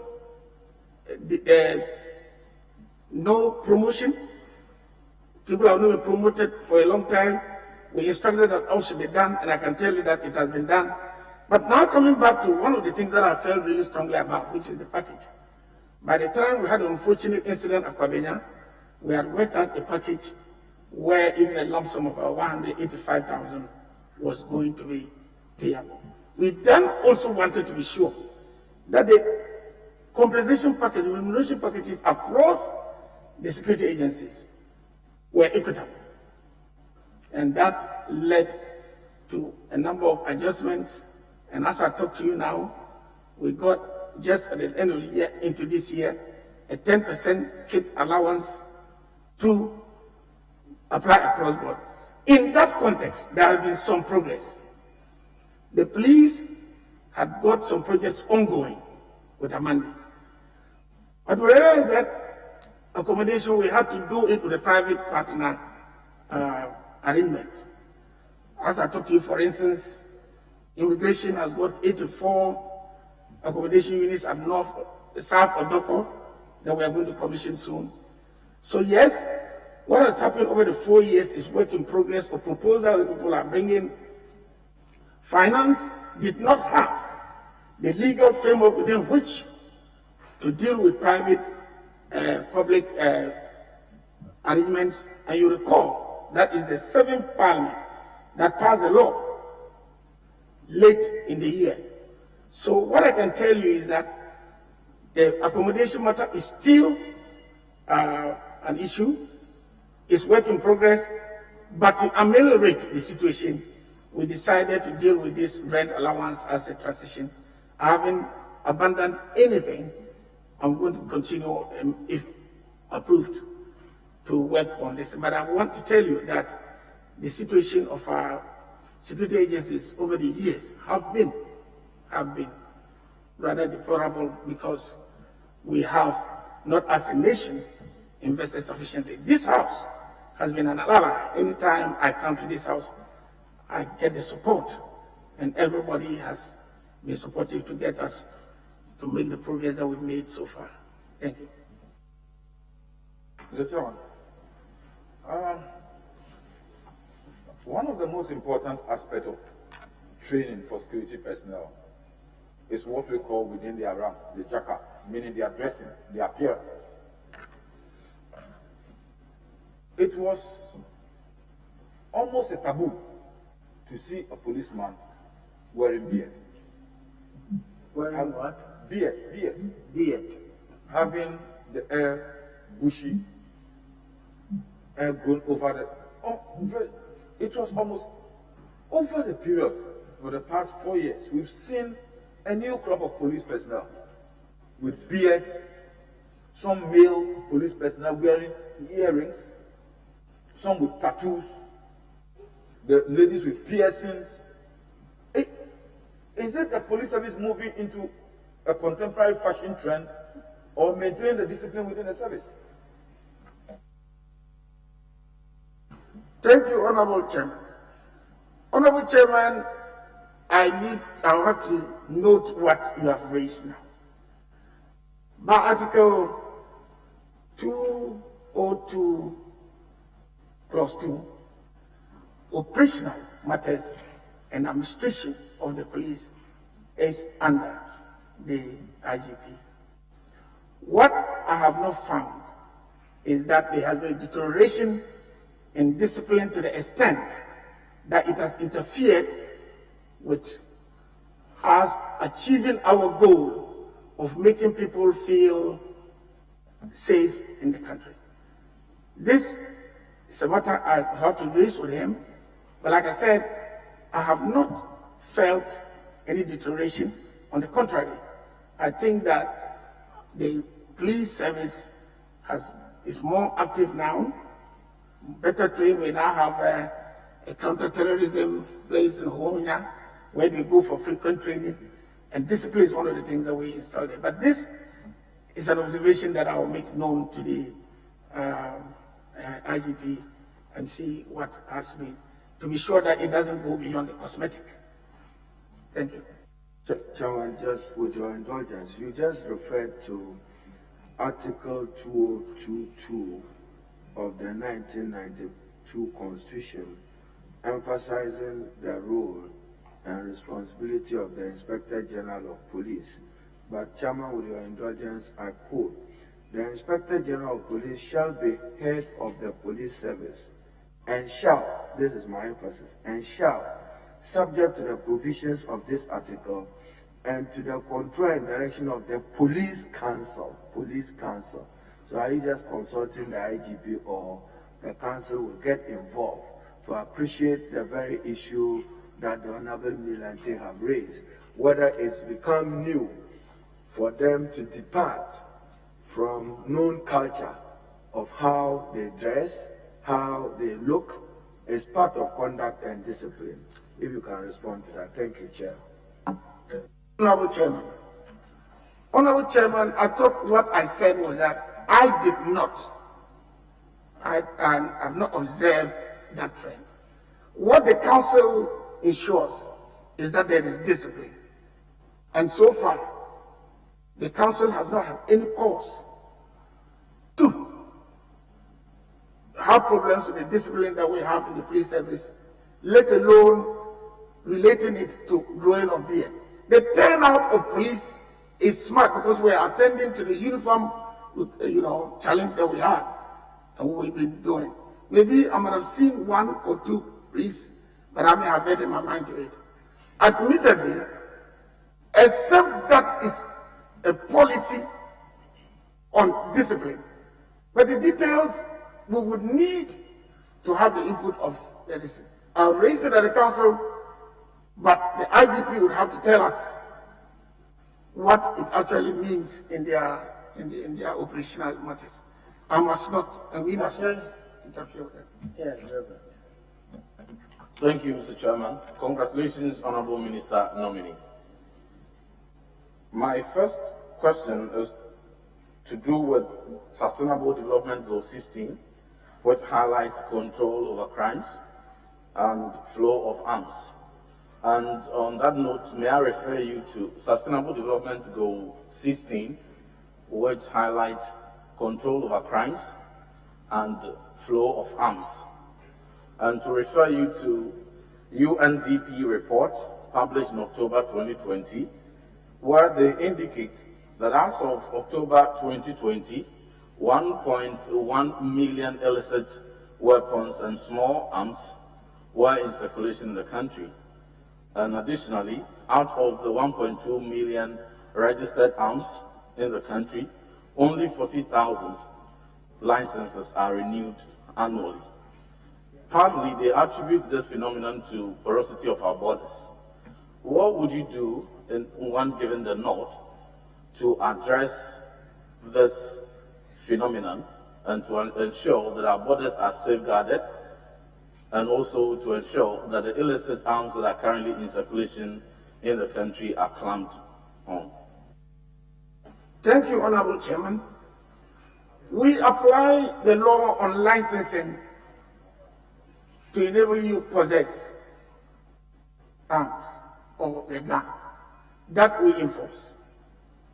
But beyond that, we have the Commission on Small Arms and Light Weapons, which is trying to bring sanity into our country and is marking guns using our national logo and also the ECOWAS code on it.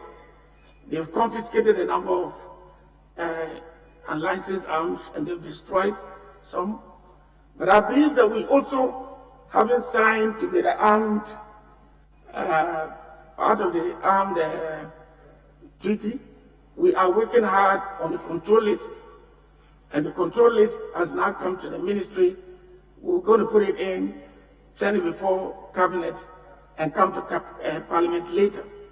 So it's a multifaceted approach, and we are trying to enforce the law. It's not an easy thing. It's work in progress. We are going to continue to do that.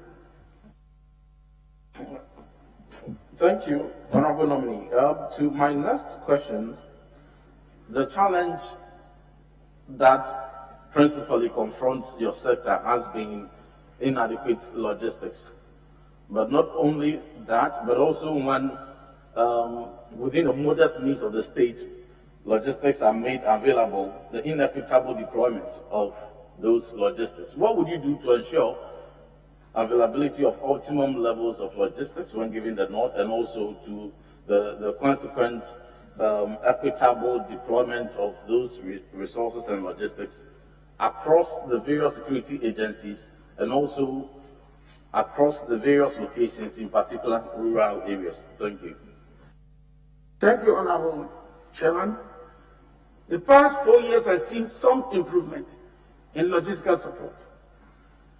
Yes, we haven't been able to get it equitably distributed all over, but because we have to consider that we start with the main agency for mental law and order, which is the police. We've got 740 vehicles, various descriptions for them, 179 motorbikes. We know we've introduced different units, new units, and air wing. We've trained 6 pilots who are passed out and back in the country. We've ordered helicopters. The hangar is under construction.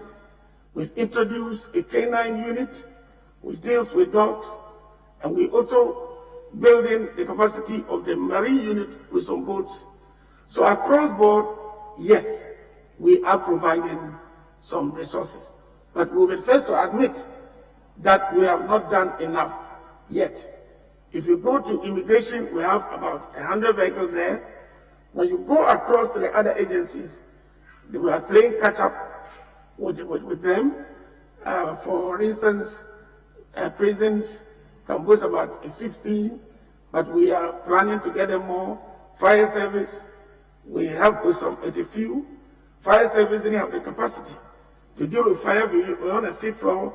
We've introduced equipment that we are checking now, which can enhance our capacity to go up to 16 floors and 500 meters beyond that. So it's an ongoing process. Again, the President did make the commitment, made available 800 million Ghana to start the police transformation. This House did approve, and at every stage that will come with budgets here, the House does not only approve but also laments the inadequate funding arrangement that has been put in place, and therefore I continue to rely on the House, and moving forward we would increase that resource allocation and be able to make Ghana a safer place. Thank you. Okay, Mr. Jare, and the signing of Oh, sorry. Yes. Yes. Ranking member first. Honorable Minister nominee, my first question has to do with the wave of crime in our country, and I'd like to confine myself to two issues. First is the upsurge in armed robbery cases in our country. This month alone, a number of incidents have been reported, the most disturbing ones being the shooting to death of an ambulance driver who was drafted to transport a pregnant woman from Akuse to the Koforidua Eastern Regional Hospital. He was shot dead. The paramedic on board was raped by the gunmen. Now, if you go to the Upper East region, and you at the Upper East region is your home, the stretch between Tamale and Bolgatanga is not passable these days. In fact, this month, at dawn, on the 13th of February, 2 truck drivers were shot dead around the Kusinamong area. And you are very familiar with the geography of the area. In my own backyard, Sandema, as I speak, in fact, and I should say I speak with a heavy heart, a man who trades in goods and sheep left Sandema for Katu to buy sheep on the last Sandema market day. On his way back, he was accosted by armed robbers and shot dead. I mean, the incidents are numerous to be counted here. But the point I'm trying to make is that there is a clear case of an upsurge in armed robbery cases. Then we talk about communal violence. That is the second issue. The people of Kandiga and Doba have been at war since March last year. What is the response of the Ministry of Interior? Thank you, Honorable Chairman. Armed robbery and violent crime is a matter of concern, and we are determined to fight it. Let me start by expressing condolence to all families who have lost their loved ones in the commitment of these offenses. So, like I said, it doesn't matter the number. It's something that we need to deal with seriously. But just to demonstrate that it might not necessarily be an upsurge, because if one criterion doesn't support an upsurge, but that is no excuse. But it's just important that we put matters in context. In January of 2020, the whole country we had robbery, violent crime, 138. This year, 121. But what has happened this year is special. The victims are high-profile victims. This unfortunate incident with the ambulance is most abominable. Ambulances must be safe places when we are conveying our sick to the hospital. Some arrangements have been put in place immediately. As I speak to you, we've deployed patrols and combat patrols along the path. The tomato traders are now escorted. We've deployed along that area, and we have actually moved staff and resources to do something about it. And I can assure you that one of the things we need to work on, we are committed to working on, is a Northern Border Security Project, which is going to actually help us in the northern regions. Because we are going to have immigration now that we are arming. We're going to have different lines for soldiers to support, and the deployment is going to be actually increased. What I must admit is that the criminals change their modus from time to time, and we need to change. We are introducing by the police.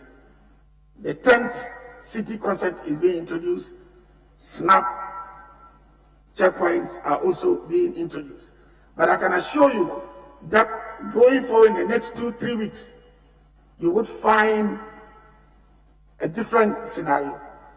In the case of Dover, that area, when it all started, the first thing we thought we could do was to impose a curfew, which we did.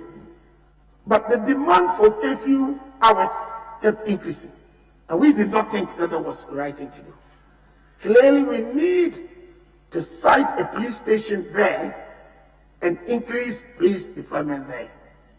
As we sit down, we were about 33,000 police. 2017, we're about 40,000 police now. The police tell us that they need 10,000 police every year to be able to cope with what is happening. We've moved it to finance. We want to see how many we can deal with that. In that context, the general paucity of police personnel also affects Parliament. Parliament is an Article 71 institution, but all over the years, we have not been able to meet our obligation to make sure that every MP has a bodyguard and a day and night watchman. The number we have here is 124. We'll be needing 800. But all that is work in progress that we are working towards achieving. Having said that, let me also say that there have been some arrests in some of the cases. The one that happened in Obuasi, and we are making progress in all those other ones. I need to thank the populace, security experts, members of Parliament, of course, and the general public for cooperating in all this. We have not lost control.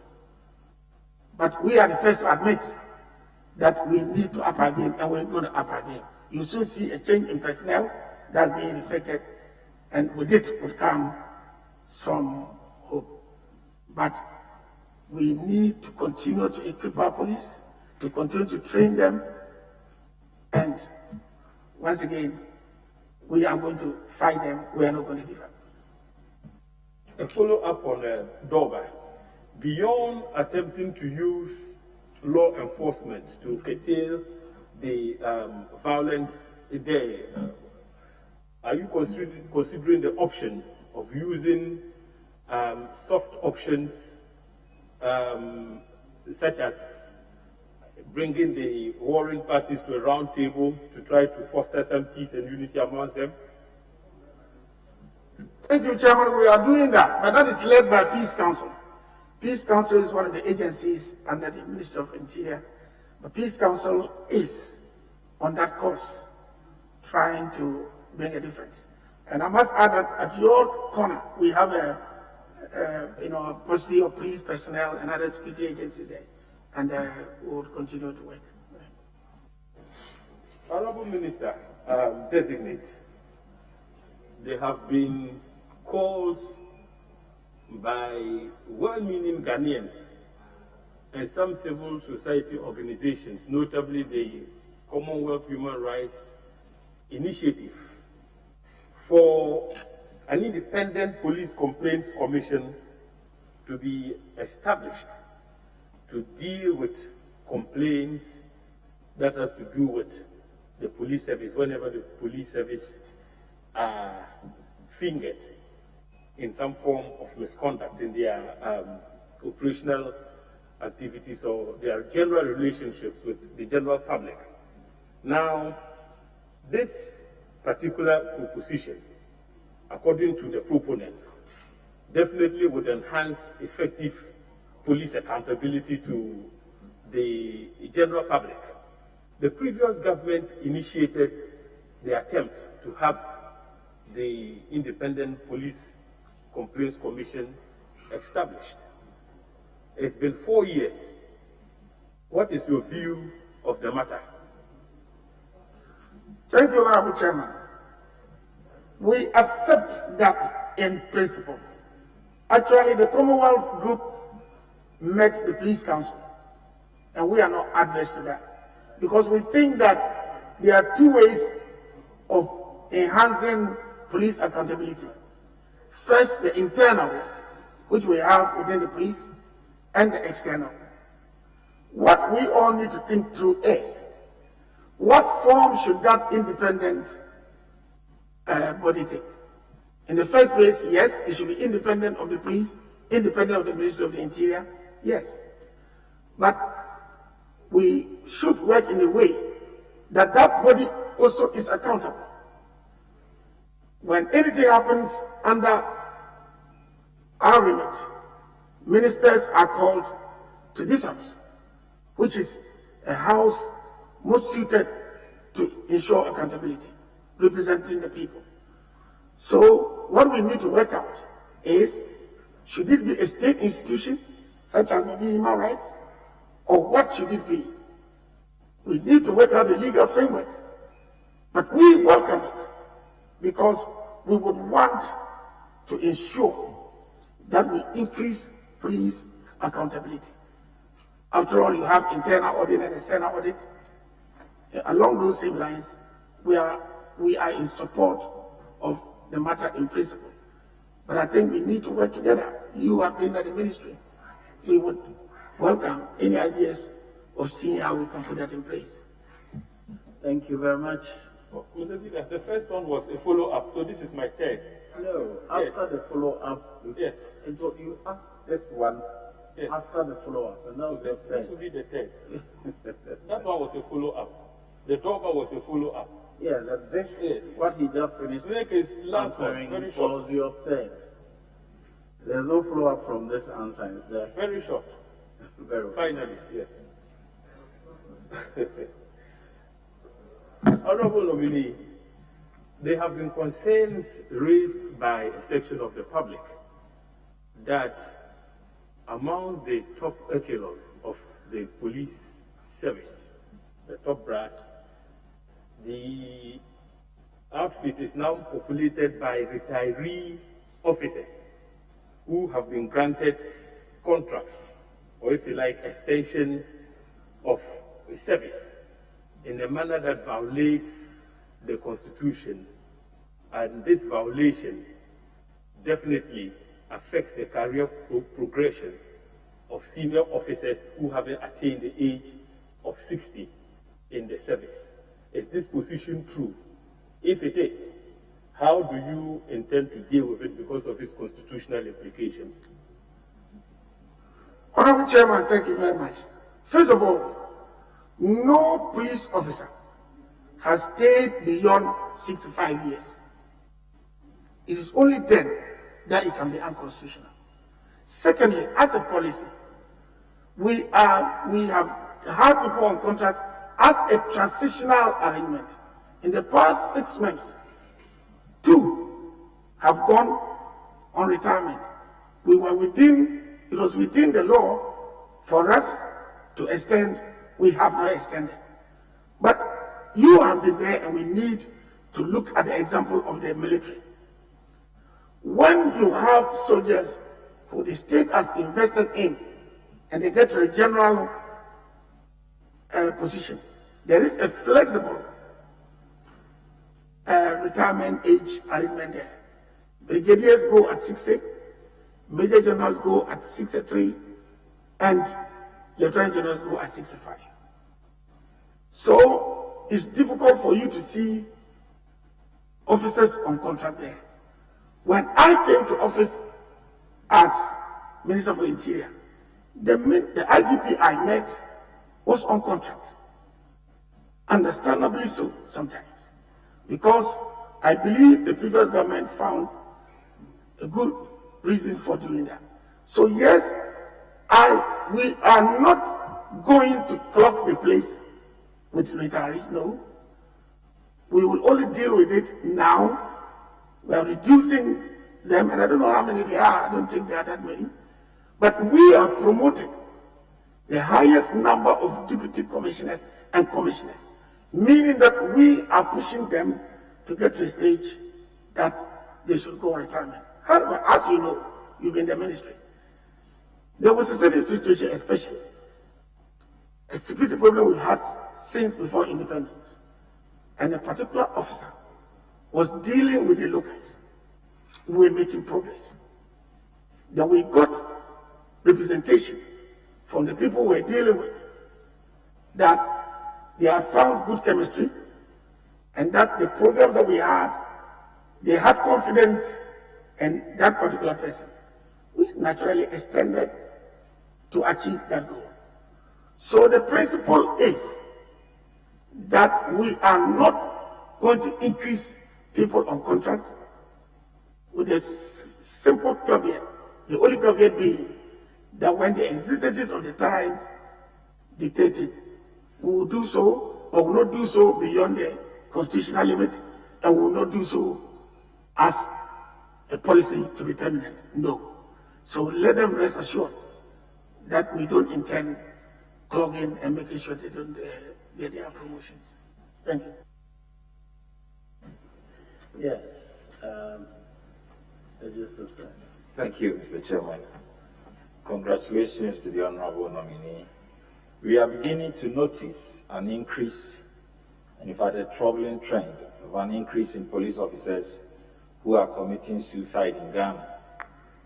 Between January and now, there has been several media reports about police officers committing suicide. What do you think is the cause of this problem, and how will you address it? Thank you, Honorable Chairman. First of all, those remain allegations. Our directive is that let them be thoroughly investigated to be sure that they are suicide. Having said that, we have drawn the attention of the police that there is a need to build a strong counseling department. Because I do not think that the system we have now is enough to guide people. We've also said that the religious leaders, you have the imams and the chaplains in the military, is decentralized. So every place that you go, you have them. With the police, it's centralized in Accra. And Honorable Chairman, we all know that even us, one time or the other, you go to your leaders in faith when you are facing challenges to be counseled. So yes, first, we want to ensure that they have not been killed and being put forward as suicide. But moving forward, we are working out to decentralize and make sure every district has an imam, a pastor, priest. That sort of counseling is going to let us be able to reduce these things if it is the case. Chairman, if I can come in, to quote your words, let them be thoroughly investigated. What the Honorable Member for Ejisu is seeking to find out from you, suicide and its growing incident, has it been brought to your attention? Is it being investigated? Will you investigate it? Yes, the suicide has been brought to my notice recently, starting with the first death of the officer, ESP, then the second and third. And immediately I got wind of that. I engaged them. And that is where these ideas came out. For instance, the Psychology Association of Ghana has been contacted to provide interim, interventions at the various levels. So my attention has been drawn to that, and I have, as I do in every case, insisted that it should be thoroughly investigated. But beyond that, decentralization, increasing of religious heads, and the functioning counseling department will be useful. For instance, in the army, when people are going on retirement, they are prepared. There's a counseling system that invites them and prepares them. You are going next year in 2 years, because we don't have that in the place. So this is one of the best practices that we are encouraging the police to put in place to be able to stabilize the situation so that we stem the suicides, if they are suicides, and then we punish them if they are not suicides. Thank you, Mr. Chairman. One last point. Minister Designate for Interior. The Gaming Commission is an agency under the Ministry of Interior. In recent years, we have seen huge increase in number of youths who are actively engaging in online gambling. Unfortunately, we do not have legislation regulating activities within the space of online gambling in Ghana. What will the Ministry of Interior do to ensure that we don't lose our youth to online gambling addiction, which of course is a global problem? And what will you support the legislation to be passed to this effect? Thank you, Honorable Chairman. This is a very important matter, and I do thank you for bringing it up. I've had to go to the Council of State. They were concerned about it. We thought that gambling, if at all, should be restricted to certain places for elite who want to go and do whatever they want to do within the law. But the villages, we've engaged Ministry of Local Government and district assemblies. We need to save our children. All of us, I'm sure, have seen it. You go campaigning in the village and you go to a petrol bar and you find some piece of equipment there. So we have been trying to check it. One way is that we've begun opening offices all over the country. We got Tamale now, and Shobalga and the rest of them. We need to get the technical people in there. But yes, I'll welcome a law that will check that, because we cannot have a nation of gamblers. Honorable Minister, I thought the issue was online. What you're talking about seeing equipment physically, is that used to do online gambling? No, online gambling it gets into the cyber area, and I'm sure that there's already a ministerial committee under His Excellency the Vice President trying to fight that. But the gaming has to do with these machines that you'll find in the villages, where children go and put money and pull some lever, and they either get or they don't get. Okay. And it's corrupting now. But I'm trying to find out if we have no information or we have no idea like me. It's okay. Is it possible to block those online games from accessing our territory in Ghana? Yes, it is. But we need to build our cyber security capacity. Honorable Chairman, I have got my pictures put up by several people promising protocol recruitment in the offices. As recent as yesterday, we arrested a security officer who was part of 24 people, collected 10,000 from them. You pull down one side and another side comes up.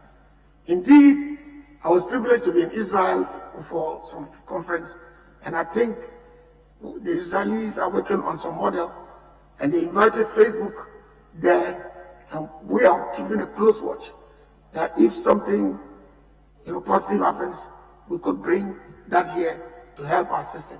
But yes, we do that. But after we do, others come. We are trying. We are working hard.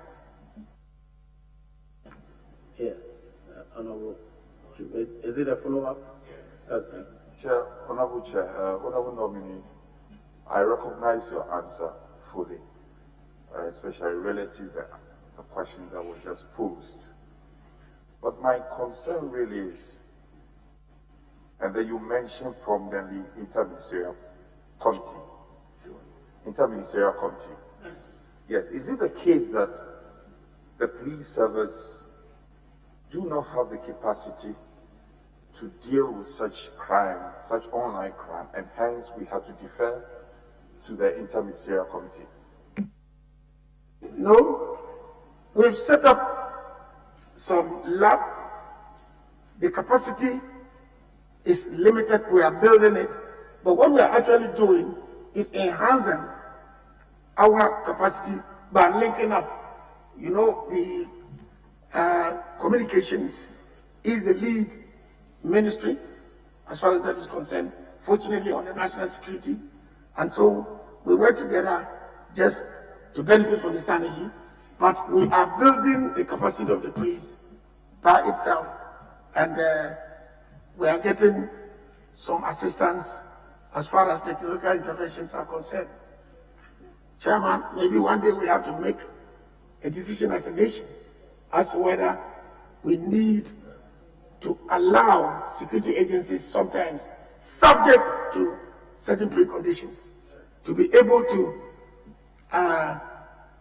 use technology without compromising privacy is an option open to us. Because those places that we have used technology to assist in our investigations, we've got positive results faster than where we did not use them. But it's a collective responsibility, and I would want to depend on this House at the appropriate time. Yes, Mr. Secretary, sir. Thank you very much, Mr. Chairman. Honorable nominee, I take you to page 178 of your handing over notes. Our prisons are overcrowded. You may not need it. The one with agencies, the volume 3. National Disaster Management 1, yes. Page 178. 178. Yes. Our prisons are overcrowded. No doubt about that. In clear violation of the human rights of the inmates. Page 178. 8. 8. Yes, please. What do we have there? Maybe I'm the wrong one because I've seen Savannah region, Nissan Patrol. 178 before 179. Volume 3. The one that has NADMO. Yeah, NADMO. Okay. That's the one. Also the one with the police. Okay, so that's volume 3. 170. Can I proceed? Yes. So our prisons are overcrowded in clear violation of the human rights of the inmates. As if that is not bad enough. Hold on, madam. Let me get to where you are. It is 178. Yes? Say again. Okay. So now that we are there, I'm saying that our prisons are overcrowded in clear violation of the human rights of the inmates. And as if this is not bad enough, it is promoting the spread of diseases, and I am dreading COVID.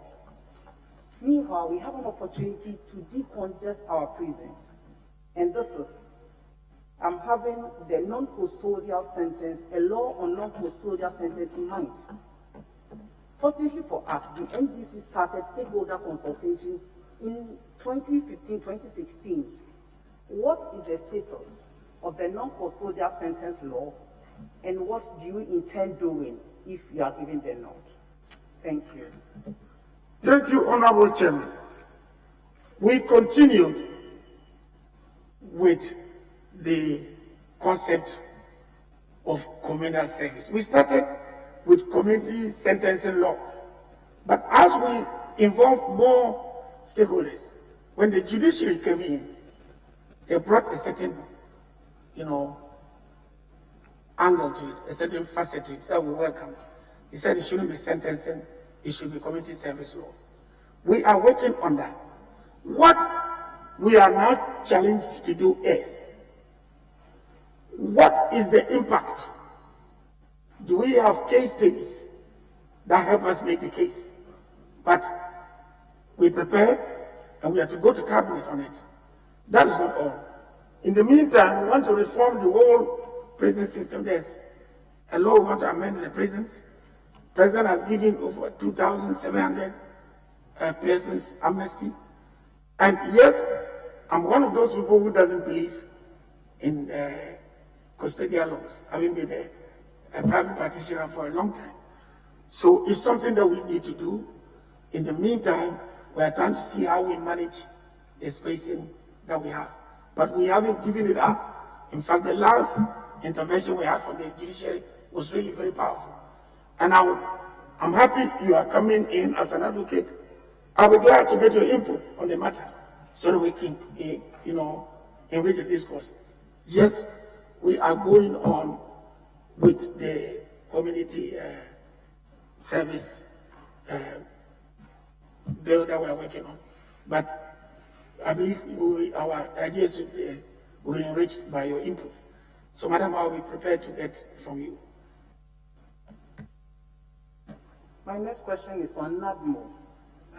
Yes.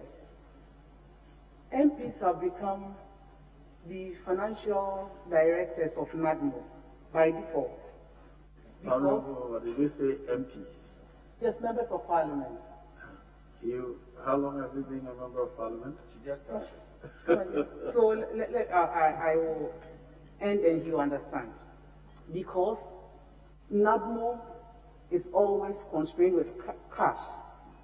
Members of parliament end up filling the gap whenever there is a disaster.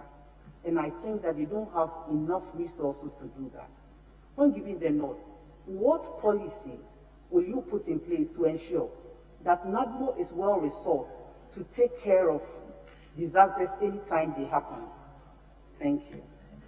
Thank you, Honorable Chairman. I believe the Honorable Agalga would support me when I say that we've got bills over the years, and in some cases we've been sent to court. NADMO has been sent to court to pay up. Yes, we make the proposal, we continue to make the proposal, and yes, it is true that when people are caught in disasters, we, the MPs, have to go. We must also acknowledge other philanthropists who do come. But yes, you have an advocate in me to try to get funding for NADMO. At the same time, we also try to be proactive by the Sendai, reduction of disaster frameworks and education. But having said that, we need to resource NADMO more than we are doing now. And I agree with you. I will be on your side.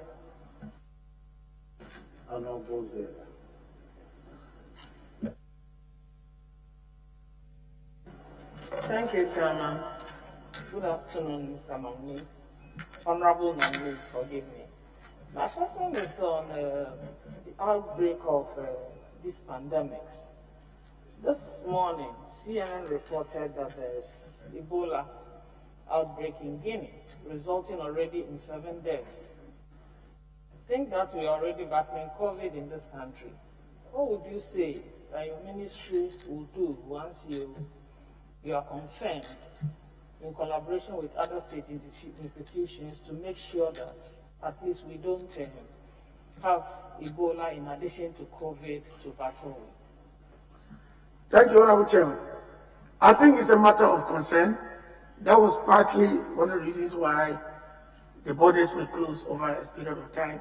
But as you know, our borders, we have over 200 unapproved routes that we're working to see how we can address that. Yes, I will work with other agencies to make sure health, the technical capacity, and immigration. Yes, we have to work and make sure. We have to also pray hard, but I'm committed to making sure that we protect our borders as much as possible, and that's why we are building up immigration. You would remember or recall that it was a state parliament that passed a law giving immigration the legal support to be the front line. And so the last 4 years we spent trying to build their capacity. Now we've got them some equipment that makes them more offensive. They are also being trained at Honya from time to time.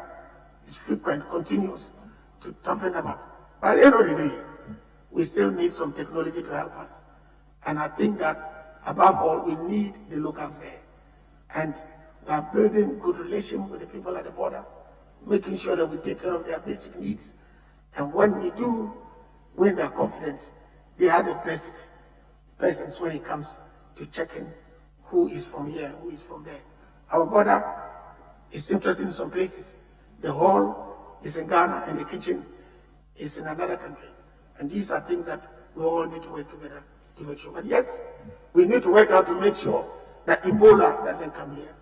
We have enough on our hands with the COVID that we are working hard, and I believe that we are all playing our part. So I would make sure that we support the effort to keep out Ebola. Thank you. Yes, we are welcome. Thank you very much, Chairman. Honorable nominee, I have with me all the list of legislations that this House passed in the 7th Parliament. And 81st on the list is the Narcotic Control Commission Bill 2019, which you presented, and which was duly passed on the 20th of March 2020. Act 1019 was duly assented to on the 11th of May 2020. What is the status of implementation of this very important legislation, which has something to do with medicinal cannabis and what have you? Thank you. Thank you, Honorable Chairman. We have put together a committee to work on it. Honorable Chairman, but we need to make clear what the elements in there are. The impression out there is that we have legalized cultivation of cannabis for recreational use. That is not the case. The things that we have talked about has to do with not just checking cannabis and narcotics, but also when we have users getting into user disorders, we consider them as a health issue. And therefore, rather than incarcerate them, we should send them to a rehabilitation center, which the law has set up the rehabilitation fund to be funded by allocations from Parliament, by donations, and also by 50% of the amounts that we realize from properties that we are going to sell together. So making sure that we see the abuse of cannabis and of course disorders as a health issue, very, very important. We also have got in the same law, working with other agencies to make sure that we find alternative means of livelihood for those who cultivate the narcotics. Cultivate narcotics over years, made money. It is not going to be easy for us to just take them and throw them away. But beyond that, I think it's Section 43 that does make some provision that where we have cannabis, the dry weight of which is not more than 0.3% THC, which is a chemical in cannabis that has impact on the psychology and behavior of persons.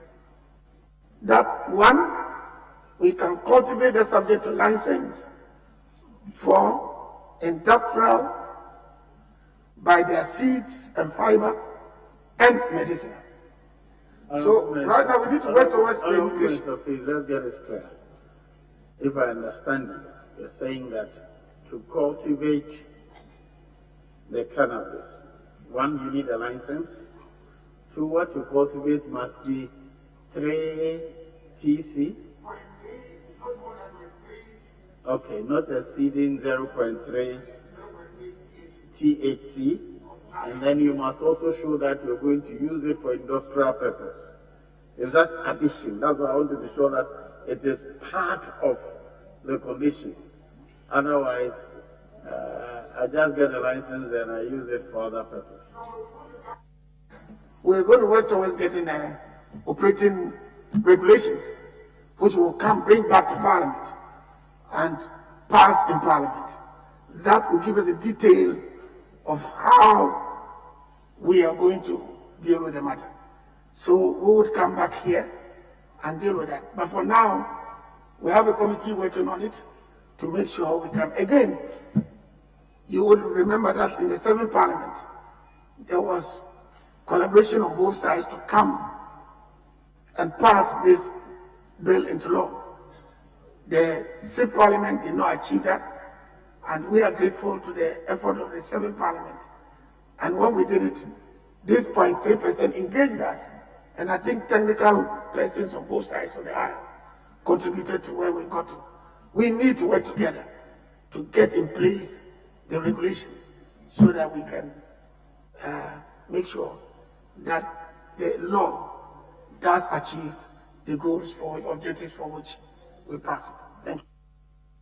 Thank you. Chairman, my last question. We all are often concerned about the spate of armed robberies, all sorts of white-collar crimes, cyber crimes, and what have you.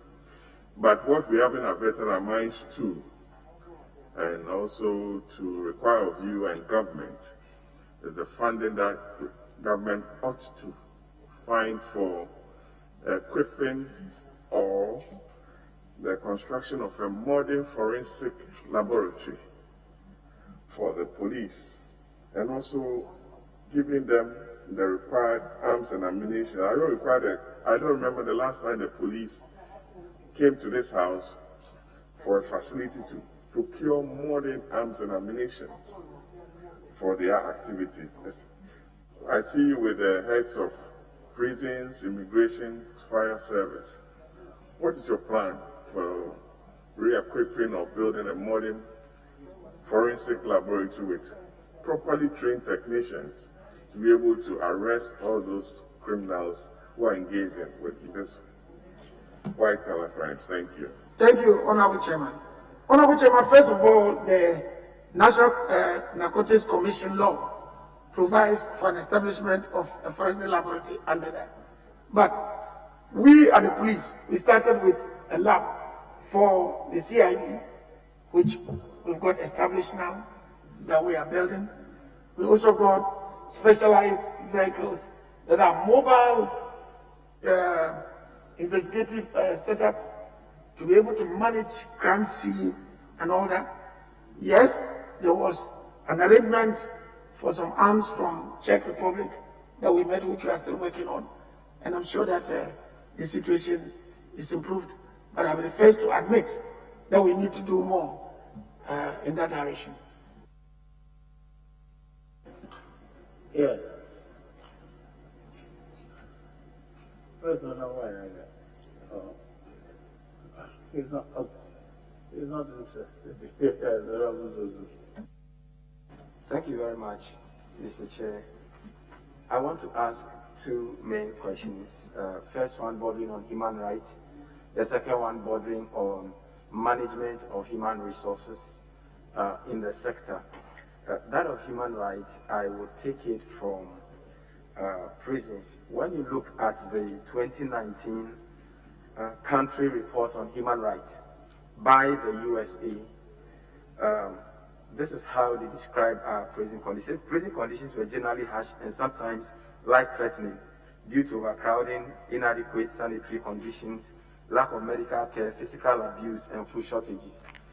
And when you go to page 3 of the report, it even says that there were not enough toilets available for the prisons, such that as many as 100 prisoners were sharing one toilet. Beyond the rhetorics of we will do something about it, we are going to collaborate to work at it. Do we have some critical timelines to improve the condition of prisoners in Ghana? Thank you. Honorable Chairman, I must say that the prison situation requires our full attention, and we are giving it as much as we can. First of all, let's take the feeding. Since 2012, The figure has been fixed at 1 cedi 80. Yes, it's small, but we have areas. And over the years, we're struggling to pay that. What do? We've strengthened the agricultural, department of it, and we are trying to do something about that. I have visited the prisons. We could do a lot more, no doubt about that. And that is why, as far as I'm concerned, these amnesties, I can assure you that I want to encourage as much as possible. But this community service law, I believe that is one of the priorities that I'll look at if approved. But what about infrastructure development for the prison service? What? Infrastructure. Building and expanding that is so. Facility and improving what goes on, improving budgetary allocations and so on and so forth. Precisely. First of all, I told you when I was talking about the other agencies, that infrastructure to build, we will need private public sector collaboration. And the challenge we had at the ministry was that we did not have a legal framework. And if you deal with the law, you want to be the last person to not to do something. I believe there were certain proposals before we came in about private public sector where some land is given in exchange for infrastructure being put up. We haven't been able to get that done, one, because of legal framework. So we will go beyond the rhetoric. And I want to say that I'm impressed that I've had 2 members of parliament taking the president's matter. It's not a thing that most people raise most of the time. And so I'm comforted by that. But I believe that we would, with private public sector collaboration, be able to build structures. Then we can increase the spacing. But more than that, I think we should decongest them and don't rather want to create more spaces for them. So that is where it is. So yes, not much has been done. We're building the remand, which I believe is about 70% complete in Sawam. And I want to put on record that certain groupings, like the Pentecost Church, has been one very supportive institution among others, who are providing resources, who are establishing farms, which makes it possible for us to move them out there and for those periods decongest it.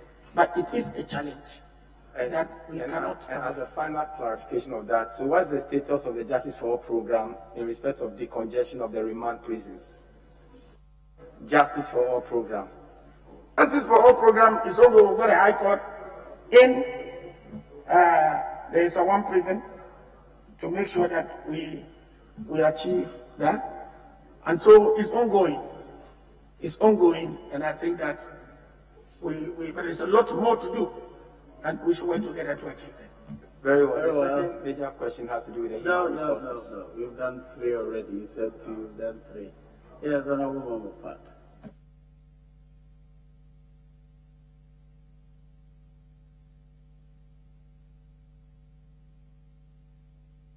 Right.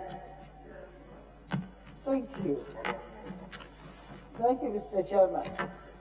Honorable, you have been in office for the past 4 years, from 2017 to you have been in office for the past 4 years, from 2017 to 6th January 2021.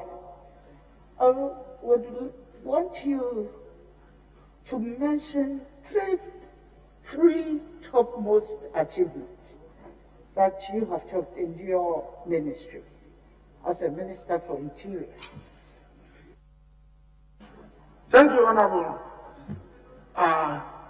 Chairman. I would say 3 things, positive developments. I won't say I've achieved as an individual, because some of it I need to even share with Parliament. The first thing is the general transformation, starting with the police. And it has also come by because of the support that we get from Parliament, insisting that we get funding to support. So that transformation of making sure that we have better training. Police now, you don't just leave the training and go and rest and rust. You have continuous training. Immigration has developed its training area and is doing very well. Welfare of the workers or the officers is paramount. And we have tried to make sure that the army and the rest of the security agencies, there isn't so much difference, and we try to make sure we balance that. And so, yes, welfare issues, the empowerment issues are also part of it. The third one, I would say, the working together of security agencies, the police, immigration, even sometimes prisons, the army, working together, collaborating, and making sure that they support the effort towards making Ghana a safe and peaceful place is another achievement that I think I will talk about. Thank you very much. Honorable nominee, at the end of last year, talking about the welfare of the security service, at the end of last year, there were rumors that the security service had been deceived by the withdrawal of salaries promised them. Honorable nominee, can you throw more light on this issue of clarity? Thank you. Thank you, Honorable Chairman. There was a serious misunderstanding. There was rationalization of the salary structure of the military. And when that happened, certain analogous positions in the police felt shortchanged. So I had to go to cabinet to make an appeal that those differences be handled.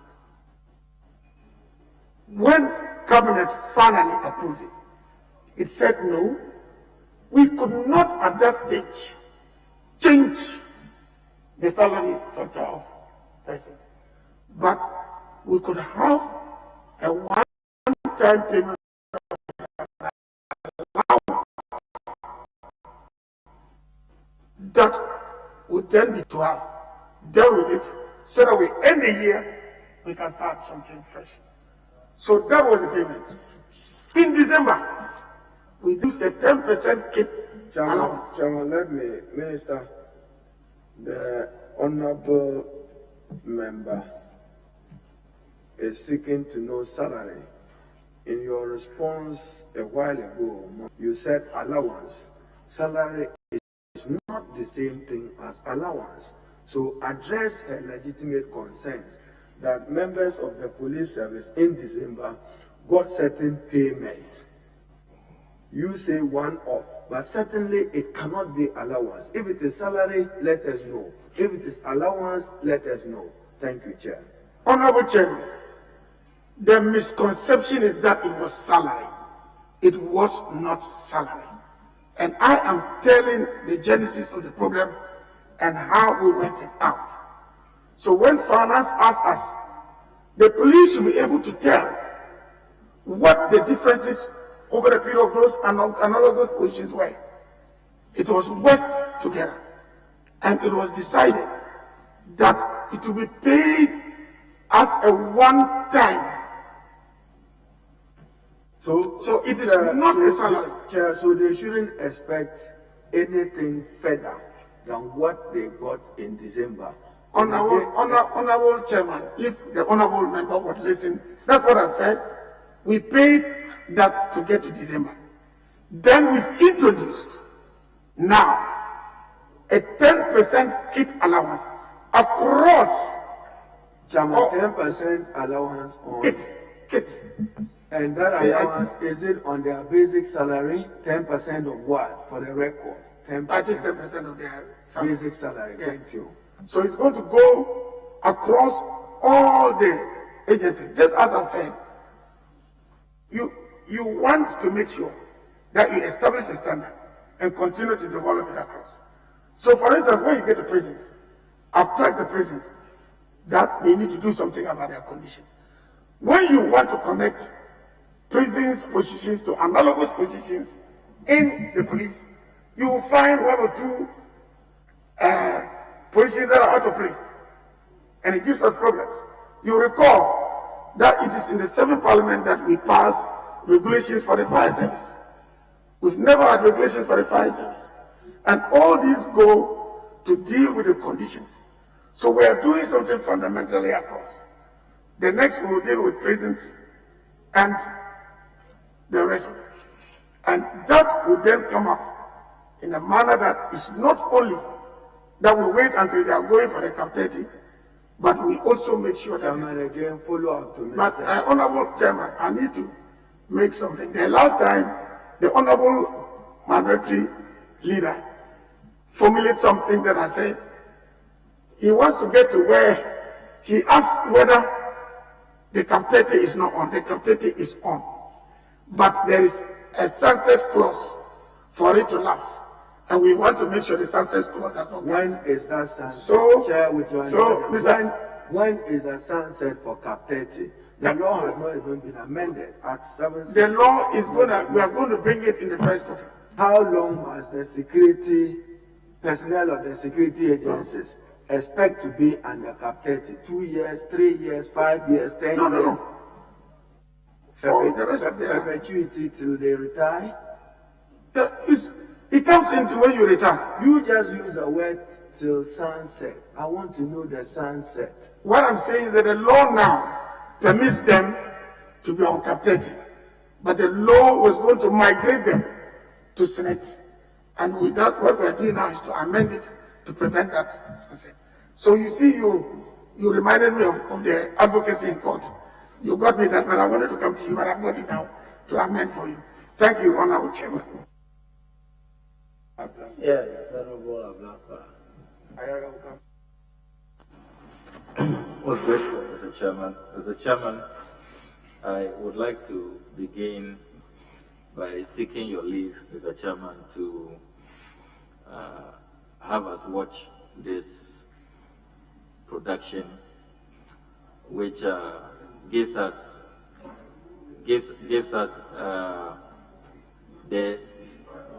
the picture in our prisons currently. This is a work done by the award-winning journalist Sir Kwame Boateng. Yeah, Mr. Chairman, I seek your leave for us to watch this. It's less than a 6-minute video clip. You mentioned it to me, showed it to me in the morning. I'm grateful, Mr. Chairman. The United Nations standard minimum rules for the treatment of prisoners. All countries have an obligation to observe certain basic human rights standards in their prisons. Standards regarding the conditions of detention must be observed regardless of a state part government. The UN demands a minimum floor space and cubic content of air for each prisoner. Adequate sanitary facilities, clothing, which shall by in no manner degrading or humiliating, provision of a separate bed, and provision of food of nutritional value adequate for health and strength.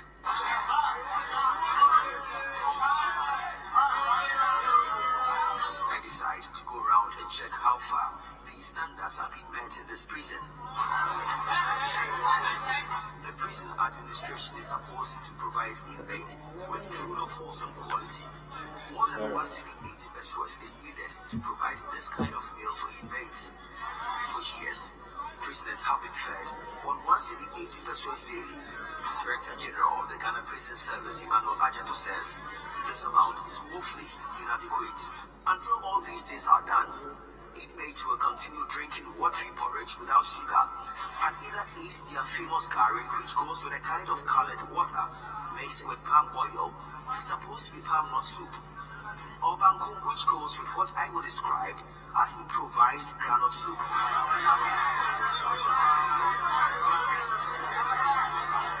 For first-hand information, the inmates, together with their officers, agreed to lead me to their places of convenience. The stench is extremely unbearable. Okay, so I have been here for just a few hours. The congestion is just too much. And because as you can hear in the background, they are not very friendly. So anytime they see people like us around, they will not tell their stories. I am struggling to breathe as a result of the stench and heat here, all because I am a first-time visitor. I wonder what asthma patients here go through. The remand population as of today is 625, and there are only 4 toilets here. Unfortunately, 2 of them are out of use now. 625 inmates here share only 2 toilets. They form long queues in the morning to wait for their turn. At times, they do it on themselves. And just a few steps away from the almost half full water closet are scores of inmates preparing different kind of food from their make-believe palm nut soup. Before they can eat the curry provided them, they have to sieve and do away with some large particles in the curry. Remember, all these things are taking place not far from their toilet. I wonder what will happen when there is outbreak of cholera. As you can see, this gentleman is fortunate to have received food because some family members were here to visit him and they got him food. So he's sharing with his friends here. So it tells the difference between the food they eat here and the one they eat outside.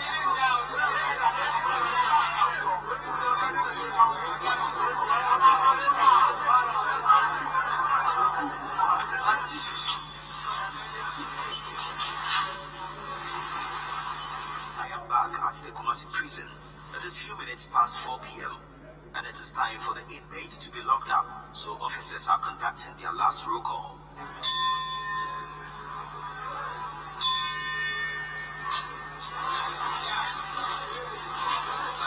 I think that's sufficient. You can close down. Now, can I ask you a question, please? Inside the cells, the picture looks horrifying. Human beings packed up in the room with not even an inch space between them. Yes, you may now ask the Minister one.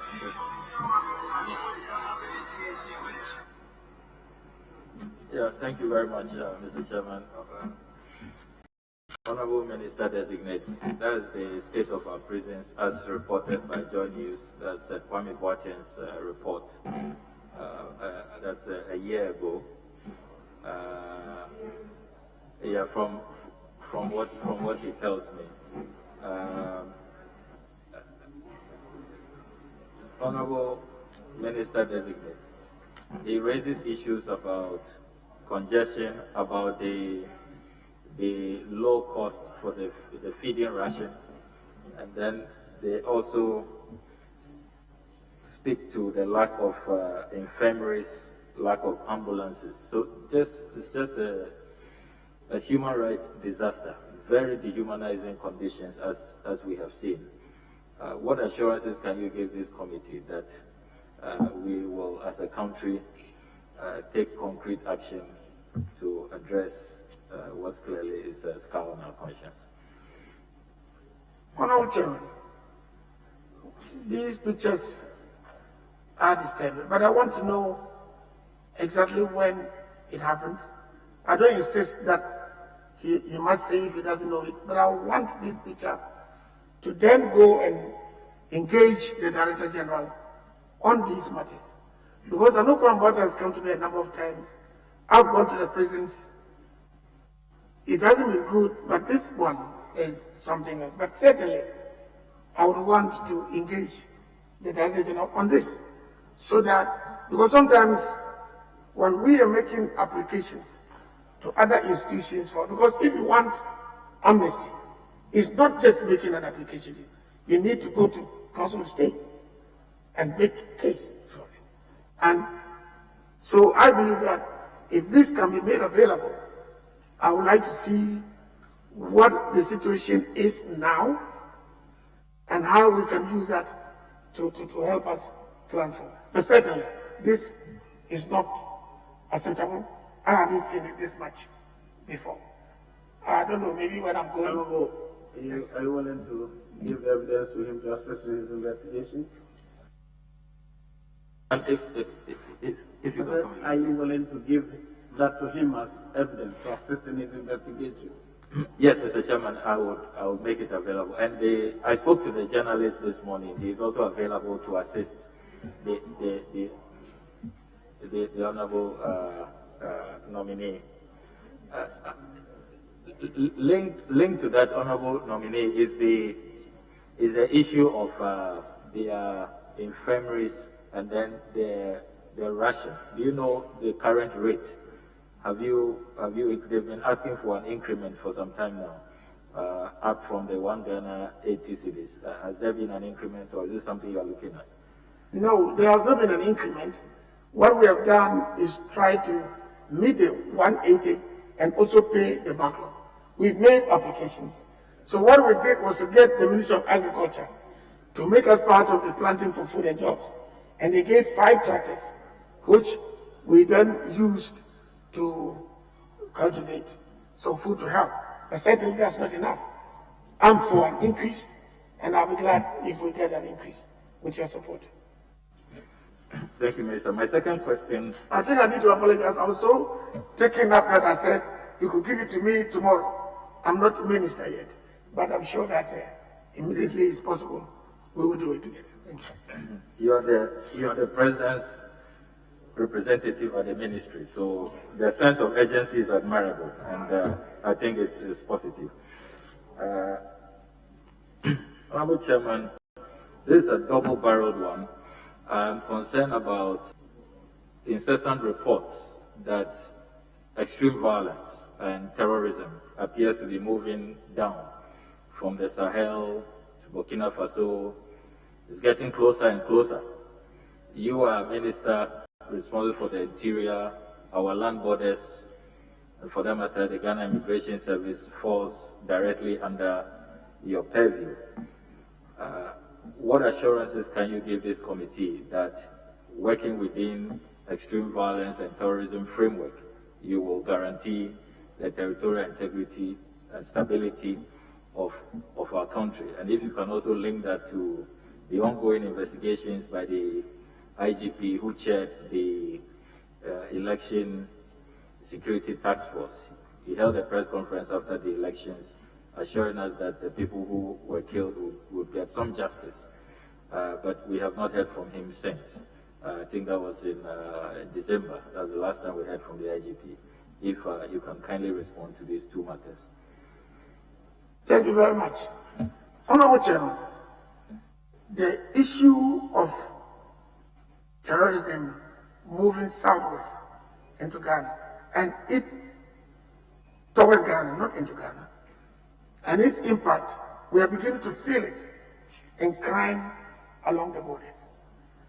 You will recall that there was a situation where someone went to the Catholic Church in Hameli and was arrested with a pistol. Then subsequently, there were some arrests in the Upper West.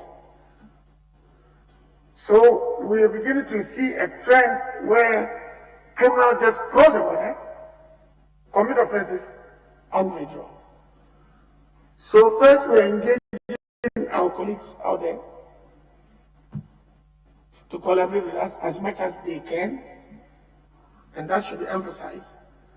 But the Northern Border Security Project is meant to address this situation.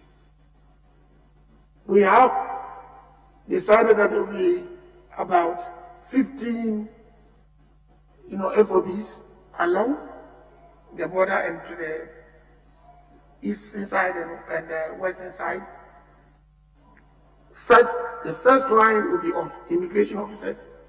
Then behind that, we have the military to be called in when we think that the backup is necessary. And then also, we're beginning to deploy in the two upper regions where we are going to have the presence of soldiers on a permanent basis to be able to do that. The issue is that we need to address the over 200 unofficial routes, unapproved routes, you call them. So we are saying that apart from these FOBs, we have setups. And that is where we need the collaboration of the citizenry. And they are very cooperative. When you go there and they know you've cut a road, you brought them water, then they can begin to cooperate with you. So yes, this is a project that we think is going to cabinet and be approved. Now we think that we should be getting close to that. And that is one of the first things that we hope within the first 100 to 200 days we can begin to push. It is real. The intelligence agencies are doing a good job and we are tracking whatever is happening. But no doubt, they are also exacerbating the situation of crime within the communities just south of the border. So yes, it's a thing that we need to fight, and that's why we are beginning to have pushing a number of people up there. And we have a challenge of people not wanting to go to certain deprived areas all over the country, not just the north, all over the country. And we are working a scheme that would encourage police to go there. And I think the last police that were passed out, I'm told they send them all there, and immigration also did the same. So yes, it's a real thing, and we need to work together to make sure that we fill in the gap, otherwise we will be in trouble. Part is the police, yes, the police leads the election task force. It has been so, whichever party is in power, and that shows that the politicians don't try to interfere in things as they happen. Yes, I wish to take this opportunity to express my condolences to all those who lost families who lost their relatives in this whole exercise. And I am also for, because, Mr. Chairman, Honorable Chairman, in these matters, it could happen to anybody. I mean, a gunman enters a town and he's firing. Hey, there are no political colors there. And therefore, it's a threat to all of us. And my insistence is that they must do a good job of the investigation. But sometimes, Mr. Honorable Chairman, while working at it, I think that we can also sometimes recognize that our situation is not that bad. We want to give praise to God for it. We want to look at the elections. Lives were lost, not acceptable. We should work towards zero loss of lives. But we had 6 spots where violence involved guns. Honorable Chairman, our colleagues in our neighboring country said our election was boring. It was not eventful.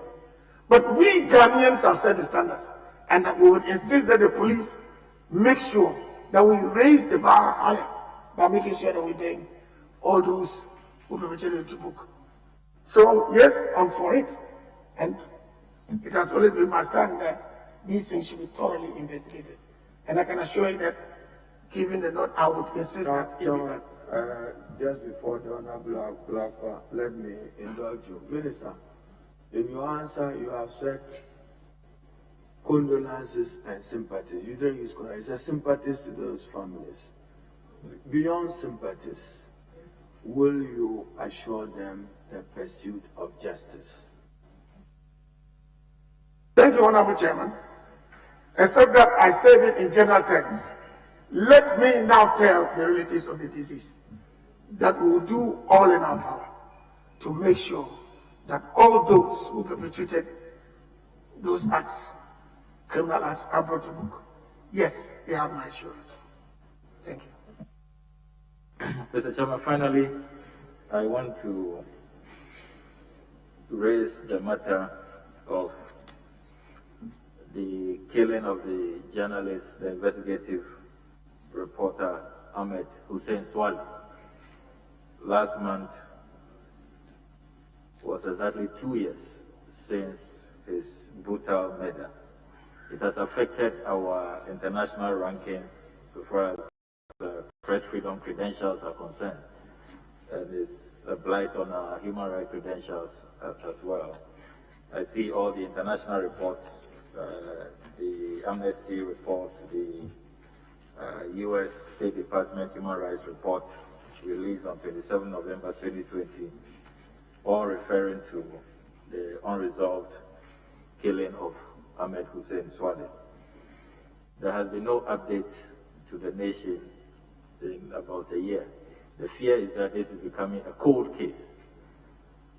What do you have by way of update, and what assurances can you give this committee that if approved, you will pursue this matter assiduously so that the perpetrators of this heinous crime will be brought to justice? Thank you, Honorable Chairman.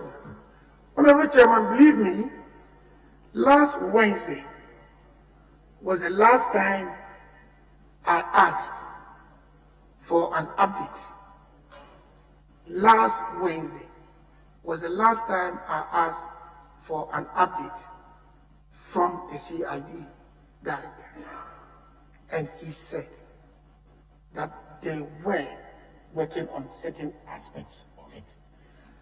Look, we all need to work towards establishing these cameras, because if you listen to the scenario that was painted, if we picked those people on camera, we would have made greater progress. But as at last Wednesday, there have been certain aspects of it, the limited technological things that we had. Expert advice was sought externally and inputs have come back. We pray that happens. It is not the case that it has died. Just Wednesday I asked that, and I was told they got a volume or something. We pray that it happens. You recall that in the case of our colleague, late colleague in Fansima, you know, the available pieces of technology that were hard and good. We try to see how much we can get from that. So the case is not dead. And I can assure that we want to get to the bottom of the matter. So, Chairman, related to that, just related to Ahmed Swale, a colleague MP, murdered by armed robbers, Honorable J.B. Dankwa, Member of Parliament, murdered. It's taking years. Justice delayed, it is said, is justice denied.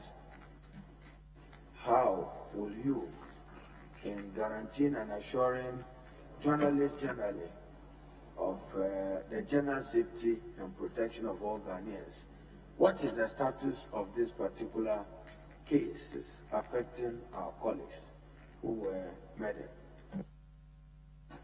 Thank you, Honorable Chairman. I think that the cases of our colleagues losing their lives is part of the general problem that we need to solve. Honorable Chairman, for instance, in the case of the enforcement, we got certain pieces of evidence that got us the links immediately. In the case of JB Dankwa, we took off from where the last government left off, and we've been trying as much as we can. But the important thing is that we have to be proactive while we solve this problem, so that we don't end up always reacting. And that has to do with first increasing the numbers of police, giving us the protection that we need. I think it's some of the things that we should not joke about. But certainly, those cases are not there. I can assure you, we collaborated with the Attorney General. We did to reenact things, but I can assure you that the CID has improved greatly recently, and you can see a lot of professionalism working, and we are not going to allow any of those cases to die. Otherwise, you and I are not safe. But I must emphasize that the security and safety of the individual Ghanaian citizen and resident is paramount. and as important as these specific cases that we are discussing. Thank you, Honorable. Chief, if you will have the last slide. Yes, Honorable Yaga. Thank you very much, Honorable nominee, Senior Deba, somebody that I've known since my childhood. You, in your answer in relation to the recruitment, said that so many young people applied, about 10,000, and tens of thousands, not 10,000. Tens of thousands. Some 80,000 members. Yeah, tens of thousands. Yes. And then you referred the matter, or you were invited by the Council of State. I was summoned by, I didn't refer. You were summoned by the Council of State. And then they are the ones who advised that you keep that list of the tens of thousands that applied that year. And then every year you draw from that number to recruit. Is that what you're doing? Is that the practice that you are engaged in now? Honorable Chairman, I need to be more elaborate about what happened. We had done the online recruitment. And there was a hue and cry. And I believe, Honorable, you were in the country at the time. So when I was invited there, they took me through series. Number one, they said it was a ripoff. How much administrative fees did they pay? I made it clear to them that when I took office, the last recruitment, the administrative fee was 100 cedis. And the commanders have come to the meeting at the ministry to propose an increment to 150. Number one, I turned down the 150. And number two, I slashed the 100 to 50. So they said, fine, that is good. But what difference does it make when we see our people the way they were? So you apply for 80,000, applying for 1,000 jobs. What do you do about it? I went with my commanders there. And then they did not direct me. But what were we to do? Have another recruitment online? Have another set of tens of thousands? So, in that discourse, we promised that we're going to, as much as possible, use that data. And it was agreed, and we came out. I don't want to say that they directed me. But, Honorable Chairman, this matter has been discussed severally. The commanders came to the Committee on Defense and Interior to explain their situation. So I was only explaining what was seen as a trend that was unusual, and these are the unusual circumstances. I'm not by that saying that will be the modus going forward, but I'm explaining what transpired. And Honorable Chairman, it is important to emphasize that I did not and I do not recruit. The recruitments are done by the agencies. But if you listen to the airwaves, I've been bashed severally over. My only concern is that it feeds a certain misconception that allows fraudsters to dupe unsuspecting Ghanaians that there are protocol forms in the ministry. Beyond that, I think the technical heads, if you want a report, should be in a position to give you a report. I don't partake in recruiting them, but I was explaining the situation. You're speaking into the mic so we can hear. Yeah, I'm saying I'm here to ask you my actual question because I'm just trying to recall what you said here. Yes, so assuming that 2-3 years ago, I was not qualified to apply because the age limit for qualification is, let's say, 18. And then 3 years ago, all those who were above 18 applied. And then you take the data of 3 years ago. And this year, all those young people who have qualified to apply, and last year who qualified to apply. By virtue of the method that you as minister have approved or accepted, that these security agencies deploy, all these young people who have become eligible automatically are left out. And what guarantee is there that that list that you are drawing from really exists? Minister, I think that it is absolutely wrong. The young people of this country are owed an apology. Ask the question. Yes. I'm asking the question. I think it is absolutely wrong. The young people of this country are owed an apology, and you must stop immediately the implementation of this policy and open it up every year. Whatever the service charge is, the young people haven't said that they have a difficulty every year trying their luck by paying 100 Ghana cedis. And if the 100 Ghana cedis is paid into a government account and it goes into government coffers and it can be accounted, I don't think the young people have a problem with that. So, Minister, will you give the young people of this country an assurance that this unacceptable, improper method of recruitment will stop immediately, and that going forward, you will open up the recruitment every year for every young person who is eligible to also apply? Thank you, Honorable Chairman. If the honorable member listen to me, it has lapsed. It is not a policy. It was to solve a problem. It has lapsed. Since then, how many recruitments are taking place? It's not a big deal. But I'm saying, in my answer, I said, that is not going to be the situation moving forward at all.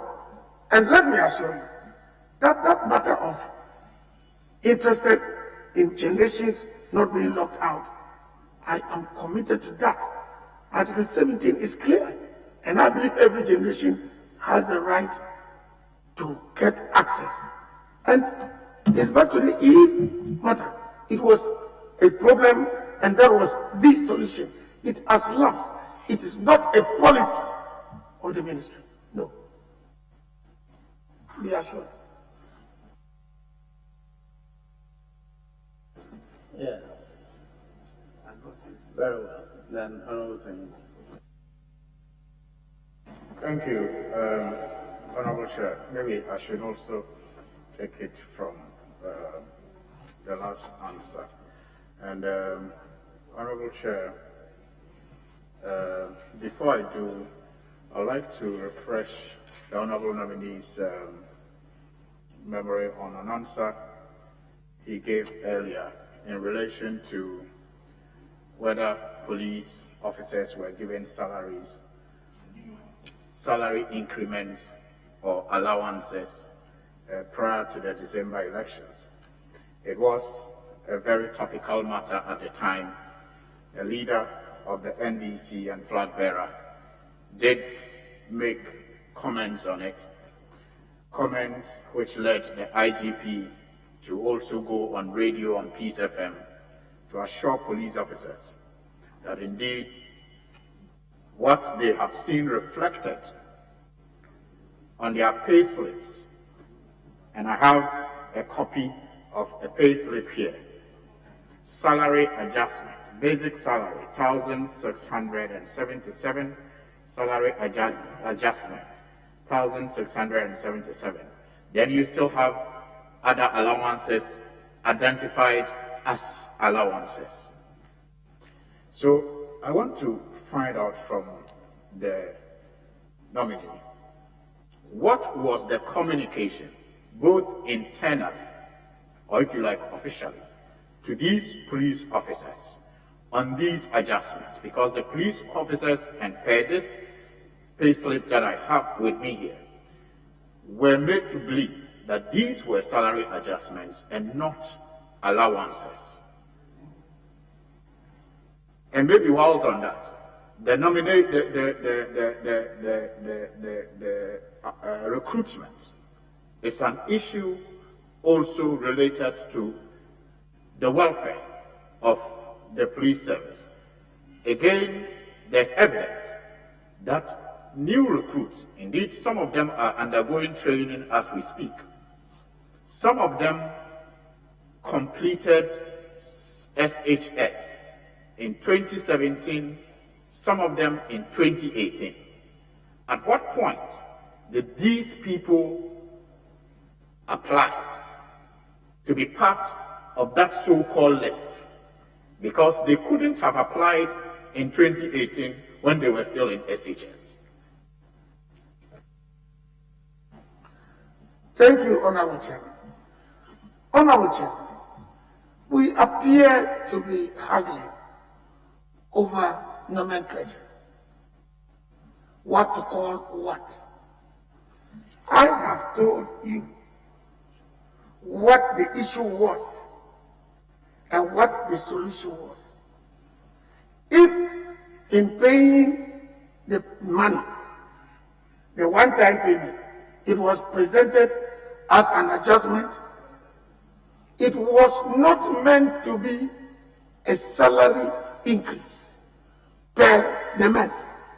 It was the cumulative of the number of months since the rationalization of the income of the military with analogous positions in the police.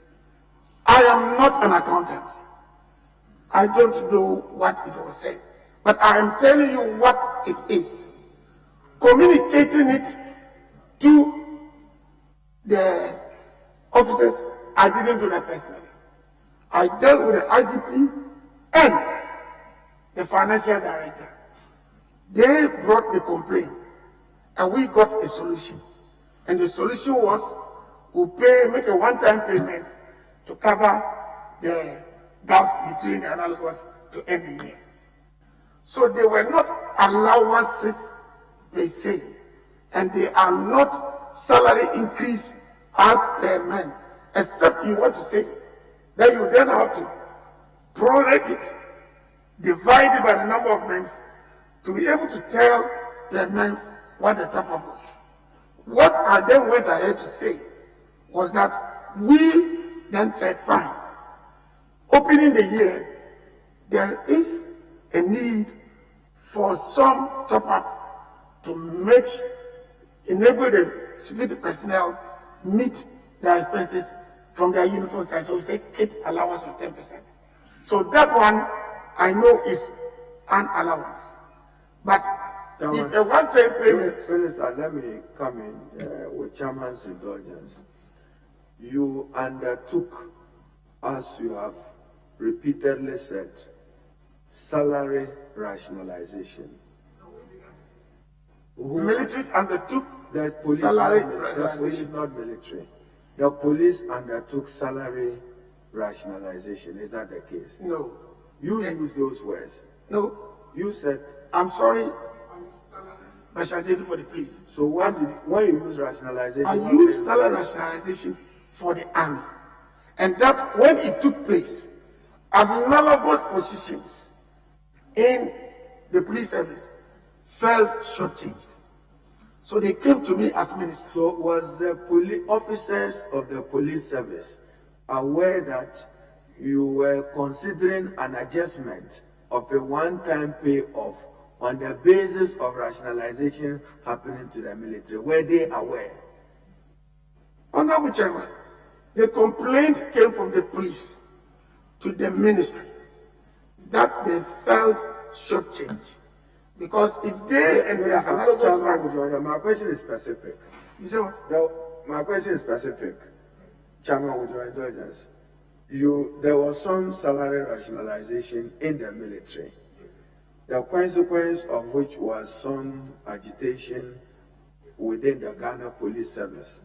As you were considering this matter, were the police carried on along with you to be aware that there would be some adjustment arising out of the rationalization in the military that will affect their salary, or call it allowance, or a one-time payoff? Were they aware? Honorable Chairman, what I know, as we differentiate between the remit of the IGP and the remit of the ministry, is that the IGP and his head of finance brought a complaint. We then asked them to go and bring us the figures which they did. At Cabinet, an approval was made that the matter be resolved. And since it was not a salary adjustment, as you have seen, which should have gone to certain processes, we were going to pay it as a one-time. That was the understanding between the ministry and the leadership of the police. So, Chairman, I did not. Minister, easy. One time what? One time what?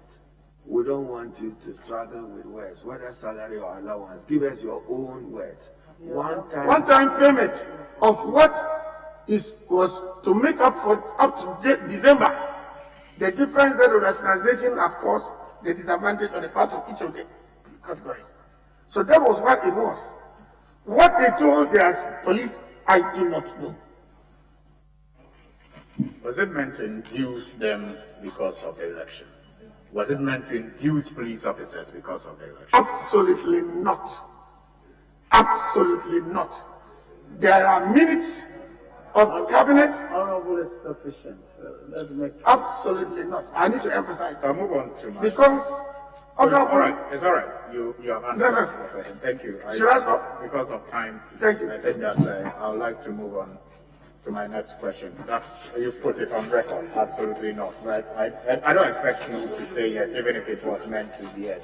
But I have this annual report of the Auditor General on the public accounts of Ghana, ministries, departments, and other agencies for the year ended 31st December 2019. And I have Ministry of Interior unapproved reduction of permit fees, 1,100,000 unapproved reduction of permit fees. Permit fees, permit, P-E-R-M-I-T, permit. Regulation 20 of the Financial Administration Regulation 2004 states, the head of department responsible for collecting various types of fees and charges shall review annually the administrative efficiency of collection, the accuracy of past estimates, and the relevance of rates, fees, and charges to current economic conditions, and submit proposals through the appropriate sector minister to Parliament for approval. Also, fees and charges amended Instrument 2014 approved, among other fees and charges, permit for the import of explosives, arms, and ammunition to be 7% of invoice face value. Now, 308, paragraph 308 says, we however noted that the ministry unilaterally granted a reduction of 2% permit fees from 7% to 5% in favor of 3 companies, AEL Mining Services, AKY Mining Services Limited, and Maxam Ghana Limited in the importation of explosives, which resulted in a rebate of 1,100,272.86 Ghana cedis without approval from Parliament. And the table is provided to support that. Will the minister be kind enough to tell us how these companies got these permits under a reduced license regime? Honorable Chairman, I did not approve any reduced fees. What we have is that the applications are brought and it goes through the processes.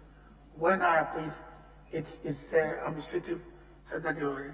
I did not, and I'm not, and they should be paid. I have no difficulty. So, what you are saying is that if approved, you will make sure that these monies are. That is so. They have to pay. That's for sure. All right, to my last question now. There is this State Department report on Ghana, human rights report, and it captures a number of interesting things. And this question is relevant because earlier you said, as minister in the last 4 years, together with the police council, you have not seen any indiscipline that warrants perhaps an intervention from your side when Honorable Neil Ante-Vanderpoel talked about how police are either kept or unkempt or they dress. Now in July, the report captures that in July, police killed 7 persons near Kumasi in an incident that sparked riots when authorities claimed the victims were suspected robbers. In September, the Ministerial Committee established to investigate the circumstances that led to the deaths submitted its initial report to officials. After studying the report, in a statement issued on November by the Minister of Information, the government directed that 21 police officers be suspended and made subjects of criminal investigation. Then another part of the report says in February, the United Nations reported that it received a complaint of sexual exploitation and abuse against peacekeepers from Ghana deployed in the United Mission in South Sudan. The United Nations investigated allegations that members of the unit were having sexual relations with women at one of the protection camps. 46 Ghanaian police officers were subsequently repatriated on administrative grounds. Ghanaian authorities continue to investigate. Will the minister still stand by the earlier assertion that discipline is at its peak, and so it does not call for the intervention of the minister and the council? And will he also be kind enough to bring this committee up to speed with the investigation in relation to the Sudan case? Thank you, Honorable Chairman. Honorable Chairman, I was responding to hairstyles, haircuts, and earrings as indicators of indiscipline. And I said that I had not observed that as influencing their indiscipline. That's one. Number 2, Honorable Chairman, what happened in Sawasi was very regrettable.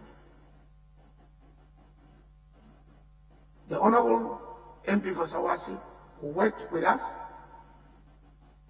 and there were 3 things that we needed to sort out. First, the allegation that those persons who were killed were criminals.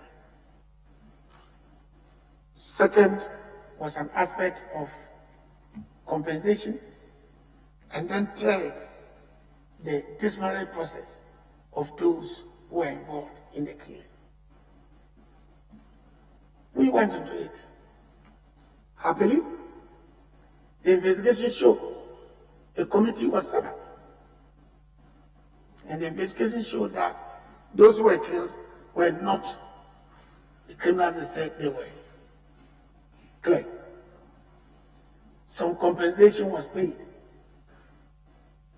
Then, what we're left with now is the prosecution of the police.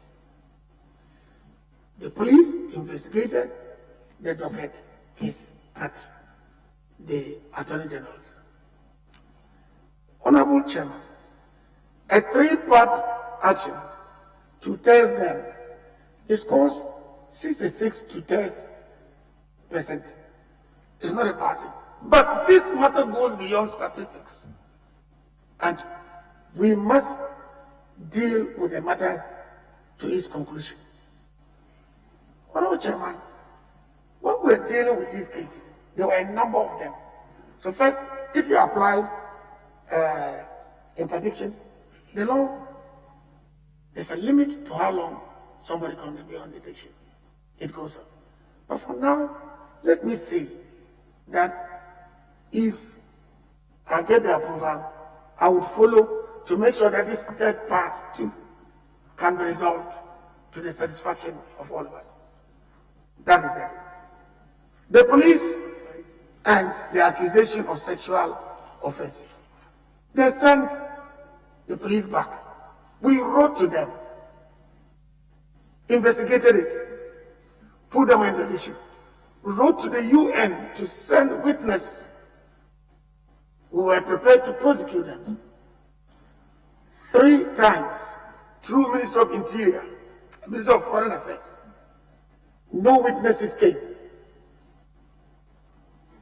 That is not all. The UN continued to use our personnel. Honorable Chairman, human rights, fundamental human rights of the police show that if we cannot prove the cases against them, we must well allow them. So that's where we are. That's not all.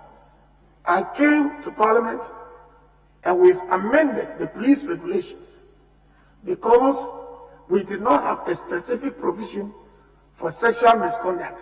We had the Jet Omnibus one, which says that your behavior brings the police into the service into discipline. But we took the best practices internationally and we've amended it. So, legal framework, we've killed it. Our police, we are prepared. They are maybe able to come. And the Constitution clear, international law is clear.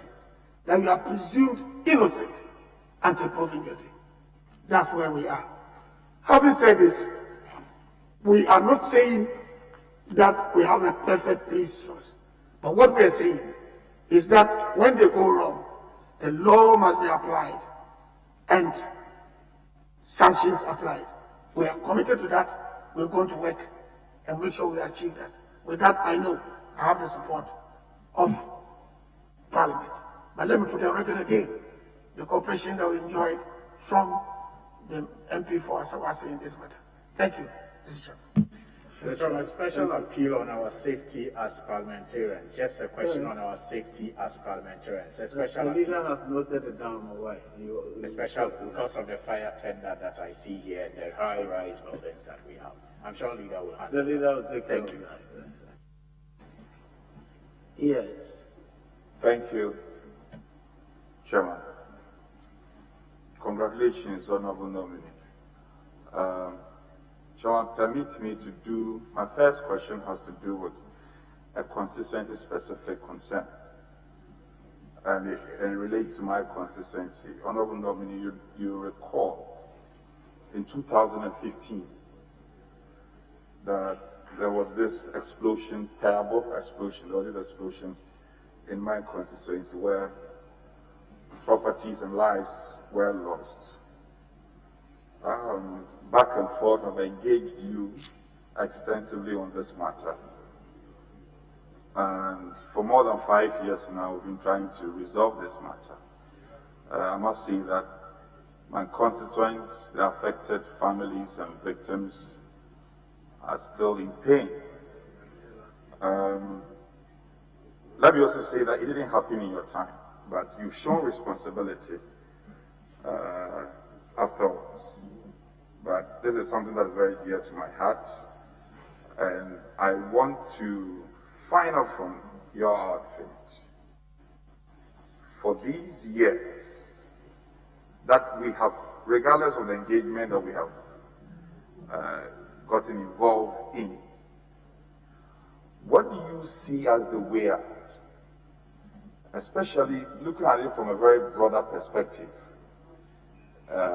The handling of explosives, the role of the District Assembly, the role of the Minerals Commission, and your good self, coupled with the fact that after the event, government put together a committee, and the committee came up with a number of recommendations.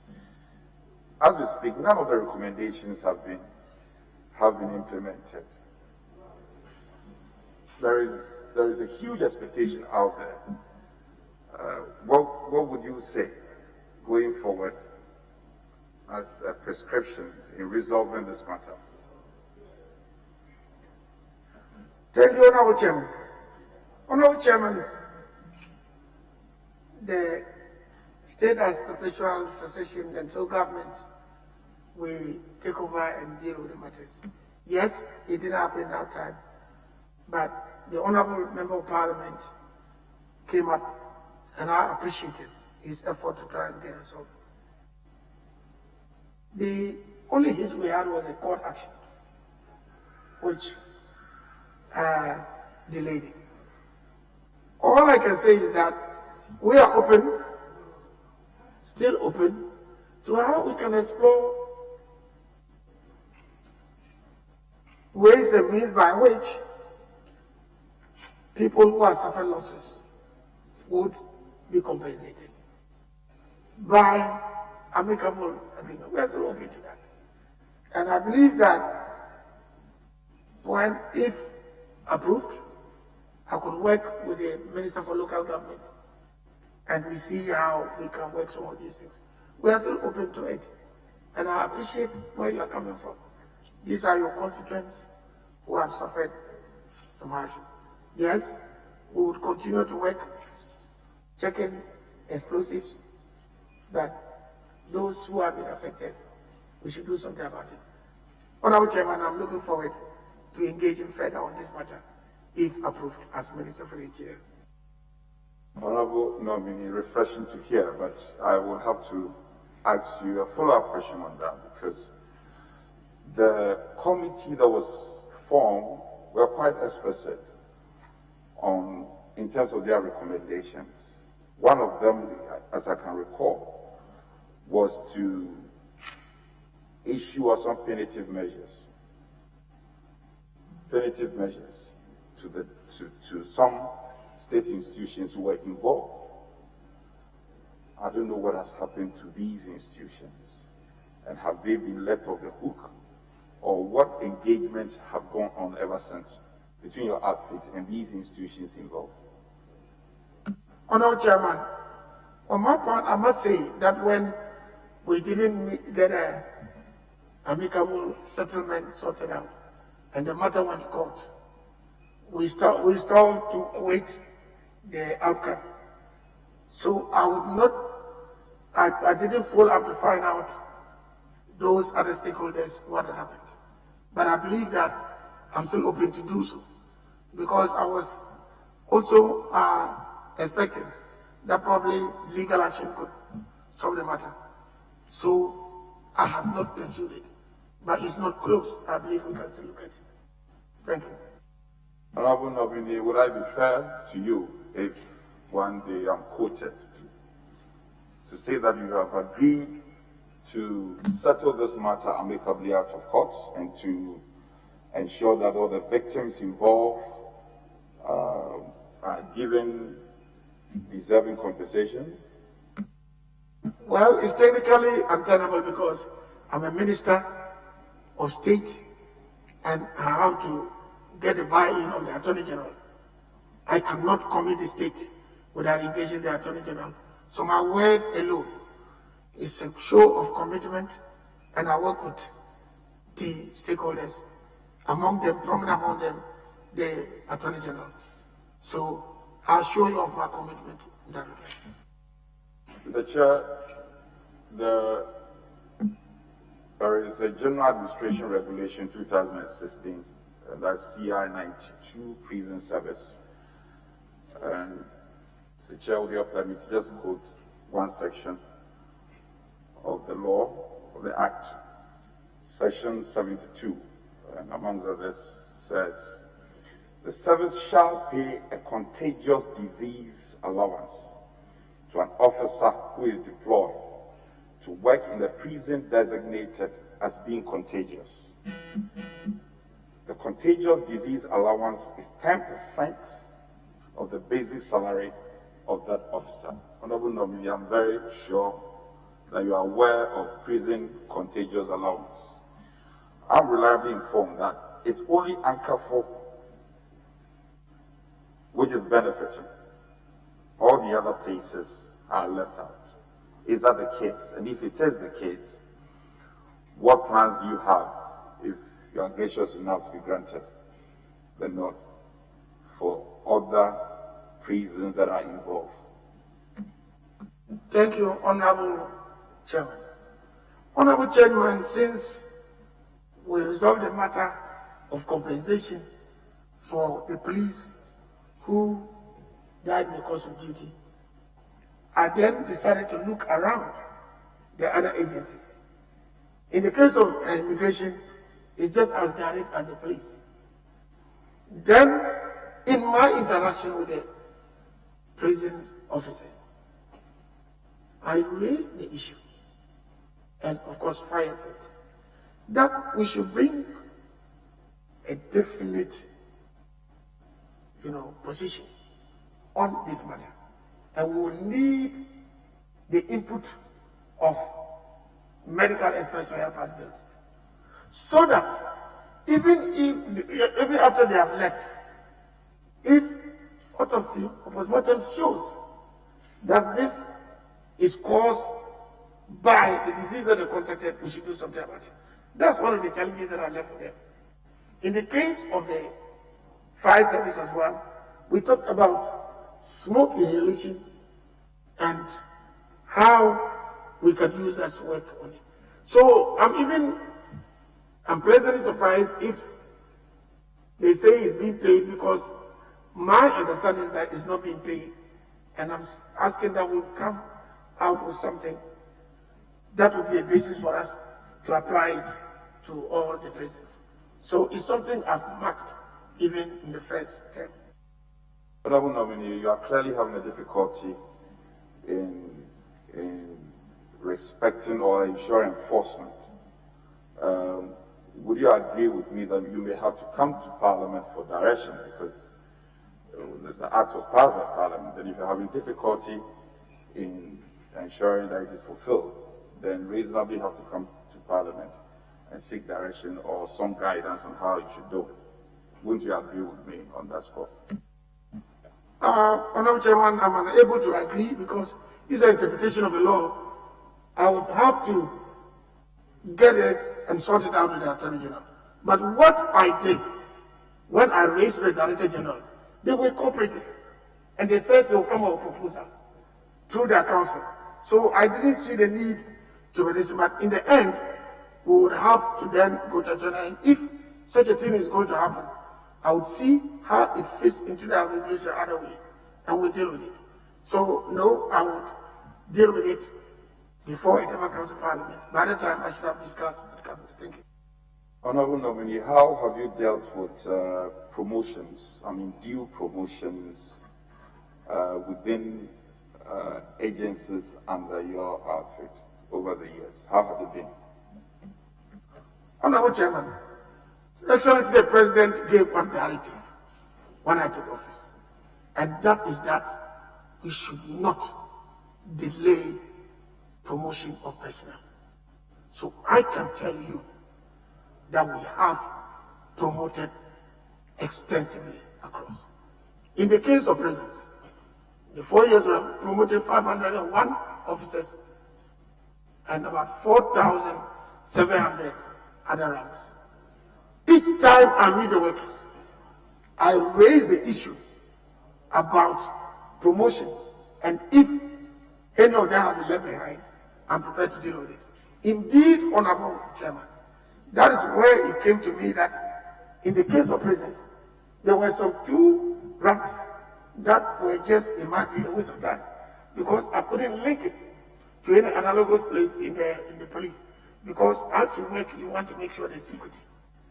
And we agreed that they should do something about it. And so, as far as I know, across the agencies, there have been promotions extensively, but we are prepared to deal with situations where people have special cases. We will investigate them and make sure that we get their promotions effective. Honorable Minister Designate, what is your reply to your critics who say that you have discriminated against the Ghana Prison Service, and your focus has been on other agencies but the Ghana Prison Service? What would be your reply to these critics? Honorable Chairman, I would say that probably they do not know what I've done. For instance, I raised the issue of redundant positions. When I became minister and we started paying rent allowance, we realized that in the prisons, 2 officers who are married, only the male was paid, but the female was not paid. The woman was raped, man was raped. And I told them that was unconstitutional. And I ensured that that rule was abolished. And we had rent allowance paid to all officers, both men and women. And I am still the one lamenting that we should do something about this. Yes, resource allocation also makes it possible for you to achieve all you want to achieve. Admittedly, the transformation started with the police as the biggest agency. But you see, each time when something happens to the police, I want to apply it across board. Appointing across board. Get allowance across board. And that is in trying to make sure of that equity that I came across this. I want to assure the prison officers that I am on their side as much as possible. I'm actually on their board council as well. And when I don't know to go, my duty goes. So please, we have them in our hearts, and we are going to work with them to improve their life. Minister Designate, you have a responsibility over land border security through the Ghana Immigration Service. And I heard you in your earlier submission that we have challenges at our borders. What has been the working relationship with the Ghana Boundary Commission over the years? And if there are any improvements going forward into the future? Few of borders have taken front burner now with the establishment of the border commission that's led by one of our generals. And we're working hard to do something about it. Yes, I'm sure this committee has dealt with the issue which started in Dollar Town, and Interior we had to deal with Foreign Affairs to see what we could do across. There are problems that we need to work together. His Excellency the President visited the neighboring countries, and we were part of his delegation. And there we set up this arrangement to collaborate on those. I believe that there's a lot of work we need to do, that we need to do now. And if we allow it to fester, we would have something. For our part, the immigration services have recruited over 4,000. They were not established nationally. Now they're established in the regions and the districts. And all that will help us. But even then, we still need to give attention to our borders. And that's why, starting with the Northern Border Security Project, we are going to carry the developments along all the borders, east and west, and even the Marine, overdealt by the Navy and other security agencies. Thank you. Minister Designate, amnesty and remission. Let me commend you to start with. My checks reveal that you've done creditably well, especially when it comes to the granting of amnesty. I'm sure you also agree with me that the granting of remission has effect. Chairman, just a little clarification. My understanding is that the power to grant amnesty is vested in the President, isn't it, the Minister? Just to give you clarity as you proceed, I do not see that power vested in the Minister, but if you have legislation... that is so, I need to emphasize that. Say that as the working up to the President, I'm sure that should be. But the President, that is the President's absolutely, so you should put it in the and we should give the credit to him. Minister Designate, on remission, you have also alluded to the congestion we have in our prisons. At least I can speak to what is happening in Sound Prison. I'm reliably informed, correct me if I'm wrong, that you have done a compilation of inmates who are due for the granting of remission. Yes, I mean inmates who are due for remission. And this list has been lying and getting dusty for a while. If it's the case, what is limiting you, from ensuring that these remissions are granted, especially in the face of the fact that when it is done, it will help and assist in ensuring that we have space in our prisons, and it will also help in other matters involved. What is really the challenge or the issue? Thank you, Honorable Chairman. Honorable Chairman, just as I've admitted more than once here, the prisons need a lot of attention. These proposals that are made, they need to go through the board and then come up. Those that I've dealt with so far have to do with those that were proposed for amnesty. The remissions I've heard, they haven't gotten to me yet. I believe they would come. When they do, I can assure you, Honorable Chairman, that we need to concentrate on these prisons matters in a more substantial manner. Should I get a nod from the committee and Parliament? Thank you. Honorable nominee, I'm told there was a promise to construct a hospital at the Nsound prison. If it's the case, what is holding it up to this time? Honorable Chairman, there is the promise. We've established a clinic there that is quite strong. And yes, and the manifesto we're working towards 2 hospitals for the prisons, one in the south and one up in the north.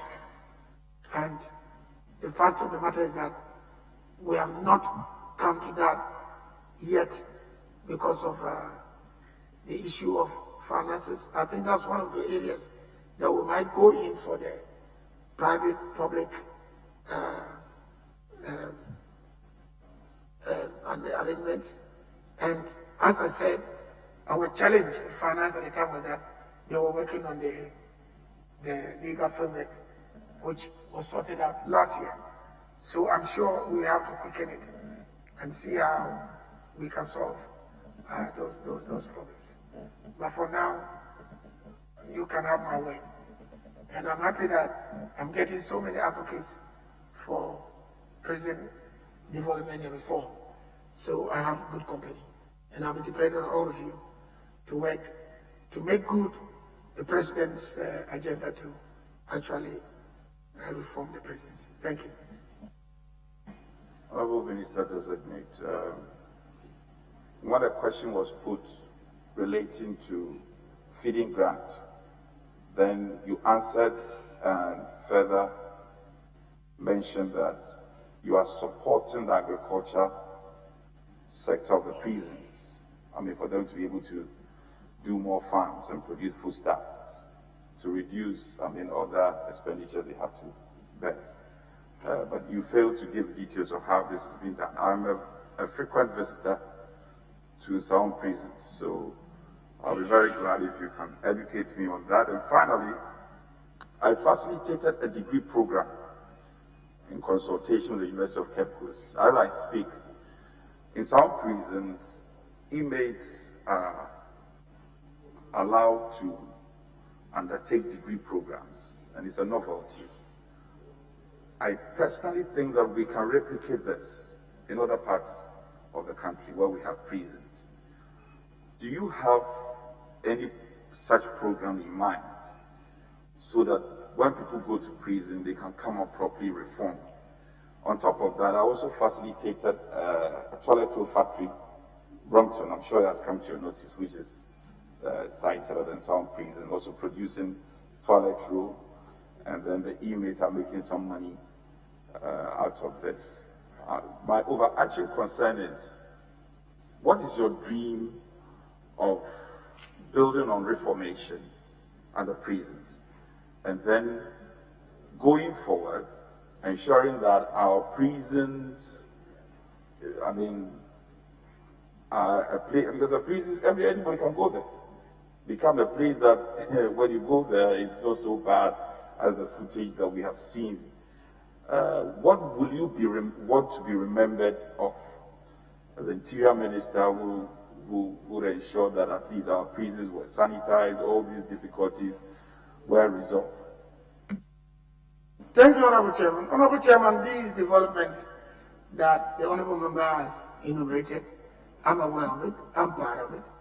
The HHS, school organized in Avungo and all that, people have written exams and qualified to go to university, and we are assisting that to go.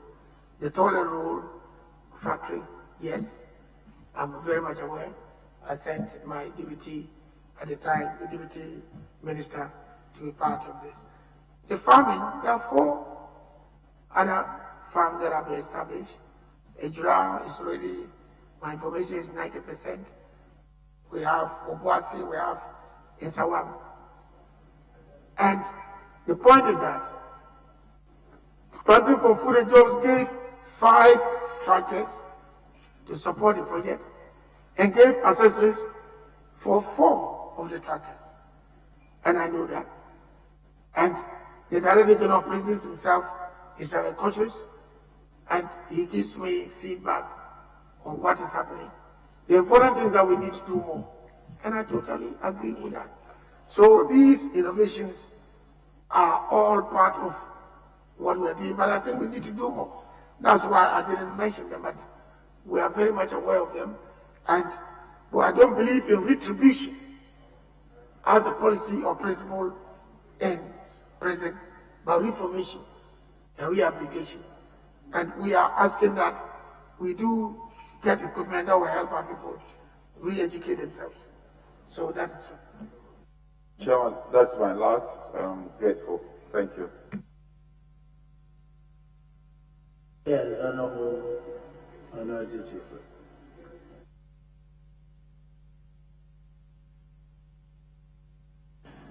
Thank you, Mr. Chairman. The Honorable nominee, I say you are looking at your time, former leader of the House. We will do well if you keep your answers short, I hope. Mr. Chairman, in an earlier answer to a question where he said in 2017, when they advertised, the Council of State invited him over the shared numbers of persons that have applied to join the service. Was it in respect of the police service or all the services under your ministry? Honorable Chairman, as far as I know, yes, the police was the one that was the first agency that came up. But when I went there, the recruitment, recruitment was for all the agencies. And the occurrence was across board. That's what it was. So I wanted to find out, were they suggesting to you or they instructed you by a letter? They did not order me. They raised an issue. I understood it. I empathized with it.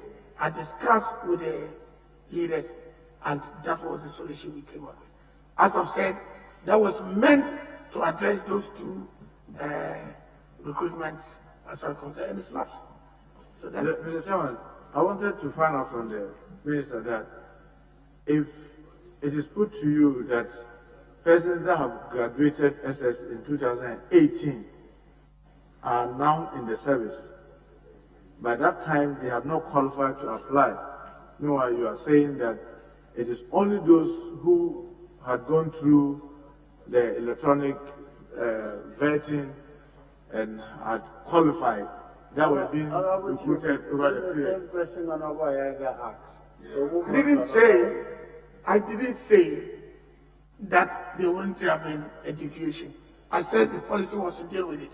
You are now carrying it further for me to assure you that happened, that I didn't partake in the recruitment. So if there are any infractions, we could investigate and deal with it. So, Mr. Chairman, I just wanted him to tell us whether he would like to investigate this. I would, even though we're not going to continue with it, but it's still important for us to learn from it, whatever our intentions were, and whether our intentions were met. Yes, I will be. The Chairman, in an earlier answer with regards to the dress code and some behaviors of police officers, he alluded to the fact that largely he would say that there's discipline within the police service. I just wanted to find out from him, the Criminal Investigations Department, the CID, they are the unit of the police that are not supposed to wear uniform. Am I right? That is so. But when they are in operations, what happens? Do they wear uniforms or do they identify themselves visibly for people to be able to identify them? Honorable Chairman, what I know is that they don't wear uniform, and if they go, now the operations that come live and all that we send them to go, should they need to do something quickly, I believe that they identify themselves by their ID cards. That's what I know. But as a rule, they are not in uniform. So because they are undercover, they are the undercover unit of the police administration, am I right? Yes, because it makes it easier for them when they are investigating to be able to get into the communities easily without feeling alienated, and allows them to fraternize with the people to be able to get information. If they went there with their uniform, then everybody you ask a question will be on guard. That is my understanding. So because they are undercover, they are not supposed to be wielding heavy machinery, am I right? As far as I know, yes.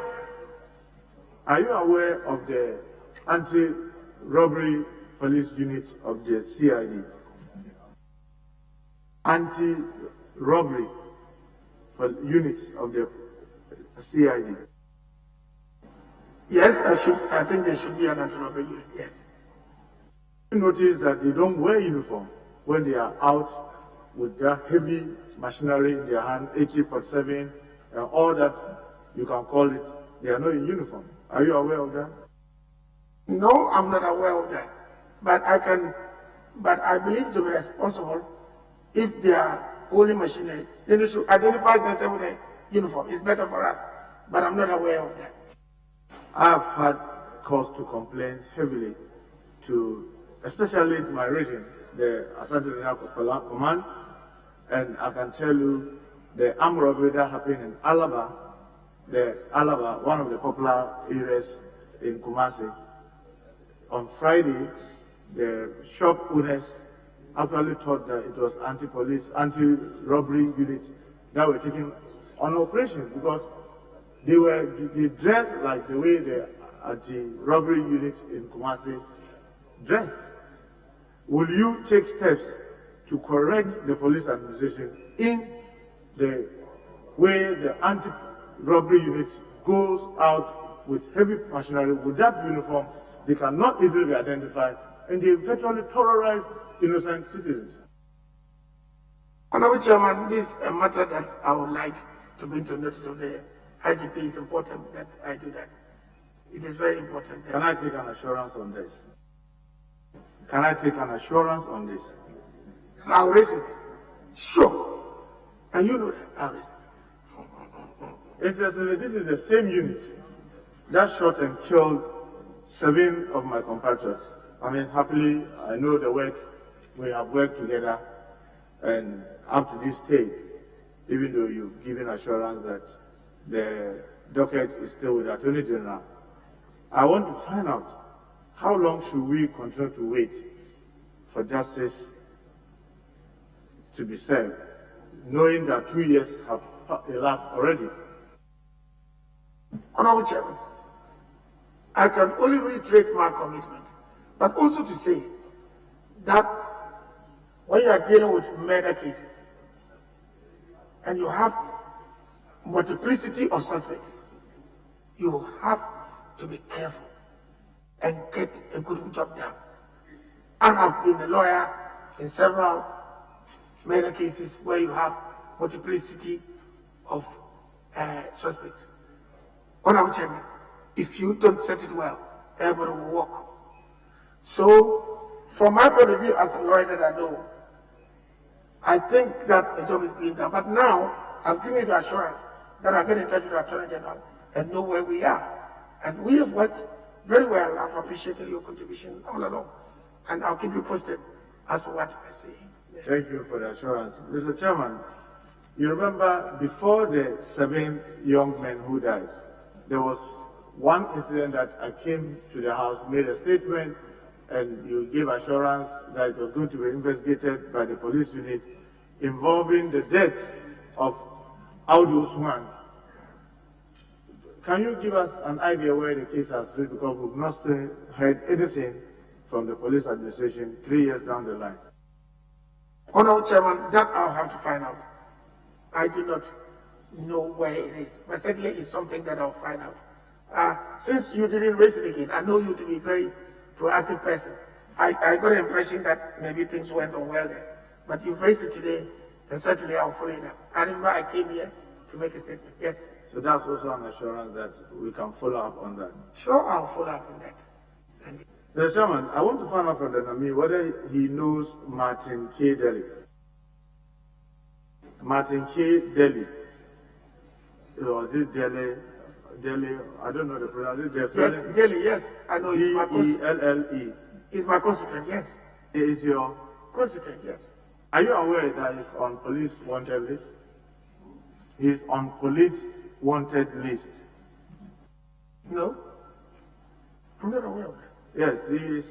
I mean, they advertise on the dailies, they send communication to the upper west regions on defrauding by false pretenses. No. Reported by one Anenga Nigu and 9 others from Kwanzaa. You are not aware of this case? As well, I'm not aware, but Mr. Chairman, my law firm has represented him in court on 1 or 2 cases. So I need to find, I don't know what I've said, but I don't know he's a wanted person. No, I don't know. As the head of the police, if given the nod, is it a matter that you'd be interested in knowing the details? Honorable Chairman, no one is above the law. And like I told you, he has 2 cases in court. What my office is doing is representing him, but certainly not supporting him to be a fugitive or the law. That is not on. Because an impression is being created that because of his affiliation with you, it is making it difficult for the police to arrest him. Honorable Chairman, that is absolutely untrue. As far as I know, the gentleman, when I went home for New Year, he was all over the place. And I am not aware that he's wanted by the police. No, I'm not. Mr. Chairman, in an earlier answer to a question about contracts given to senior police officers, did I hear the minister say he believes just 1 or 2 officers in transition? That's why those things are happening. Is it really what I heard you say? He said there were no many, there were just 1 or 2 officers. No, what I said was, first of all, the fact that it exists is because we don't have the flexible system that we have with the army. That's the first thing I said.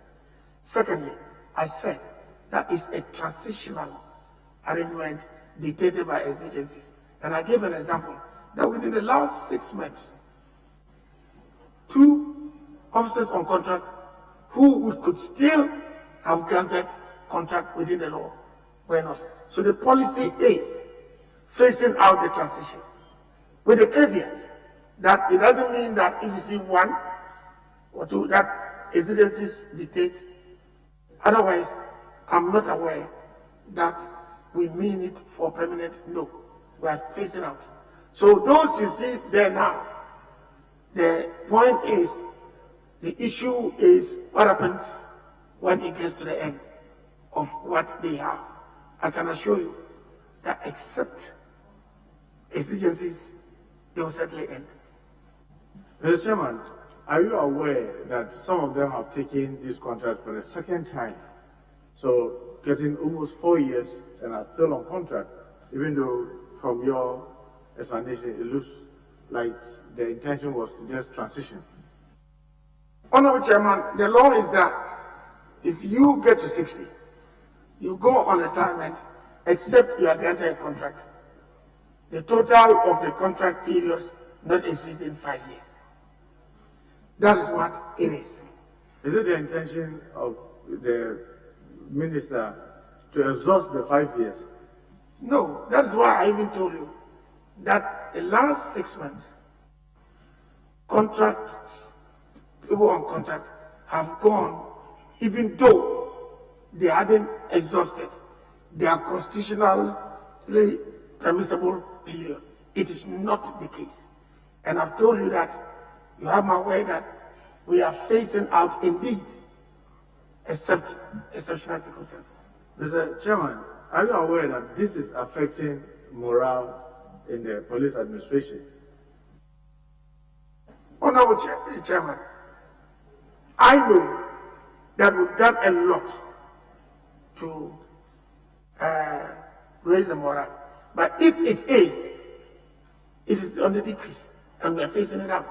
So I don't think you have to bother too much along that line. Mr. Chairman, I want to find out from him whether he's also aware that it's affecting the output of those officers, because if you're on contract and you are hoping to get it renewed to the exhaustive 5 years, obviously the tendency for you not to be proactive, to have to listen to those who have helped you to get a contract, is much higher than if you were not on contract, and therefore affect the productivity of these officers, including the IGP himself.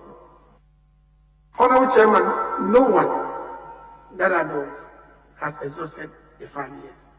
And that is evidence to you that it's not meant to be permanent. Like I said, the IGP we met was also on contract. And then we have moved from there. But I'm saying that we are. First of all, it's not everybody who has been granted a contract. And secondly, I've told you that the policy now is generally we are not in favor of contracts. And I said the past 6 months, 2 of them are gone. So, Mr. Chairman, I want to find out from the minister, when he says it's not all that may be considered for contract, is it in terms of rank or region, or what are the criteria that are used to determine for this category we may give them contract, this other category we may not have to give them contract? Each matter is according to its merit, and I said they are exceptional. Mr. Honorable Chairman, I don't know the issue about several contract persons. Maybe I need to go back and check and see what you are talking about. But I do know that we have created several command positions. Airwing, Canary, private security organizations, we are broadening the activities. And I'm saying that yes, if it is a worry, I assure you, it's not going to be allowed to fester. The policy now is phasing it out. Chairman, I want to find out from the nominee, whether is it a practice that when people are on contract, when people are on contract, when they have reached the age of retirement and they are on contract, they are still entitled to promotions.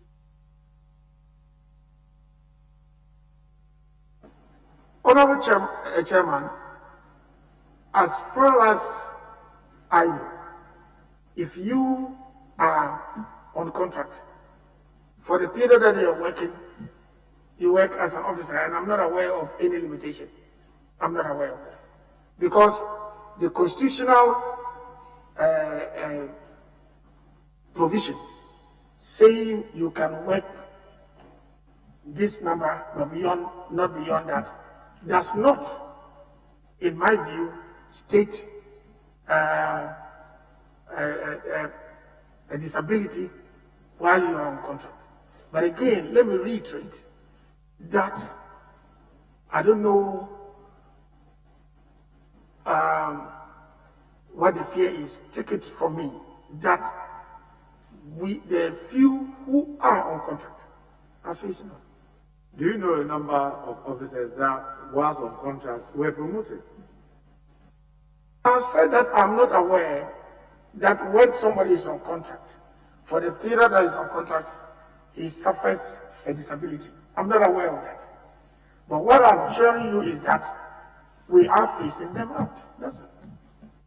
Mr. Chairman, I just want to find out from the nominee whether it's the police council that is in charge of promotion, or is just left to the police command or the other services command to deal with promotion.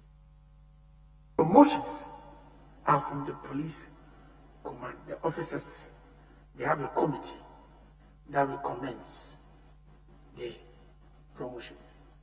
The policy position is this. They seem to have some guidelines that if you work in a particular position for say 4 years or 5 years, in the absence of any adverse, they say, and subject to good behavior, you go to the next one. Our policy is that where people so qualified, promote them. But we do not determine who is to be promoted and who is not to be promoted. They have internal committees that deal with that and bring it up. If it's a senior officers, to police council will discuss it. And then when we've agreed, we recommend it to the presidency. If it's a category that the appointment needs to be done from the presidency. But no one appoints any officer top down, no. So if a serving officer is Assistant Commissioner of Police and is on retirement, is on contract, and it comes before you as a member of the council that they want to promote him, how do you justify such promotion? Is it not unfair to those who are in the system and are yet to get to the age of retirement, if you consider that promotion? Honorable Chairman, I'm not aware of a bar to promotion by vacancy. I'm aware maybe a bar to appointment by vacancy. For instance, we have only one IGP. But if it's promotion and you are meant to go to Assistant Commissioner, you go. If you are meant to go to Deputy Commissioner, you go. If you are meant to go to Commissioner, you go. That has nothing to do with somebody not going on contract. The appointment might then be the point that you are making, that somebody maybe would have been director of this, but a person has stayed 1 more year there before she goes. That is accepted. But nobody is denied a promotion because somebody is on contract. No. You should distinguish between promotion and appointment. And Mr. Chairman, lastly on this, my view is that this is choking the system. Is that how the kind of complaints that you also hear from either ordinary persons associated with the police or officers themselves, that this attitude of keeping people who are supposed to be going home and others occupying their place is choking the system? Honorable Chairman, I wish my honorable member would tell me the number involved. When I sit down here and think, I don't see them that many. But you might have something that, how many of those are there choking the system? In any case, have my word that the policy is not to give contracts generally. That's the policy.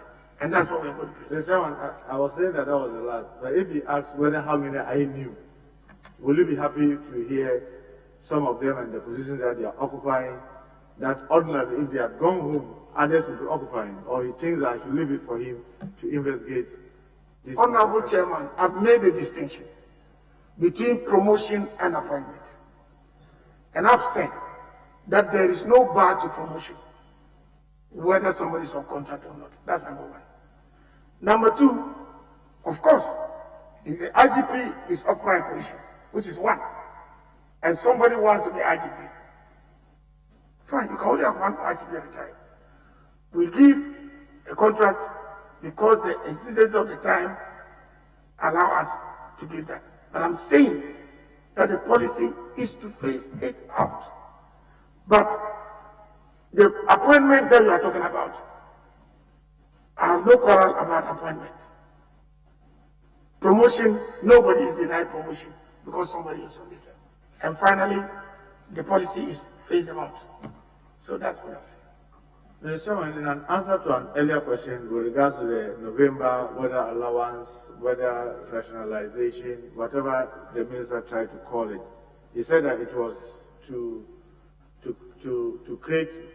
equalize the imbalance between the police and other services with the military. Is that right? Analogous drugs, yes. So if you paid it once, what is happening now? Because paying it off once in December doesn't solve the problem, because then it's going to continue. Honorable Chairman, I just said that from January, we've introduced a 10% kit allowance across board. And has that kick-start? Are they enjoying it? As far as I know, has that kick-started? It should kick-start, yes. Have you found out from the officers whether the general salary is really reflected? Honorable Chairman, I've seen the correspondence to Control Accountant General. I haven't heard a complaint. I haven't heard a complaint. There's nothing. But will you find out whether that is what is happening now? Well, now that you have told me, it suggests that a money will be paid. I will find out. Yes. Also, the police escort for MPs. You came to this house graciously in the 7th Parliament and made a statement. Police decisions had been taken, and police officers MPs were asked to identify persons that they may want to be their escort, and many of them have been transferred to Parliament. Are you aware of the limitations, what that has prevented them from working with their MPs so far? Honorable Chairman, I have, since we discussed the matter here, asked the IGP to give me a roadmap. That is where I got my figures. That working at 3 per a member of Parliament, we are estimating the number as 800. It's now 124. We would have to raise it to 800. As a result of the number, the status of the police establishment here is going to move from a protection unit to a division. He has given me what the logistical requirements are, number of vehicles more that they need, what accommodation and other things are. Those are matters that I will discuss with finance. What I do not know, if they have come here and they have not yet been allocated to you, I need to find out expressly for me. But I know that this is a roadmap, and it's in that context that they made a proposal that will be happy if you could recruit 10,000 a year from the next 4 or 5 years. That has also been put forward for us to see what financial clearance we can get. So I know the roadmap. I'm holding them to the roadmap, but this specific requirement, I do not have. What they have said is that there is, I think, we might need to get them to give us a full report that I'll make available to at least the leadership of the House for us to move forward. Are you aware that they are not able to deploy them to the MPs because they do not have enough sidearms?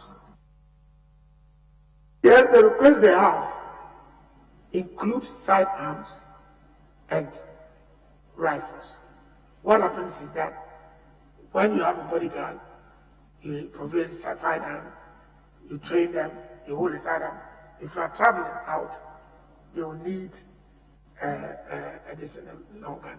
In any case, those who are in the house will be armed day and night. That is part of the logistical proposal that he has brought. That's what I know. Can you assure this committee that you take the necessary steps to ensure that at least the first stage where they require the firearms could be provided so that members of parliament whose police officers of choice have already been deployed to parliament to start work. I'll do that as fast as Honorable Chairman. That means that we have to acquire a certain quantity. I'll talk to the Minister of Finance, should I get a nod, and together, the President is in support of the arrangement, we should get it done. So we might be coming here to ask for approvals and whatever. But that is what is on the roadmap.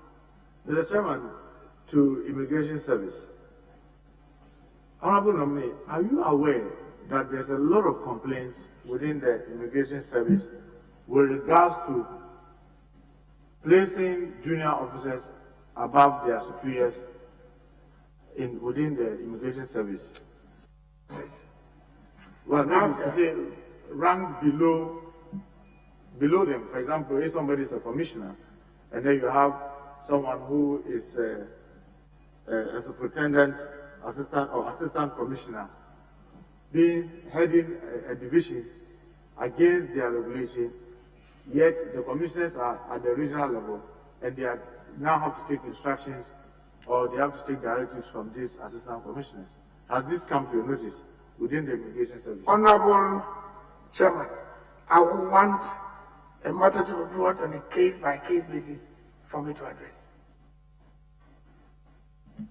Mr. Chairman, if you look at their regulation, the Immigration Service Act 908 and Regulation LI 2245, precisely 7, that talks about their heads of departments are supposed to be commissioners. I'm sure the nominee is aware of this. Yes. And in the absence of a commissioner, the next in rank is supposed to occupy these offices. You are also aware of that. Honorable Chairman, I have said that promotion is generally okay. Appointment is a different matter. And Honorable, let me just give an example. If you have an officer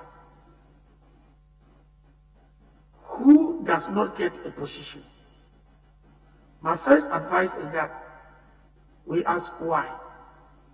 Because we have had instances of behaviors that could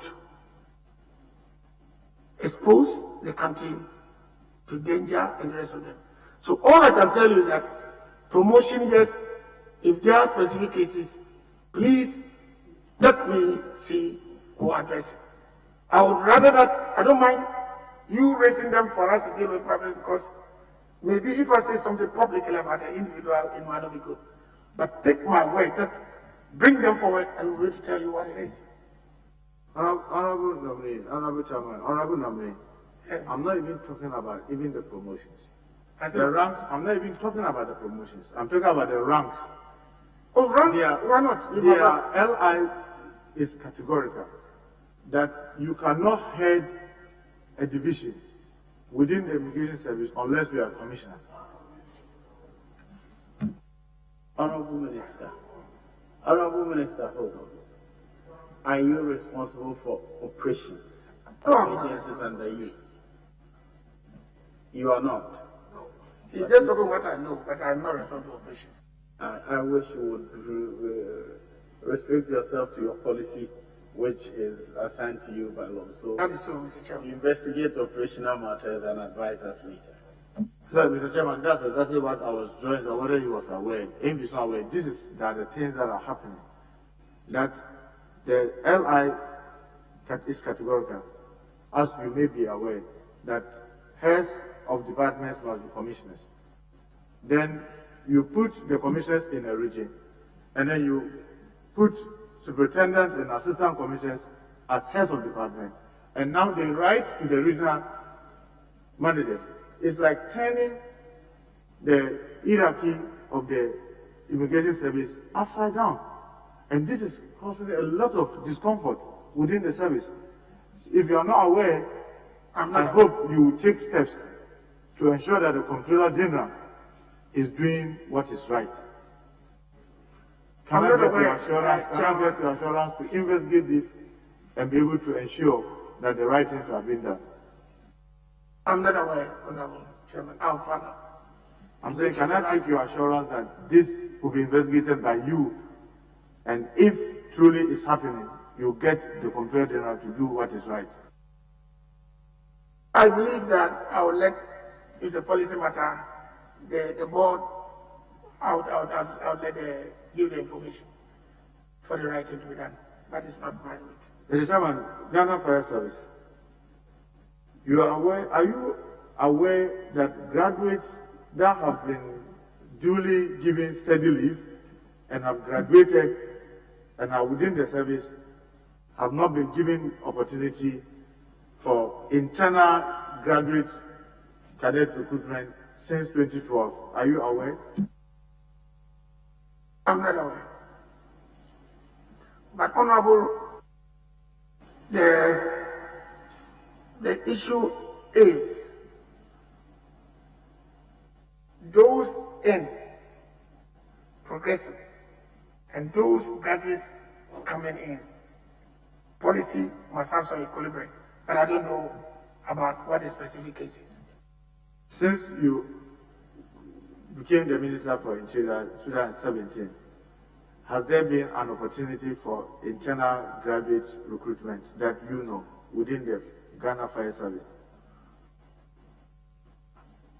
Honorable Chairman, since I became Minister, I was aware there was a court case.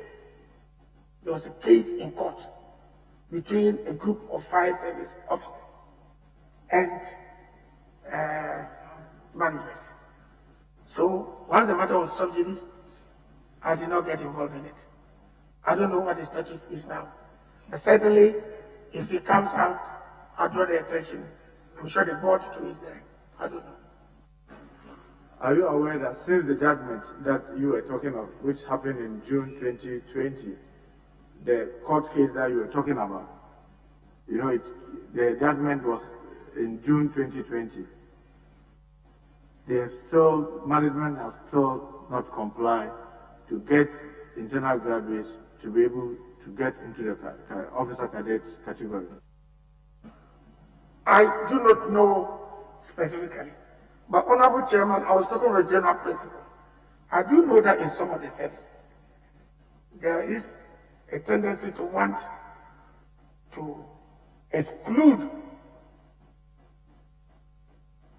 fresh graduates from joining them.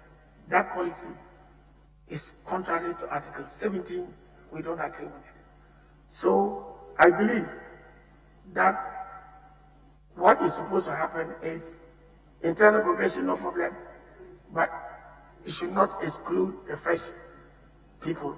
Beyond that, I do not know the details. Honorable Minister, there were some graduates that have been hanging for over 10 years within, and they never got the opportunity. Will you, if given this nod, take steps to ensure that in their case, they are not forced to write exams and internal exams before they get the opportunity to go to the officer cadets? Honorable Chairman, without knowing the facts, I cannot directly interfere in the professional matter. Let me give an example where I'm a member of the Police Council. In the Ghana Police Service, over the years, there has been a practice of people becoming graduates, some even masters. The problem was allowed to fester. We chose not to allow it to fester. So what happens is that when you then want to deal with the group that you want to grant some amnesty, and there are a number, and the vacancy for a particular year for internal graduate progression is 20. Short of getting a way to deal with it, there will be a problem. We have said that we would insist that fresh graduates do come. I mean, you go to school a mate of yours breaks off at SHS. You go to the university. Then he goes to a service. And then he then says that you who have passed and got a degree, you shouldn't come in because the service should only take those internally. Policy-wise, no. Beyond that, I would only say that I would make sure I draw the attention of the various boards to make sure that the right thing is done and people are not shortchanged. That's what I was saying.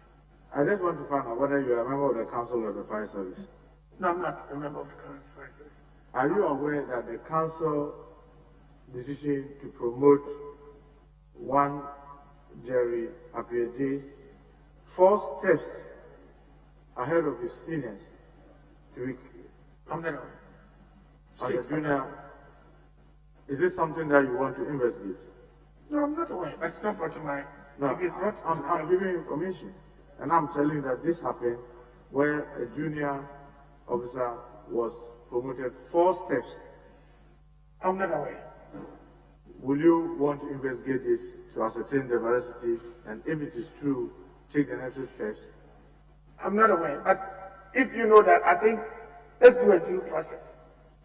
If a petition is brought to our attention, then we can direct necessary steps to take to rectify. But I'm not aware of it at all. 4 steps, I'm not aware at all. Mr. Chairman, I just have Samrabo in the Amanfi West. There were some gun shootings that led to the death of 2 persons. Samraboy, a town, Samraboy in, yes, Amanfi West. And the complaint of the police there that their station doesn't even have a bicycle. So they were having challenges in operating and moving. Mr. Will you take steps to assist this police station to have means of transport, knowing that they serve the communities and their environs are over 150,000 residents? I would inform the IGP to take necessary action. Mr. Chairman, I want to find out from the nominee, during the election campaign, the police pick up with registration number GP 3852 was on social media and largely telecast by most of the networks, conveying party, MPP party faithfuls. And the IGP came to say this was going to be investigated. Are you aware of the status of the investigation, or has it come to your notice as the then Interior Minister? No, it has not come to my notice. But as you know, I was involved in the electoral... yeah, definitely. But will you take steps to get the IGP to investigate this and take the perpetrators? Well, I think you should do the right thing. I wouldn't get involved unless I'll be suspected of this. Lastly, the 6th, 7th January, in this chamber, you saw not only military but also police coming into the chamber of parliament. The military says they are investigating this. Are you also investigating who authorized the police officers into the chamber? Honorable Chairman, the events of the morning of 7th were really very special. I think even on our part, we need some introspection. I have no difficulty in asking the police to investigate. But Honorable Chairman, the police were in here. You have a detachment of police here. And that morning, they were here. 2 of them were on the stage there. So, the police officers we have at the police unit, we know them. May I learn? Those who came in were not from this unit. They were heavily armed. Honorable Chairman, may I, Honorable Minister, if you have police on your premises, practice would dictate that if they feel overwhelmed, they can call people in. That is not to oust an investigation. But I think you should make that clear, that you have a police detachment here. And if a police detachment is anywhere, and they fear the breach of law anywhere, unlike the other security agencies, they must act. That is not to say I'm going to ask the IGP to investigate it. But, Honorable Chair, who did what is important. But we should also find out what the general situation was.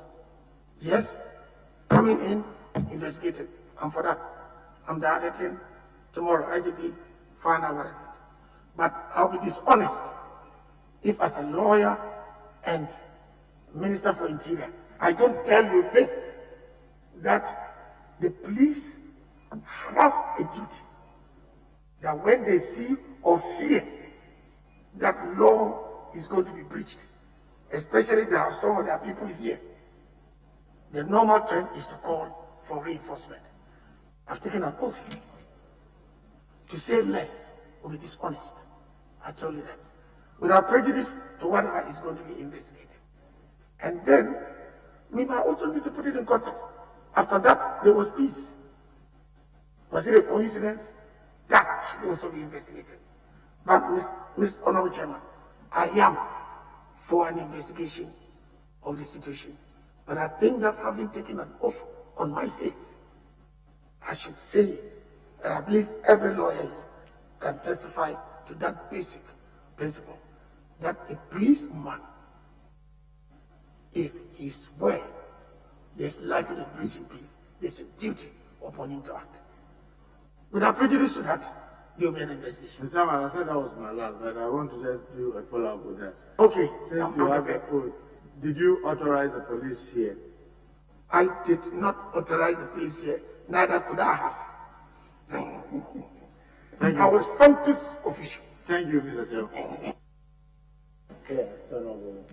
Chairman, coming in the heels of Honorable Muntaka, the events of 7th January as we witnessed the election of Speaker, to be specific, just at this door, and Mr. Speaker, I'll make the recording available, DCOP Ofori was seen from this entrance here, just where the gentleman is walking here. We just want you to take note, because by practice, the police or the military can only come in if the marshal or the marshal's office feels incapacitated or inadequate, then that can happen.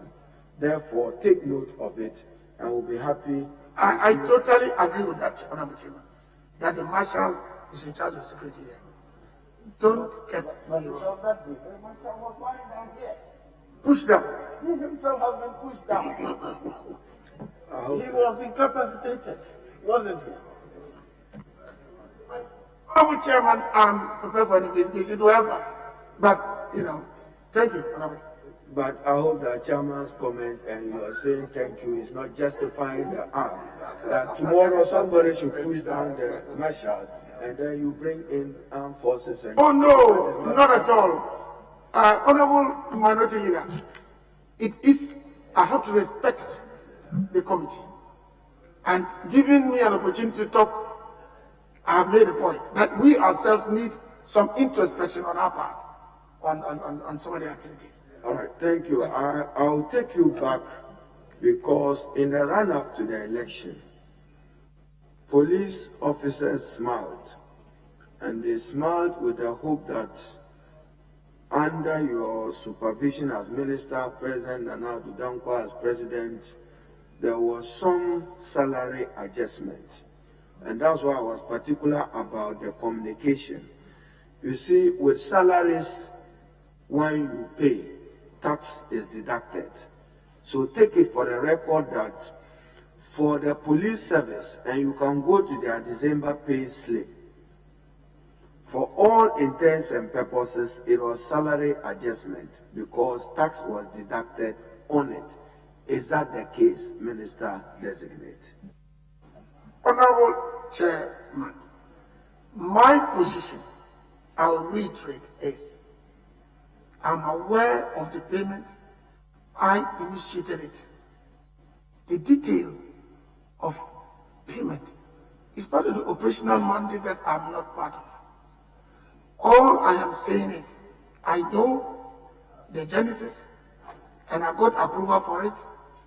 Communication with the police is not my remit, and description challenges are another matter. But what I know is that it was meant to compensate for those analogous officers who were left shortchanged by the rationalization of the army. Beyond that, I can only say that that is what I know.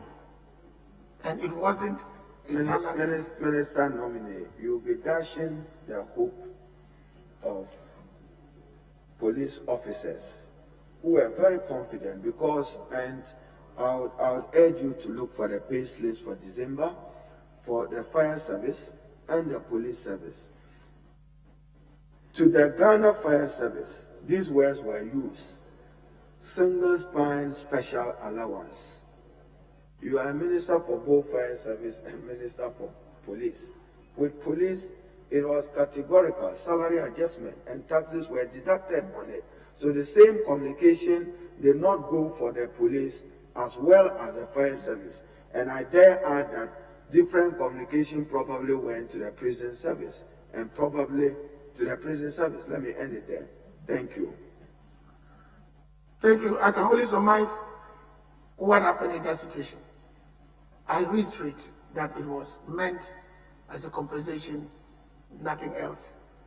The differences might be differences in internal style, but I take note of what you have said. Thank you. Thank you, Chair. I now refer the nominee to Act 766, in particular Section 31.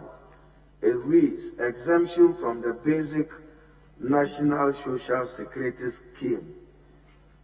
And it reads, with the indulgence of Chairman Aku, Section 30 does not apply to officers and men of the Ghana Armed Forces and any other person who is expressly exempted by law.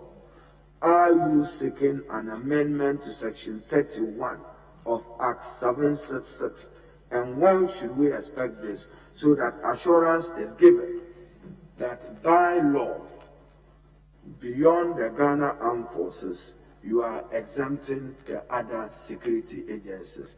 Other than that, what you are doing clearly, even with your declaration that they are under captivity, is illegal and unlawful. Honorable Chairman, the amendment is to add those other agencies to that list. The Minister for Employment is to initiate, and I can assure you that will be one of the first legislations gone here. Your advice is taken. That is the intention, and it's meant to be. Thank you. Chairman, I'm compelled to run a little commentary because of my previous role as Minister for Employment.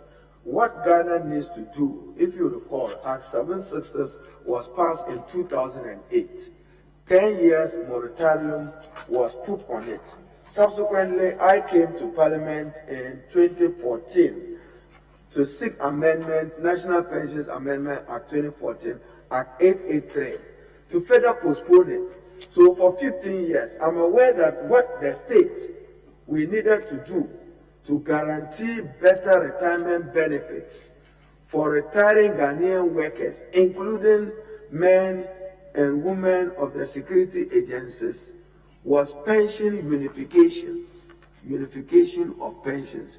And as you yourself referred to it, you had the police regulations set up a different regime of pensions. Immigration service, they acquired because their regulations put them under a different entity. The prison, Minister, I'm making a special case for the Ghana Prison Service. They are the worst off. And if you look at associated death post-retirement, you yourself will be concerned at the number of deaths because They just have not enjoyed any benefit because no legal regime was provided for any person within the prison service. So you can even say that police service, they benefited from the regulations, the police service regulations we passed. What will you do to ensure fairness to all the men and women within the security agencies? Thank you. Thank you, Honorable Chairman. I'm happy that the Honorable Minority Leader has actually explained further that before his 15-year extension is through, we will come with the law. But I agree totally with you. And you remember that in all my discourse, anytime I get to the prisons, I complain of some too redundant positions. I think that one is working against their adequate remuneration. And that is why when we talked about the kids allowance, they insisted that it should apply across board. I believe that the nominee, the minister designated for employment, would benefit from your input, and I believe you will work together. We all ensure that we work towards extending this, that the fairness to go across board. I am committed to making sure that various agencies are actually brought up to relatively. I'm noting that we should guide against political expediency when it comes to matters of pensions regarding the security services. Already what they take home is not good enough. They retire early, save the Yaivo case, I hope I get the name right, the one which went to the Supreme Court, and you had extension of their tenure from 55 to probably 60 or 65 years. Now we cannot even guarantee post-retirement income security for them. Now that is related to the extension of contracts. Can you assure this committee that you put an end, because it is a disservice to other young people within the service and other young people desirous of joining the service, that when it is your time is due, Minister, let it be due. Can we have that assurance from you?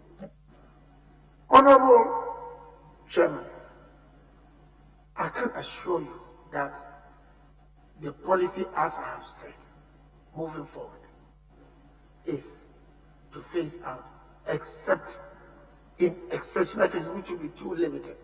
But the policy is to let him go, and we'll wait towards that. But I will be glad, Honorable Minority Leader, that you do make an input from your technical point of view, having been Minister for Employment, that I'll be prepared to take your input to assist our efforts to make sure that the various agencies are equally treated. Well noted. We will contribute to a unified pension regime. We'll work with you on it. But even your regulations uses the word, when the exigencies of the service require an extension, that is when you extended the contract.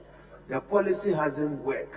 There's a lot of bickering, low morale within the service, because you are concentrating and extending contracts for persons who should be going home. So we would encourage you to stop that policy. It is not good for morale within the Ghana Police Service.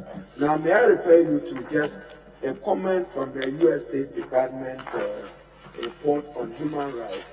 And I do not know whether you regularly read those reports as they are submitted, because, for instance, the one issued on November 27, 2020, U.S. State Department of State, Bureau of Democracy, Human Rights and Labor. And essentially, as Minister for Interior, your counterpart at Defense, your counterpart at National Security, in my honest view, this is an imperative. We have improved as a country in terms of torture, cruelty, and other inhumane, degrading treatment. But the Ghana police again, Are you aware that they have no right to slap any person, even when they arrest the person? Are you aware? Honorable Chairman, I am aware, as well as the Honorable Minister for Honorable Minority Leader, that you are only allowed to use reasonable force depending on the circumstances. But slapping as a procedure of arrest is not acceptable. I did it deliberately using slapping because as for truck drivers on the road, that's what they do to them. That is not permissible. We are working towards improving our human rights regime as a country. And Minister, I refer you to Article 15 of the Constitution. The dignity of all persons shall be inviolable. Then get this 15.2. No person shall, whether or not he is arrested, restricted, or detained, be subjected to torture or other cruel, inhumane, or degrading treatment or punishment. So the police have no right. We are encouraging you to educate them more on the respect for fundamental human rights and freedoms. That when they arrest any person, they have no right to subject the person to abuse or cruelty. Can we be assured by you when you become minister? Thank you, Honorable Chairman. You can be assured, but also to add that you can see that the IGP have severally taken disciplinary action against people, officers who detain more than 48 hours without reason, and that we are ordered cameras on our apparel that will be recording the activities of the police officers, which will help us to assess their performance during the day. What we are actually trying to ensure is that we have cameras that cannot be tampered with during that course. We've got some in, and we'll look forward to that. I agree with you, Honorable Member of Parliament. As a lawyer, I've been a human rights activist. Thank you, Chair. Politician doesn't change. Thank you, Minister nominee. Again, in the U.S. State Department report, which is just to get countries, today is about deepening your democratic ethos. It made a very interesting observation, citing the Supreme Court of Ghana, which in December issued a unanimous decision, and I'm just paraphrasing, that the police could not detain individuals for more than 48 hours without charging them or granting bail. The 48 hours, in the view of the Supreme Court, included the weekends. Major constitutional improvement for our country, because you know that there are men within the police service or women who deliberately will arrest a person on Friday, make sure that the person is kept behind bars until Monday. Major infringement of the constitutional provision. So the Supreme Court is saying that stop that unlawful practice, stop that inhumane practice. Can you assure us that you will give true meaning to this particular constitutional provision? Honorable Chairman, as a practicing lawyer, I've suffered that practice before I became a politician. And that's why I emphasize that the IGP have given directives and sanctioned police for keeping beyond the 48 hours. Yes, I would ensure that, because it does not give us any good record. And works against the human rights. You have my word on that. And Minister, your observation, I'll use the example, I don't have his name.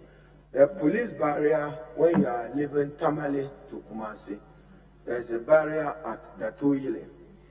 The parliamentary candidate for the MPP for Bupe died at that particular spot. Of blessed memory, I can remember one of our respected Muslim sheikhs, Afa Kimo, as he was popularly known, of the Ahmadiyya faith, died around the same place. And the problem is just the way the police stop vehicles to park. When you are driving on, you are not able to anticipate ahead of you. It has caused a number of casualties. Can this committee be assured that you reposition that particular police barrier and educate your police? When they stop one, they should not stop one both left and right at the same time, particularly the articulated tracks. That itself has contributed to unacceptable accidents in many other parts of the country. Can I have your word on this, Minister nominee? Honorable Chairman, you have my word, and I will specifically ask that action be taken in respect to the Tamale barrier. But yes, that practice countrywide should be properly handled. Thank you. Now, since we passed the Vigilantism Act, can you report to this committee what action have you taken? Is any person been prosecuted for abuses under the Vigilantism Act? Yes, the police have. I will need to get the statistics on that. But, Honorable Chairman, I believe that the last election, it looked like vigilante groups were not visible, and that is progressive. The few who are around, we have to deal with them and make sure that we nip it in the bud. So, Minister, arguably, yes, this time the deaths, 7 Ghanaians died in the process leading to the declaration of the results. This time not by the conduct of vigilantes, but by the conduct of security officers, either the police or the armed forces. Whilst you noted, I just referred to a quote, and don't be offended, it's just a newspaper headline. Stop talking and act, security analyst to Derry. Commenting on the minister's posture to Star News, Executive Director of the West Africa Center for Counter-Extremism, Mutaru Mummuni Mukhtar, stated that if political tagging is not controlled, it easily transforms into homegrown terrorism. Are you assuring us that you will contain political tagging, political vigilantism, in order that we do not have internal terrorism emanating from them? Honorable Chairman, there is no chance that political terrorism will be allowed to take root here.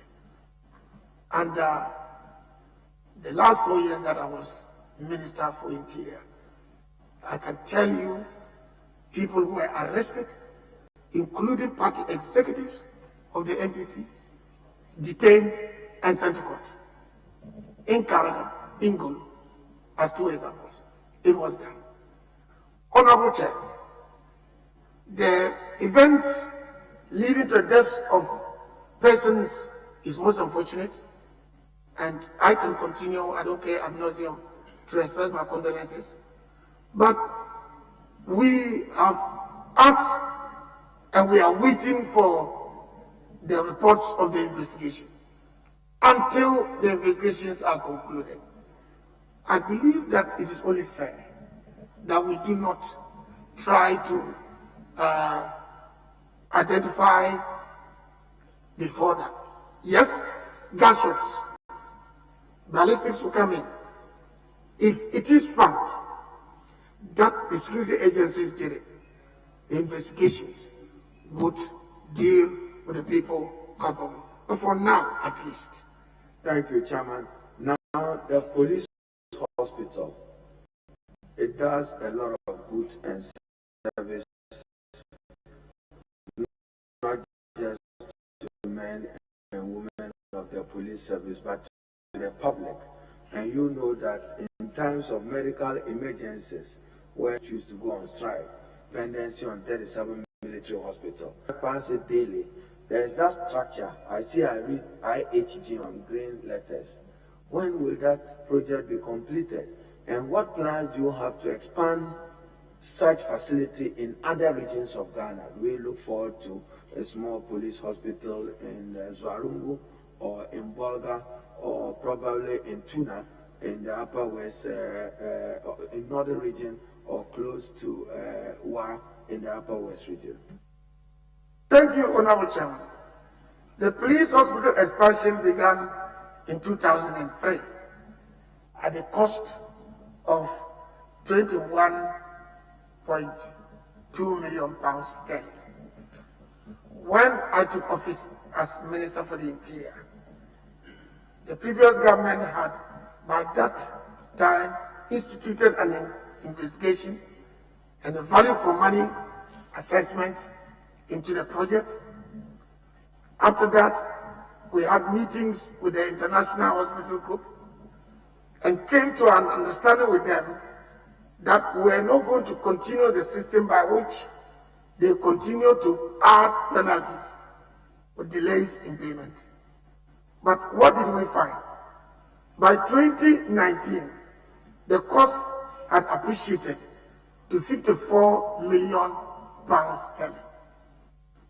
So, at the meeting, we came to an agreement that if we paid £5 million, they were going to go back and continue the job.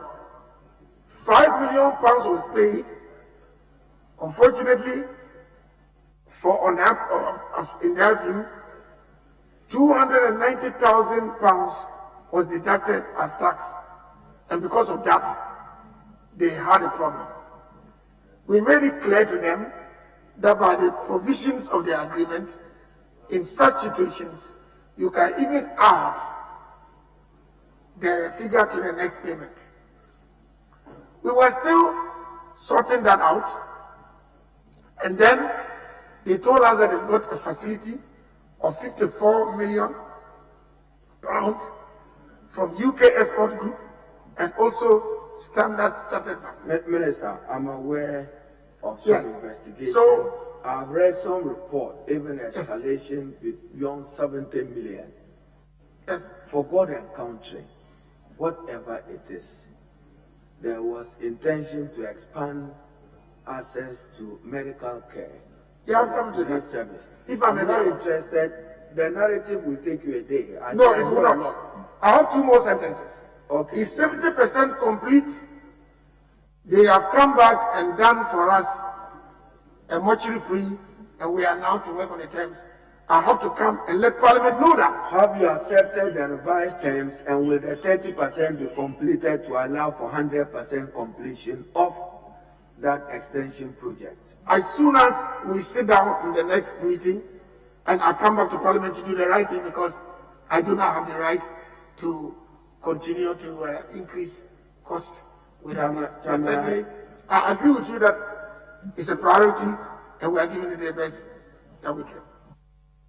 Chairman, I enjoyed this quote of the minister, which was captured by Graphic Online, February 15, 2019. And I'm quoting you, the government has taken a firm decision to disband all political vigilante groups in the country as they pose a major threat to peace, security, and the country's democracy. Honorable Mr. Ambrose Derry is reported to have said. Then hear this quote and the extent to which you are living by it. If the police are invited to a gathering and they go there and see any other security institution that purpose to act there, and it is not the police, that security institution will be dealt with. Have you done that? You are I have given that directive. I have given that directive. Appreciated. Now, there is heavy presence of the military in the civilian system.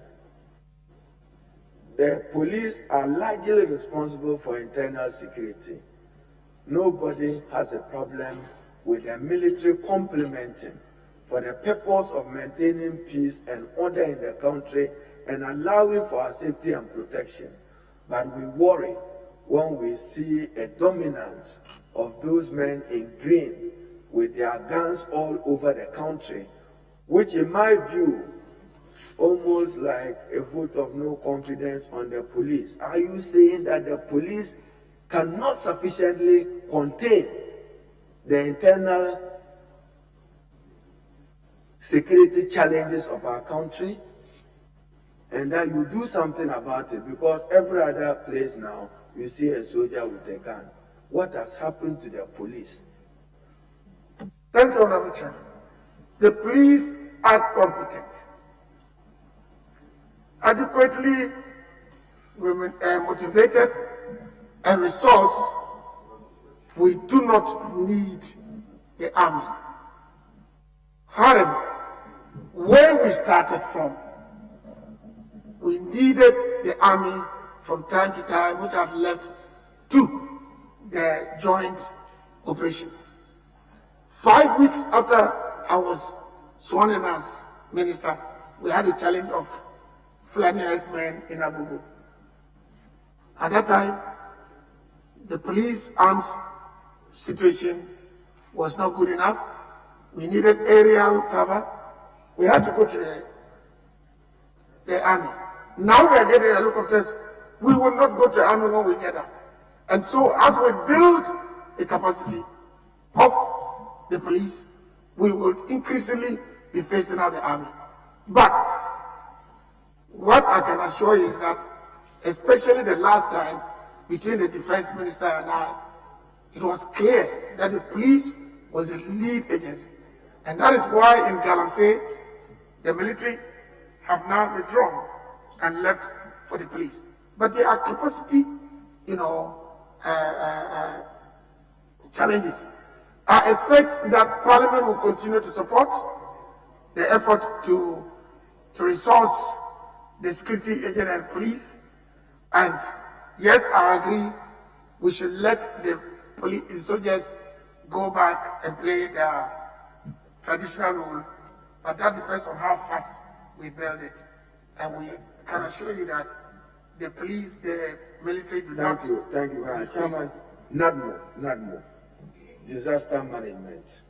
They reduced themselves to an institution which is quick even in their poverty to be sharing mats and those bed sheets, and sometimes inadequate, or pardon my word, expired food. Will you position NADMO as a respected disaster institution? Because this House aided you in passing the revised NADMO Act. In that act, some dedicated resources was made available to NADMO, not to be dependent on the largesse and benevolence of the Minister of Finance. They now have dedicated funds. What they do is to send the relief items after the disaster and long after the disaster. Do we have an assurance from you that you will strengthen its institutional capacity and let it play its role in disaster management? Honorable Chairman, the 3% that was supposed to come, as you know, suffered the same allocation, and it comes through the common fund. That is where we're supposed to take the money. Yes, it has improved, but we need to do more. And yes, we will work to make sure. I believe in the first half of the year, we will have to come with a report on the NADMO fund, and I'm sure at that time we can discuss all these issues adequately. But I agree, and I'll be making... Chairman, I'm ending. I note that the nominee is one of very few respected lawyers from northern Ghana, and particularly from the Upper West region. He has inspired many. But recruitment, you've seen that our colleagues from the Honorable Soyene Muntaka, Honorable Nilante, there are 275 members of parliament who represent various constituencies. Probably we should decentralize it so that we know in each constituency 5 persons are shortlisted across the country, so that tomorrow nobody is accused of non-meritorious recruitment into the police service or the Ghana Armed Forces. Every constituency should have at least 5 persons that meet your minimum requirement. So we want you to further decentralize recruitment. Then I know that at the end of this recruitment process, Salaga, 5 people have entered. Bekwai, 5 people or 2 have entered. Why 2? Chairman 10. I'm just suggesting it to you because we stand accused sometimes as political heads that one promotion in the service is not based on merit. Recruitment is not balanced. You may have one district or one region have 10, 20 people, when one other region has 2 or 3 people. To correct it, will you work with Parliament to change the mode of recruitment to reflect that every constituency at least has some representative in the police service in the recruitment drive? Thank you. Thank you, Honorable Chairman. I would say that I consider the views made here very seriously, the points made here very seriously. I'm going to take it on board. I would ask the technical heads to ensure the regional, distribution of it. You might be surprised that some radio stations say, I take the majority from the north. You'll be surprised to hear that. And so that I can assure you, and I believe we'll work together to make sure that the national nature is reflected in the recruitment. I appreciate it. We extend it even to recruitment to the Ghana Armed Forces, and we insist on it as an institution. But just for your purpose, I have evidence I'll share with you in private. The last recruitment you did and training at the police depots, all of them were rushed and passed out. The regulations provide for mandatory period of training.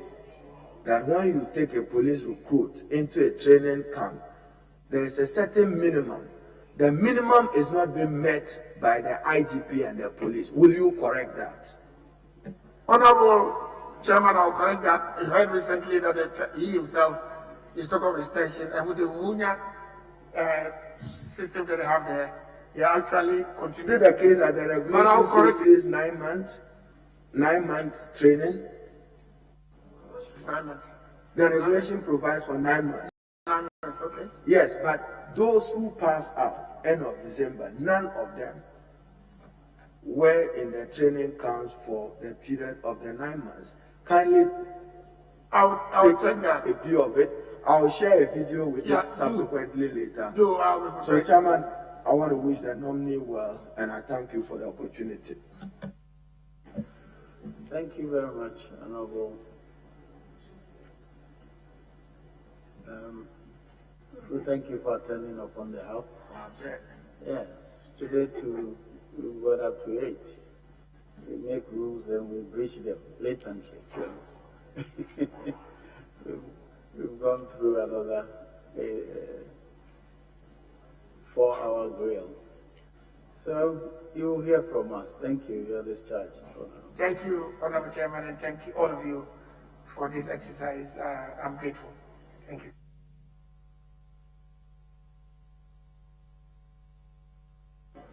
Honorable colleagues, thank you for enduring this. We'll continue tomorrow.